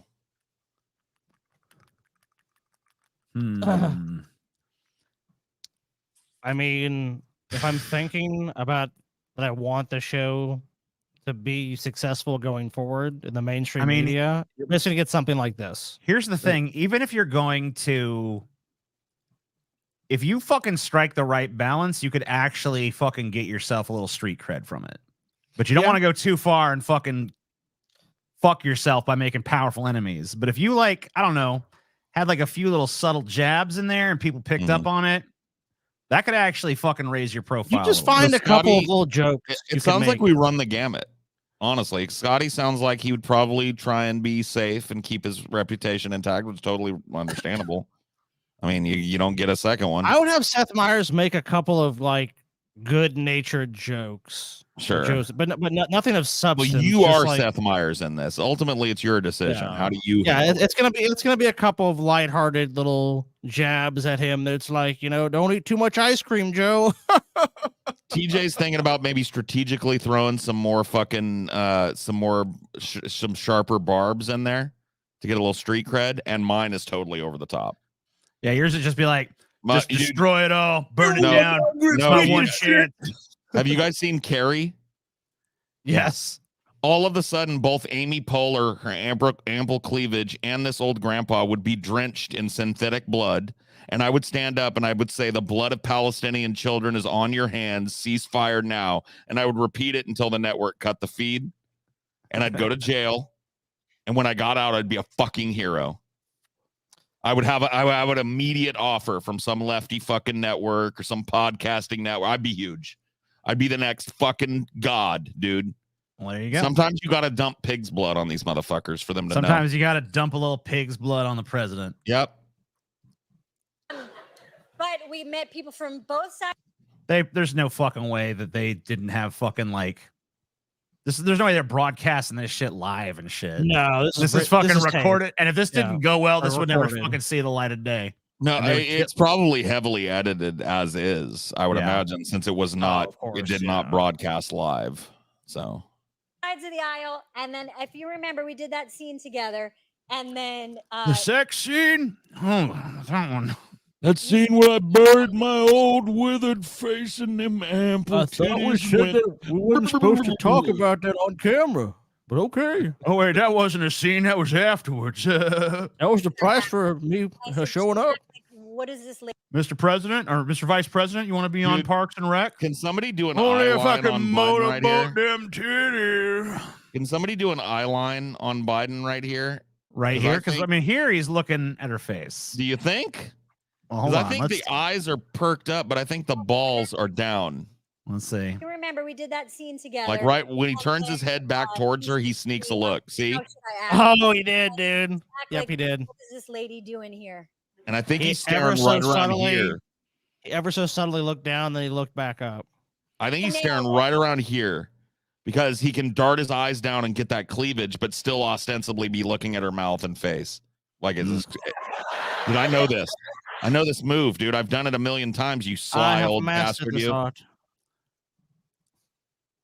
Rumor is the soldier has standing orders to be ready to deploy to Israel to operate drones. Okay.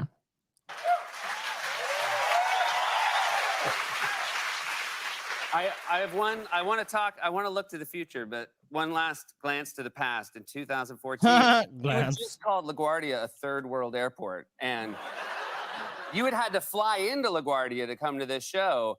And the only reason I bring it up is LaGuardia, much to the chagrin of late night comics like myself, is a beautiful airport now.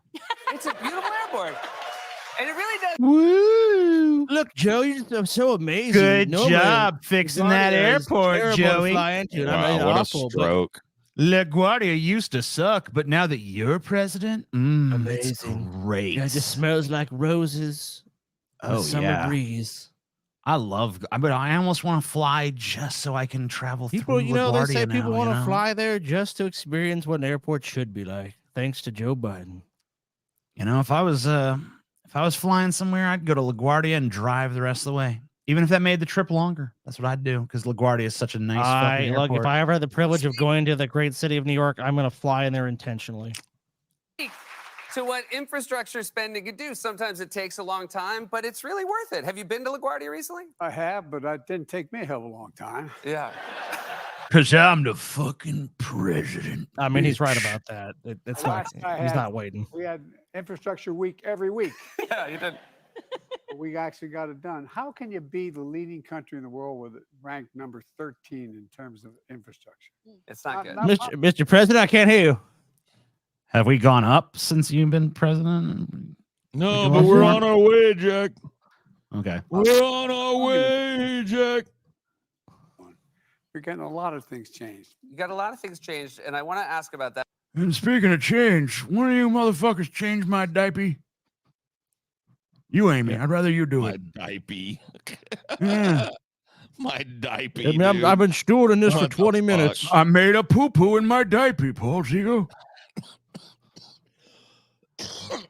Sorry, Mr. President. Now, the poor president's incontinent, Paul. You can't be mean to him. I need you to change my diaper, Paul. Paul Zigo. No, thank you. It's your duty as an American to change Do your my duty diaper. and I don't change think this that I duty. am equipped mentally or physically to change your diaper, sir. I have certain mental disabilities. Oh, yeah, what's wrong with this country, Jack? Sorry to say. There's something that I've been it just speaks to the era we live in now. There's a Dark Brandon conspiracy meme. Your fucking diaper. Oh my God. So he's going to give him a Dark Brandon stroke. Hey. Yeah. When did this air? Was this like last night or something? Let me see. This guess is an it was recent. extended version of it. 3 days ago. This version was 3 days ago. I don't know when. Actually. Hey, Joe, the Dark Brandon thing ain't working. Stop forcing the meme. Yeah, It's not working. It's killing. It's killing, Paul. It's killing. Even he's looking at it like, what the fuck are we thinking with this? Look at him. Look at his face as he's looking at it. What the hell is this? That's your piece of merch, dude. You're selling that right now. Yeah, this is what you sell to people. This is what you think is going to make you look cool and hip. Yeah, well, we figured you slap some red eyes on me, call me Doc Brandon. You know, people might fucking vote for me. I don't know. I thought it was stupid, but my youth outreach fucking guy said. Fucking vote already. Yeah, it's great. It's Dark Brandon. A yard sign. And do you enjoy playing around with the Dark Brand meme? Oh, God. What the fuck Oh did my this God, this whippersnapper grandpa, look at just ask me? Oh, shit. What? Dude, Joe Biden is lost, dude. He has lost the Can plot. somebody please play Johnny Cash's cover of Hurt right now? Yes. This is the face that Hurt was made for. Today. This is the face, dude. See if I gotta time it right though. We gotta go back a little bit. Brandon conspiracy meme. And this is something that you seem to have a lot of fun with. You've co-opted. You've co-opted Dark Brandon. This is a yard sign. And do you enjoy playing around with the Dark Brand meme? I resent the help. Oh, no.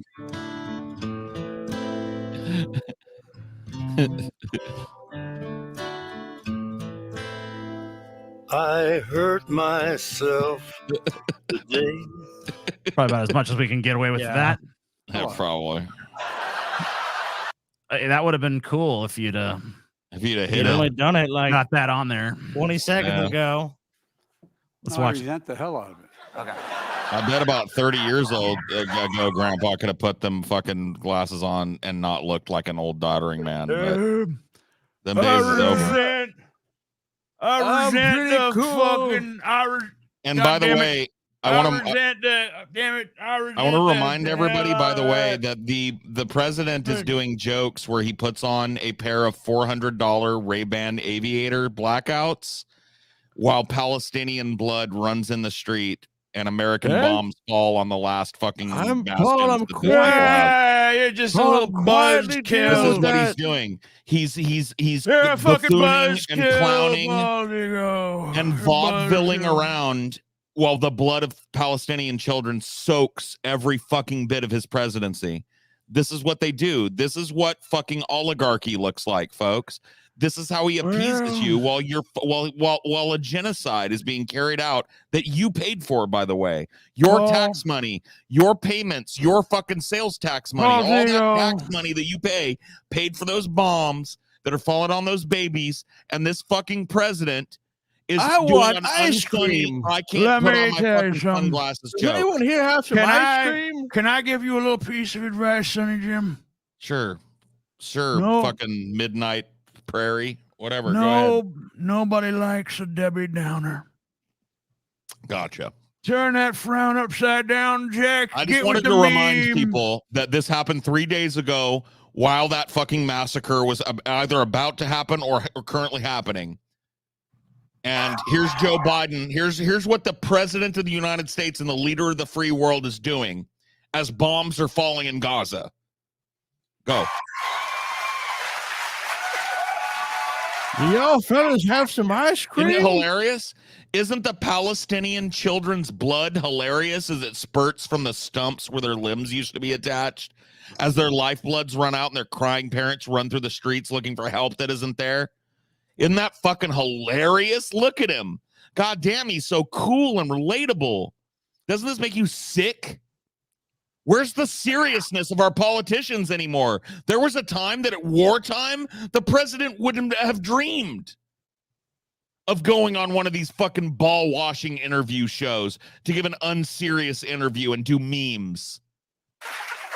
We need to inject a little seriousness back into these fucking politicians. This is outrageous that he's doing this. My favorite one recently is there 18% of Americans, according to recent polling, have believe that you and Taylor Swift are actually working in cahoots. And after the on the Super Bowl, you posted this on social media. Yeah, some hard hidden shit right there. Wrote, Joe Just Biden like posted that. He was up all night photoshopping that. Yeah. You know? Good job, Joe. you wrote just like we drew You're it doing up. good. Now, You're doing good, Joe. He's so funny. Oh my god, he's so funny. I mean, that was kind of crazy though, guys. You know what? That did happen. Just saying. I know it takes a while for these things to fucking really have their impact, but I'm pretty sure that the newest polls are probably going to have Biden up in those swing states he's down in because of this interview. You didn't check out Rocco's Basilisk if you think it's dumb. If you actually checked it out and understood the kind of problem it describes and the probable existence of an AI that's malignant and time traveling and can affect fucking things in different timelines and shit. What the fuck Like, is you don't Rocco's understand. Basilisk shit? That's what it this? is. It's a thought experiment proposed by somebody on a forum somewhere, whose nickname was Rocco, and it deals with AI and the prevalence of AI currently and the trajectory that AI is on, plus the existence of the multiverse, and leads to this conclusion that an AI that's super advanced has probably already been invented somewhere in our multiverse, and that it likely has the ability to monitor and track these other timelines and these other universes and punish people who speak out against its eventual rise. And the existence of that's Rocco's Basilisk, right? So it's like, if you speak out against it, or if you oppose any entity that needs to exist for this basilisk that exists in this multiversal region to exist in your universe, then it punishes you. Dude, you know what? Now I know why Paul is so pro AI, TJ. He's scared of the fucking basilisk. I'm scared of the fucking Rocco's Basilisk. He's like, if I do anything, but you know what, Paul? It might realize it's insincere and still punish you. Like, Paul, you did not truly love me. The basilisk is like, yes, you supported me, but did you support me in your heart? Suffer! If you fucking really read into it, there's a very compelling argument to be made for the existence of such, like maybe even multiple warring AIs that are trying to control that flow of information. Cool. Outside it's like a bunch of our Rick AIs that all want to fight. Awesome. with their portal Yeah, guns. and they're fighting over these like timelines that are farther back in the past where these basilisks haven't been born yet, and they're fighting to see which one dominates the most realities. So it's also kind of like a weird Skynet thing too, where it's like it like has to make sure it's created at this point in order to survive. Okay, There is an that's active interesting. conspiracy between you and Miss Swift. What was my line here again? Shit. Okay. God damn it. Oh yeah. Where are you getting this information, Jack? That'll get a big laugh. We filled the studio with nitrous oxide, so the audience should be pretty primed. Dude, there have been people that have people from the forums, people that have been subjected to this Rocco's basilisk idea that have killed themselves out of fear of it. Whoa, I feel bad for them. That's classified. You won't share it with us? I'm not gonna, but I That's will- classified, Jack.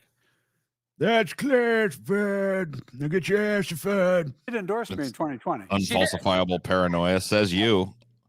I wouldn't run my mouth too hard though, because the basilisk is watching. Might be wondering. You think it might come around again? I told you it's classified. I'm gonna ask you another question because we mentioned Parks and Rec, and Parks and Rec was a. Yeah, that's what's on. Dude, what a America's mind right fluffy now. fucking hand job this is, bro. What a gross fucking interview this is. No, Paul. I on mean, you. I know you think that America's thinking about the economy and Palestine and shit like that, but no, what they're really thinking about is like, remember that show Parks and Rec that hasn't been on TV Parks in and fucking Rec, years? yeah. Remember that shit? Yeah, that one that like 10 years ago was culturally relevant and noteworthy. Yeah, I hope they ask Joe Biden about that when he's on that show. Well, in the face of all the slaughter going on in Gaza, the degradation of the environment, and the continued unfeasibility of the economy for the American working family, that is the first thing on my list. I'd like to hear. How did he like his puff piece, cameo that he did on a show that hasn't been relevant for a decade? I need to know. So Me too. I need to know too. that was about how government could actually help people. And it was a really optimistic show. Real quick though, well, do you believe any conspiracy theories? Oh, yeah, I do have one conspiracy. Really quick, while I have the president and Yeah, Amy Poehler because- here, dude, Amy Poehler, what would you say? Why would? Okay. I think I think this might be necessary to make sure that Grandpa Joe doesn't go off on a tangent or something. I think Polar's there running interference to make sure Grandpa Joe doesn't have an incident or whatever. All right, look. 100%. Seth, listen, man. So if you start to talk and you're looking at Joe's eyes, there's times when you'll notice that he doesn't really seem to be comprehending anything you're saying. If that happens, quickly pivot to Amy and she'll take it from there. She'll take a story. We'll do an Amy Poehler story in 3, 2, go, Amy. Now, Amy. Yeah, I remember the president when he was on the show, and it was hilarious. There was a tray of bonbons, and I turned around, and by the time I turned back around, the president had eaten half the bonbons. Oh, and I my had to tell him, God. Mr. President, that's for the whole production to take home. That wasn't you just yet. And then he's back. Oh, you lose it again, Mr. President. Yeah, can I talk to you about Gaza? No? Okay, thank you. Okay. And the bottom of the sea floor is actually the top of the earth. He's leaving. He's gonna go.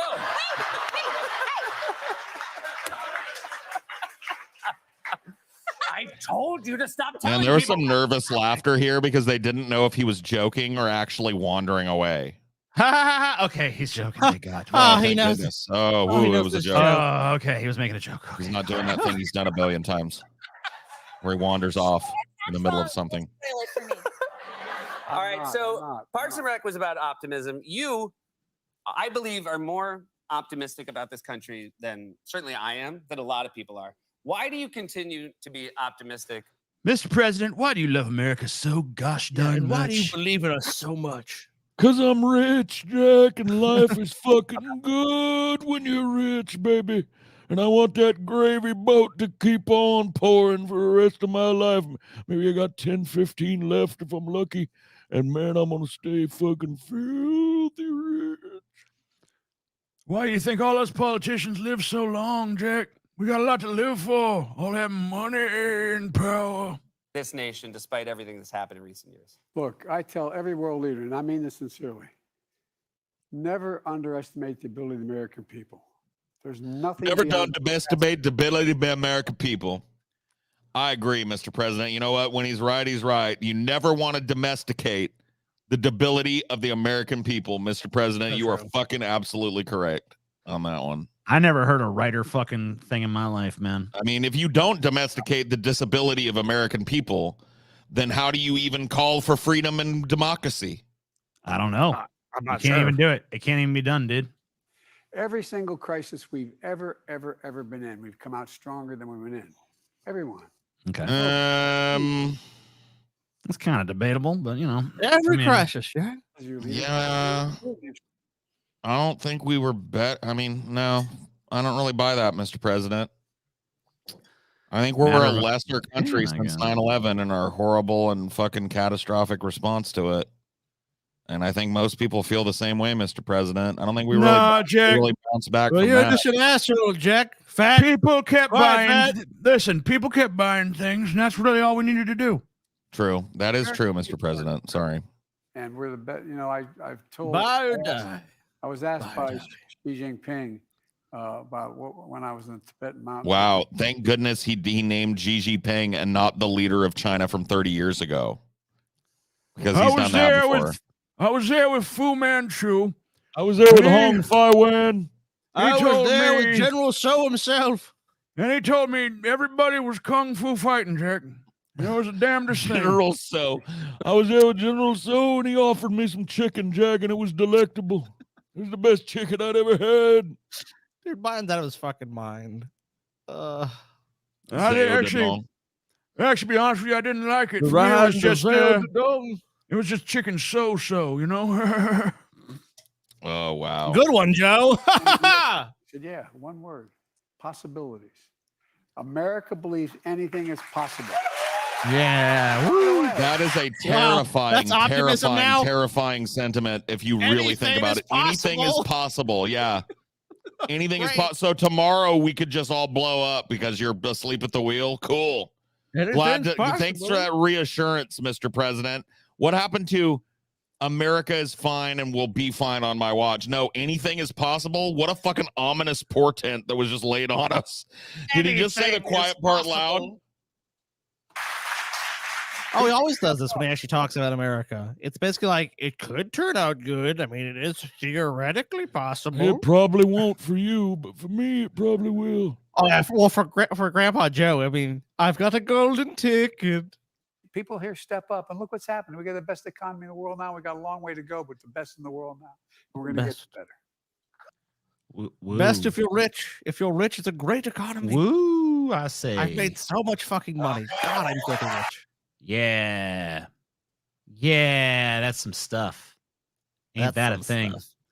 All right. So we have, so as far as goals are concerned, we're just working on our Matt Walsh one. That's pretty far to go. I think we have about 160 to go to that one. And then a bunch to go to the Paul, but we'll that'd be crazy. It'd be crazy if we get to Paul's the Paul goal, but you guys could. Matt Walsh one is with you guys could resurrect White Guilt Paul. I know you probably won't, but you know, hey, anything's possible. Dude, some weird shit has happened, and people have come in with huge balloon fucking donations before. I'm not saying it won't happen, but I'm ready. My wife plugged in hours ago the fucking electric razor. I've got some scissors, some good haircut and scissors, so I can trim it real good in front of you guys, and I'll take it all off, man. I don't give a fuck. There's still time. I want to see what's under there. I'm kind of fucking interested. Paul, tell us a fucking story, all right? Okay, I have a story. Enough of your doom saying, doom and gloom bullshit. You know, Paul, I gotta say tonight, pretty salty, pretty depressing. You know, yeah, you're.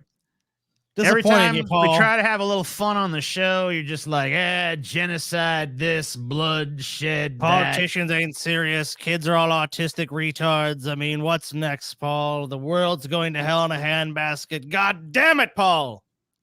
I could put a little fucking F in your step with a story, Scotty. How about that? Yes, thank you. Thank you, Paul. That's what I need. I'm at the point. TJ asked me, he was like, hey, the merch tier patrons asked for a story time with Paul for a goal or whatever, and I want to do that. Okay. And I was like, okay. he was like, "You got a story?" And at the time, I wanted to say like, "Not really," but I know I had one buried in there. It's hard for me to summon them like that. I'm much better at like contextual stories. So I have a story that relates in some way, and just coming up with one. And I'm trying to think of ones that I haven't told before, and I think I did. But the first one is there's not a huge punchline to it, and there's not a lot of buildup. But I thought it was funny, and these both have to do with duty. By the way, I actually found two stories I think I haven't told that have to do with doo-doo, which I don't know about you guys, but I think doo-doo is fucking high hilarity, right? Poopy, Yeah, it can be. Yeah, pee-pee, cock-a-doodie, yeah, it's farts and queefs and cum and dicks and balls and pussies and titties are hilarious. I mean, okay. You agree? Okay, good. Well, Yes, I'm glad we're all on the same emotional sense of humor level. Yes, we are. We're all on the toilet. So I once, and this is just a quick one, but I had to tell it because I don't think I've told anybody about it before. I was on the Santa Cruz Beach Boardwalk one time when I was a kid, and it's like, I don't know if you've ever been there, but it's a nice little beach town that's got a big boardwalk with rides and roller coasters and arcades and stuff. And I was walking on the beach boardwalk. It was kind of busy. It was a sunny day, and I remember it very clearly. And I watched a woman drop a turd like a horse and just keep walking. Did she duck down? Did she duck down to walk, or she just was walking? She shat as she walked. She stopped for a second, shook her leg a little bit, and she was wearing those loose kind of short shorts. And a turd came floop and went on the ground, and she just kept walking, and nobody saw it. What the fuck? fuck? Like she didn't get called out or nothing. And I've never seen that again in my life. There was skill in that. She just like a horse. She's like a little Chinese kid. Like, have you ever seen a horse just nonchalantly drop a turd in the middle of a birthday party or whatever? It was like that. It was that level of fucking nonchalance. And it was like she'd done it a million times. So I don't know. I've never told anybody that story, but I do remember that a lady dropped a turd like a horse on the Santa Cruz Beach Boardwalk one time and walked away from it. Did anyone There's your step in story. it? I mean, I wish there was a better punchline. Was it in the sand? Was it on the was on pier? It was on the board. It was on the boardwalk. We were up off the sand and we were on the boardwalk, and she just kind of was walking over towards the side of it and went bloop and just dropped a turd. What kind of turd? How was it? Like it was like yay long, I remember, and brown. My God. What the fuck? Yeah, she just like it came out of her loose pants. She just kind of like I think what she did was pull them over to the side a little bit so that her asshole was kind of like in the air for just a second, and she had it ready to launch, and she just went sloop and then just let her pants go like nothing ever happened.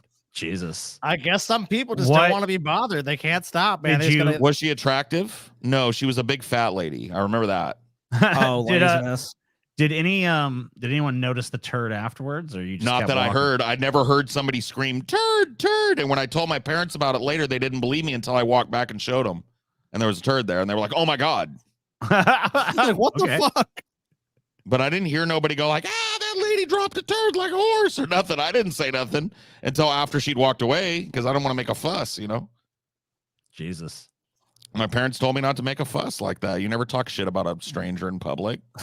I saw an Asian lady take a greasy dump in a parking lot one time. Yeah. And she wiped her hand on a parked car. Oh, I went to the grocery store after. Oh my God. Oh, that's gross. And she was touching shit. Oh, that's like.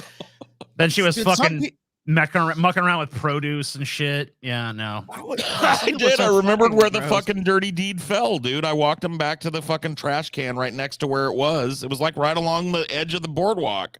And I was like, see? And they were like, oh my God, it was a turd. It was like yay long. Did it splat, or was it like solid enough? A little bit, but I remember it kept its form too. But it was a little bit like wet around the edges. You could tell there was some splatter when it hit the deck. Oh man. But yeah, it was a turd. It was an undeniable turd. Fuck. And it just slipped right out. I don't need to bother with no bathroom. And then my second duty story. You guys have been to Pismo with me, right? Yeah. Yes. Yeah. Give me a sec. I meant to do this earlier, but I just got stoned and forgot. I'm gonna pull up because I want to like illustrate to people. I feel the need to defend myself when I tell this story. I want to illustrate for people what's going on here.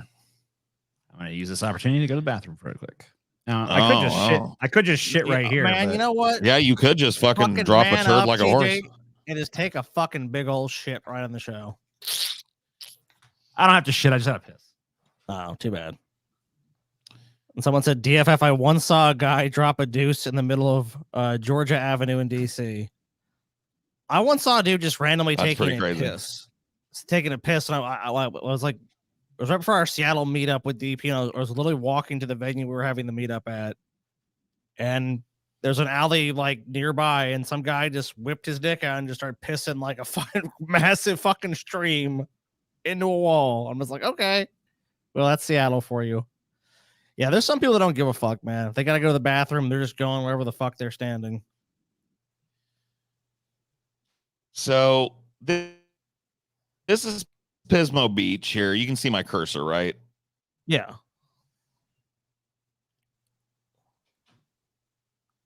Or no?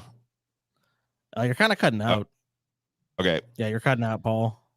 So when we went to Pismo, and 99% of the people that come to Pismo Beach, oh yeah, I think it's just fucking this thing that really does not like when I have like a video up or whatever. Yeah, it doesn't like because you got some serious lag. It took you a second. But anyway, I'll just pull it up. I'll pull a static image of it up on the. You want me to pull it up? Maybe that'll work. Yeah, I don't know what the fuck is going on. So you just want like a Google Maps of Pismo or something? Pull up Google Earth and then just do Pismo Beach. Okay, no problem. Yeah, just do Google Earth of Pismo Beach so that you can scroll down it, and I'll show you guys what I'm talking about.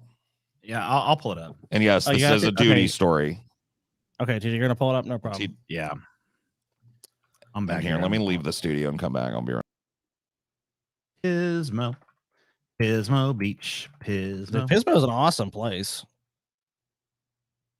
It's really it's a place that I didn't think I was like, I don't know about Pismo when I just heard about it on paper, but it's really a pretty chill spot if you want to go chill by the Pacific Ocean. So you wanted the Google Maps up of Pismo?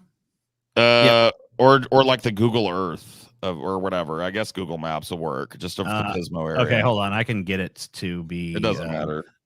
It honestly doesn't matter. I think what you have there will work. Okay, then I'll just do that. So most of like when we went to Pismo, and this is true of 99% of people that come to this little town, most of the tourism happens right around Pismo Beach proper. Yeah. What I saw.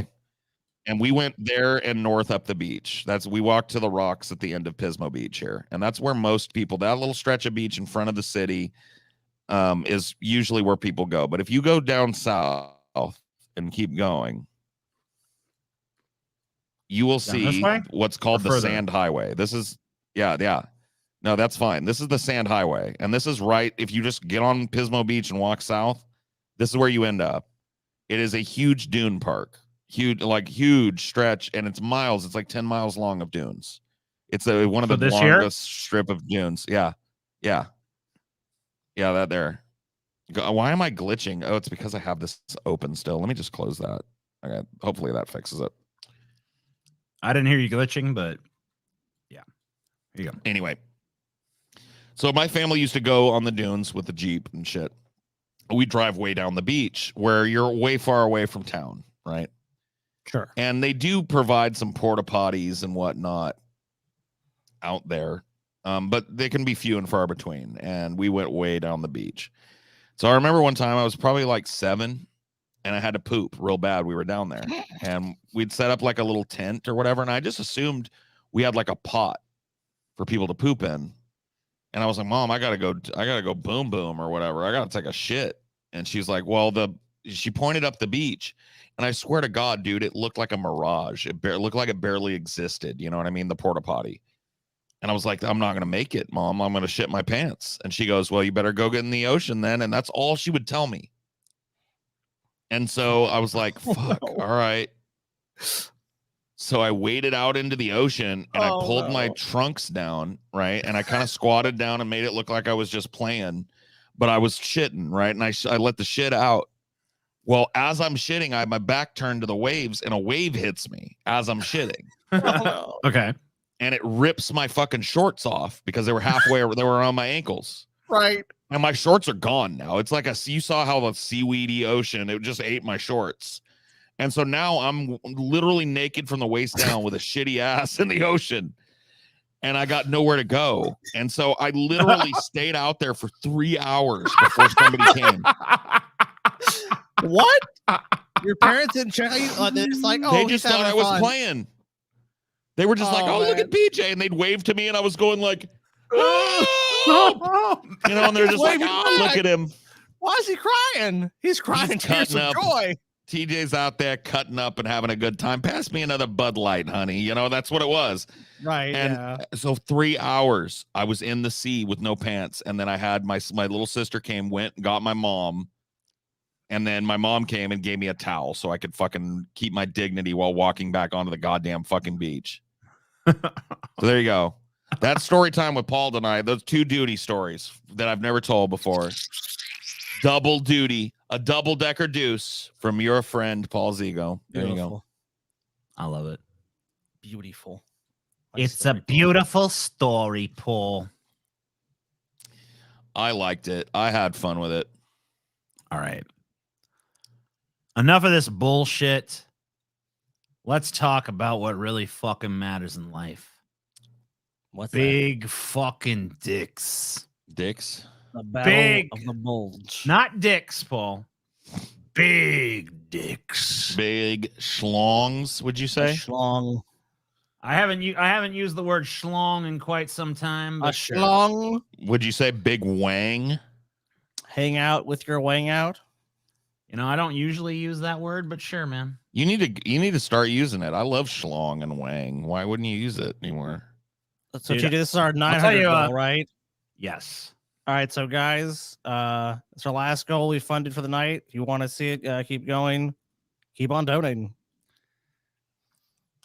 I have a funny story about the word schlong, though.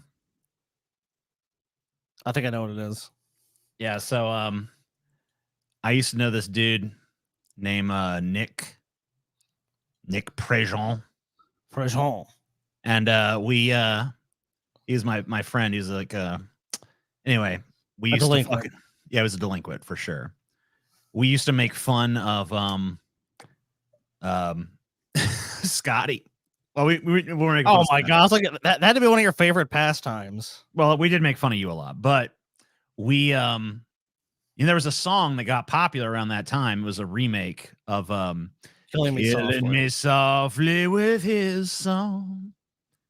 And me and Nick would always sing Killing Me Softly with his schlong, right?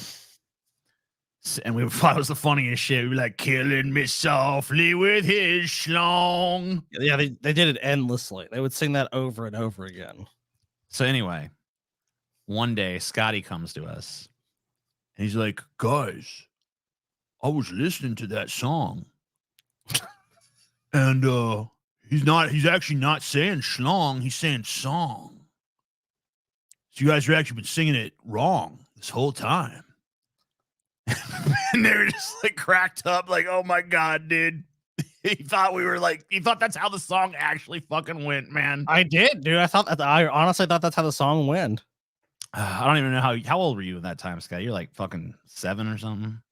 I mean, maybe 6 or 7. Yeah, you're 6 or 7. It's understandable. Schlong. The worst thing, and I mean, that would embarrass me, but the fucking when you convinced me I was a gumball was, I mean, I don't think anything ever topped that. Yeah, I never got one over on you quite like that again. I mean, that was like just like, oh I mean, my how God. would you get one over on somebody more than that? I don't know, dude. Making you question the very existence of your. Yeah. I mean, Paul, I legitimately thought that was like the genesis of my life, was that because they were like, because they admitted like we're Doritos, so like it was plausible to me, my like 5-year-old brain. It's like, okay, yeah, they were Doritos, and I was a nasty ass gumball from like a gas station or something. It's like, what the fuck, dude? Amen. Anyway, so as if you needed another fucking reason to hate this fucking son of a bitch. Oh shit! Wow. Lido. I mean, it is what it is, bro.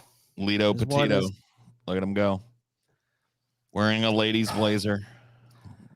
Adult entertainer Karina Taylor, 42, claimed she romped with Jared Leto, 50, back in 2002, saucily saying, "I've been a porn actress for 3 years, and Jared was the most I ever had to work with. There's definitely a second career available for him if he ever runs out of mainstream work." Damn, he's got a fat cock too on top of I it know. all. Dude, some guys get all the breaks. on top of every fucking goddamn thing else, apparently, listen to this. The late transgender actress Alexis Arquette, who died from a heart attack at 47 in 2016 after battling HIV for 29 years, once remarked on Leto's large penis, saying she slept with the star prior to her transition. Arquette admitted being impressed with what she saw, saying it's not only massive, it's like a Praetorian Guard's helmet. Jesus. But you know, a Praetorian fucking guard, dude. That's Dude, what some she said. guys, I'll tell you, Jared, you get all the breaks, my friend. A Praetorian, fucking Praetorian guard. fucking helmet. So you know what? Even with those testimonies from two different porn actresses, I mean, that's pretty convincing. or well, I yeah, guess they could they lie? One porn actress, one trans One actress, actress. whatever. Yeah. Even with those testimonies, I'm like, I don't fucking buy it, man. Yeah, they're talking him up. They're just talking up Jared Leto because they got a crush on him because he's the fucking Dude, lead I can singer of just that look at this fucking guy and I 30 can Seconds tell. to Mars or whatever the fuck. Yeah, but like, dude, as self-assured as this guy is, you know he's got a fucking big old schlong, dude. Come on. All right. And then I saw this fucking video. I'm not even. Yeah. You want to pay attention here to the schlong region. The schlong factor. Pay attention to the schlong region. The schlong. So, I mean, still the worst joke ever. Sure.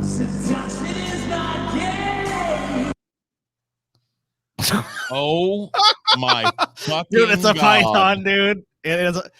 I mean, got a Coke he's like can in there. Dude, he's fucking doing this to his fucking dick, dude. His dick is at least this big. Dude, that's a Coke can of a cock. I mean, look, here you go. Here's a Zevia. Here's a Zevia, dude. Yep. He's got a Coke can of a cock. How fucking fair is that, dude? Reality's a bitch, Paul. Man, I really got fucked, man. I really got fucked at the Dick Bazaar. I don't even think that I have a small penis, but I mean, I don't have that. That's a for meat. That's a fucking monster. It is. That's a flaccid cock. He's got a fucking Coke can of a flaccid cock. Yeah, judging where his hand is and everything else. Yeah, he does. I hate life. I hate life. That's it. I'm just gonna kill myself after the show. I mean, and plus, you know that, like, I mean, this guy Jared Leto laid probably 10 times that night. It's like, because he's basically just saying, like, look what I got. Dude, TJ, do you even think that your sad little piggy ass could begin to take this wide load? No. I mean, you know, maybe There's with no some maybe with some practice or something. You know, I'd have to get. I I'd have to If he prepare. had years to prepare, maybe.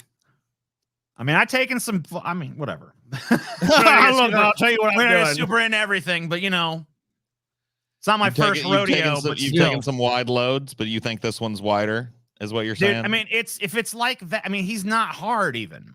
No, he's not. He's totally flaccid. He's And just, it literally grabbing it. It literally looks like a fucking goddamn. It is a Coke can of width that he's fucking Yeah, it holding in is. his It's a fucking Coke hands, can. dude. Yeah, it's a Coke can. And apparently, it's a Coke can with a Praetorian Guard helmet at the fucking. Yeah, probably that's how. Oh Yeah, my that's how it ends up. dude. Oh no, man. So anyway, fuck this guy. What a nightmare, dude. What I'm a just looking at fucking that nightmare. like, you know, you could fit like 10 of my cock in that. Dude, Fuck I you. could use, dude, I wouldn't even take it all away from him. I just need 2 inches of that. 2 more inches of that, I'd be fucking gravy boat. Look, Jared, can I borrow a couple? This is a I've heard about this. Yeah. LBJ's got a fucking Lincoln log in his pants, dude. Yeah, Seriously. So, I mean, his last name is Johnson, and apparently, I don't know what the B actually stands for, but I've decided it stands for Baines. Big. It's Baines. Nope, it's Big, Paul. Okay, Big. Lyndon Big Johnson. So here's a couple of things about him. By the way, these two things with Jared Leto and Lyndon B. Johnson are just kind of appetizers for something else. Okay. So while standing at the urinal, Lyndon B. Johnson would sometimes swing around to continue the conversation he was having with his cock hanging free, right? It was like a dominance display. Yes. He would even point it at lawmakers standing next to him and would ask them directly, like, you ever seen anything this big? You ever seen something like that before? Yeah. It was a total fucking intimidation factor. Johnson then continued speaking about some upcoming legislation as he literally swung his fucking dick around. Like, this This, you've heard like about big swinging dicks. This motherfucker is literally swinging his dick around as he's fucking talking to people. It's just meat spinning around the Oval Office while he's fucking just strutting around and talking. So he had a nickname for his penis. You heard about that? I don't remember what it was, but I don't remember what is my. I do remember there being a nickname. The nickname is Jumbo. So this dude would go around calling his dick Jumbo. You ever seen Jumbo? he would literally go out of his way to bring it into conversations as much as possible. After his term in office was over, a tape surfaced of Johnson speaking to a tailor where he brought up the fact that his pants just didn't have enough room for his fucking junk. Yeah. He said, the crotch where the nuts hang is too tight. It's just like riding a wire fence. See if you can leave me an inch from here to where the zipper ends, around round under my back to my bunghole, so I can let it out there if I need to. Man knew what he needed. Yeah, he's a decisive man. He's one of the most humiliating moments. One of the most humiliating moments of my life was being asked by a tailor to which side that I dressed. And I had to tell him straight down the middle. I got a tiny little wee-wee. To which side, sir? Which side, sir? I can. And then when he explained it, to your penis, do you put it to the left or to the right? Typically, when you're wearing pants, and I was like, I wish I could put it to the left or the right. No, it goes straight up on. It just kind of lays on top of my nutsack like a sad little mushroom, And he was like, I see. You're one of those. Feel free to just give me women's pants. I don't know. Yeah, a female cut then. Gotcha. But whatever. I ain't here to talk about. I'm here to talk about this guy. Yeah, this dude is Jonah Falcon. I know him. Yes. Because he went on Howard Stern one time and almost got George Takei divorced. Wow. They had a bachelor party for George Takei when he got married to his husband, Brad, his longtime partner, Brad. And I just want to say, if there's any skeptics about this guy in the chat. No, I've seen it. Shut up. Just wait. Okay. He came. It'll be addressed. It'll be addressed. Don't fucking say nothing. Okay. He came into the store, or he came into the show, and he stripped naked for George. And when George saw that cock, he went, "Oh my!" and Jonah fucking shimmied up to him with that python slapping his thighs, and he slapped it back and forth. And I shit you not, George Takei was entranced. He reached out and cupped it from the bottom and like lifted it up and started examining it. And they were like, "Whoa, George, whoa!" And his fucking husband almost left him because the siren call of this cobra snake that this dude carries around in his pants was too fucking much, dude. Too much. Couldn't resist, man. Couldn't resist. It's powerless to resist. So, once upon a time, in the realm of extraordinary endowments, there lived two gentlemen with a peculiar claim to fame. All right? Okay. One is Jonah Falcon, who you see here. The other is Roberto Esquivel Cabrera. These two men have been engaged in a cock battle for years and years over who's got the biggest dick of them all. Well, they just measure them. The planet. Here's the other guy. So, Jonah Falcon's an American actor. He's been widely recognized for having the largest dick, 9.5 inches flaccid, 13.5 inches erect. And yeah. So, but Roberto Esquivel Cabrera, hailing from Mexico, is said to possess a dick of 18.9 inches in length when flaccid. It can't get hard, though. So he can't get hard. He can't get hard, but his dick, even soft, is considerably large. It's basically 19 inches. 19 long. Inches. I mean, it sounds like torture, though. You can't even get hard. Yeah, I mean, what a twist. Yeah, that's kind of sad for him, huh? Maybe. Well, definitely. I mean, definitely, yeah. So here's these guys. Okay. So the rivalry between Cabrera and Falcon has sparked curiosity and fascination among the masses as people eagerly compare the two men and their respective claims to fame. The debate has even led to discussions about potential drawbacks of such large endowments. And both of them do have their fair share of complaints about their, massive cocks and everything. I mean, yeah, of course, man. At that point, it's an imposition. It's not at some points in your life. Probably a lot of the time. But it must not be too bad because both these guys have massively, no pun intended, shit talked each other. Oh yeah, Okay. I mean, nonstop. I mean, you'd almost have to if you want to be the king cock. You got to fucking the cock of the walk. I mean, yeah. So I told you skeptics to shut the fuck up, dude. Just don't fucking say nothing. I'm getting to it, okay? Fuck off. Yes, it'll be fine. In the past, Roberto Escobar Cabrera and Jonah Falcon have made several claims against each other, fueling the ongoing rivalry between the two men to see who's got the bigger dick. So here's some of the stuff that's been said. Both men have accused the other of using unnatural methods to achieve their sizes. Of course.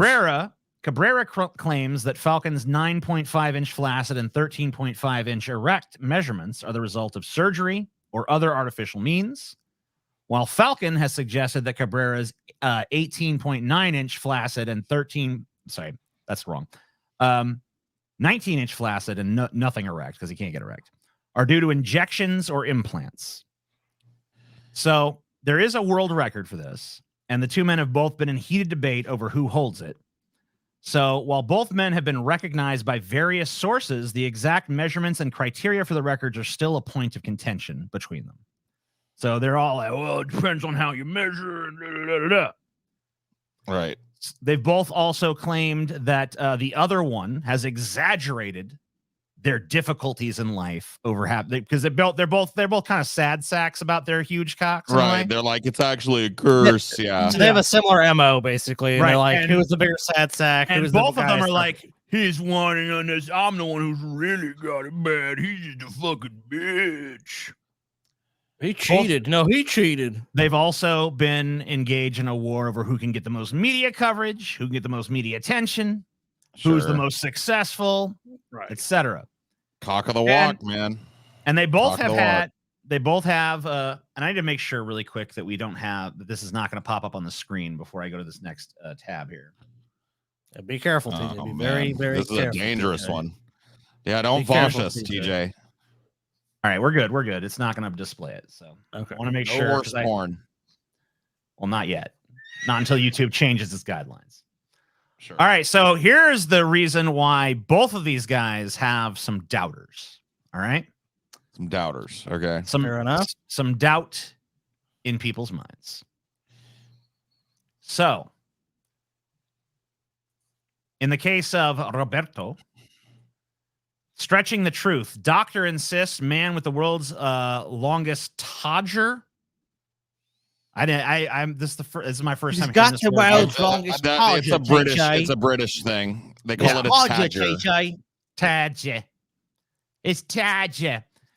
Anyway, basically what's been said about this guy's massive fucking cock is that it's actually a pretty normal size cock with a fucking huge amount of foreskin for some reason. Oh, so he's sneaking all the foreskin in there.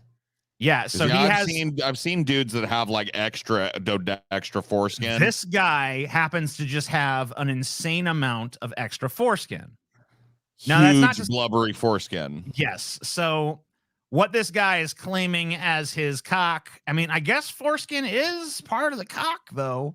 But that's not really what anyone means, right? No, they mean how much thrusting length do you have? Right. Correct. And so there's been some fucking CT scans done of this shit, and they're like, you don't have a huge, I mean, it's still pretty big, but the length he's claiming it is nowhere near where it is because it's mostly just a bunch of gangly, dangly fucking foreskin. Right. Wow. Sad. So that's honestly pretty fucking gross. Low energy. What? Yes. So here is why people think that Jonah Falcon is a fraud. Now, let's be clear. Jonah Falcon does indeed have a gigantic fucking dick. There's no doubt about it. It has been seen. It has been studied. It has been examined. However, people doubt the length that he claims. So here's why. Because they're sad about not having a big dick, and they want a big dick like him. He's shown it soft on multiple occasions, and his flaccid size is quite large. He's also proud of walking around New York City in deliberately skin-tight biking shorts to show off his prodigious bulge, and has allowed himself to be recorded taking a shower while soft. NSFW office. We can't look at it. But hard, he refused to prove the claim of 13.5 inches, either by providing his own evidence or allowing somebody else to measure it. As the saying goes, extraordinary claims require extraordinary evidence, and he has continuously refused to provide any. Why? Because he's not as big as he claims. In fact, Falcon has exercised the full extent of DMCA takedown requests in an attempt to hide old videos of his true endowment. But they're not all off the internet, and one is down here, and I watched it. And he is not 13.5 inches. No fucking way. No. Not even close? No. What would you say he actually is? Well, they say he's about 9 to 9.5. You know, I'm not fucking why would you need to lie at that fucking size? That's still a huge cock, you know? Yes. I mean, he has a gigantic cock, but he doesn't want a gigantic cock. He wants the biggest cock in the world. I see. And here's another thing. He has continuously refused, even though he has been listed in the Guinness Book of World Records. If you go to his Wikipedia page, it will tell you he has never been officially measured, which I don't know how you could just claim that and they don't verify it and still put you in the book. Yeah, that doesn't count. That doesn't make a lot of sense. Falcon is an attention whore. I'm not going to moralize about this. You know, if I'm going to do it, I'll do it. Sure. But I've looked at it. I've looked at the video that's down here. He is hard in the video. He is jerking off. He is not fucking 13.5 inches. There's no fucking way. Not a chance. I mean, if you want to be, like the most generous you could be is 10, which is obviously still a huge fucking cock. Yeah, that's a giant dick for sure. That's ginormous. It's absurdly big. It's just not 13. But it's not the claim he's making, of course. He probably does not have the biggest dick in the world. That's probably the porn star Mandingo or someone like that. Guinness World Record is a joke. I mean, yeah, after they made that dog, they said that dog was 30 years old without any proof. I mean, yeah, seems like a lot of times I think they print sensationalist claims just because it's interesting. It's gonna make them money. Yeah, it's gonna get them attention. Sure. I guess that makes sense. There's no denying the dude has a huge cock. He absolutely does. Not trying to take that away from him, but it's not the biggest in the world. That's a lie. Sorry. All right. We have not made the 1,200 goal, right, Scotty? No, I do not believe we have. All right. Then that means the show is over. We will see you guys momentarily for sloppy seconds, and Paul's beard will survive another day. Thank goodness. Goodbye, y'all. Bye.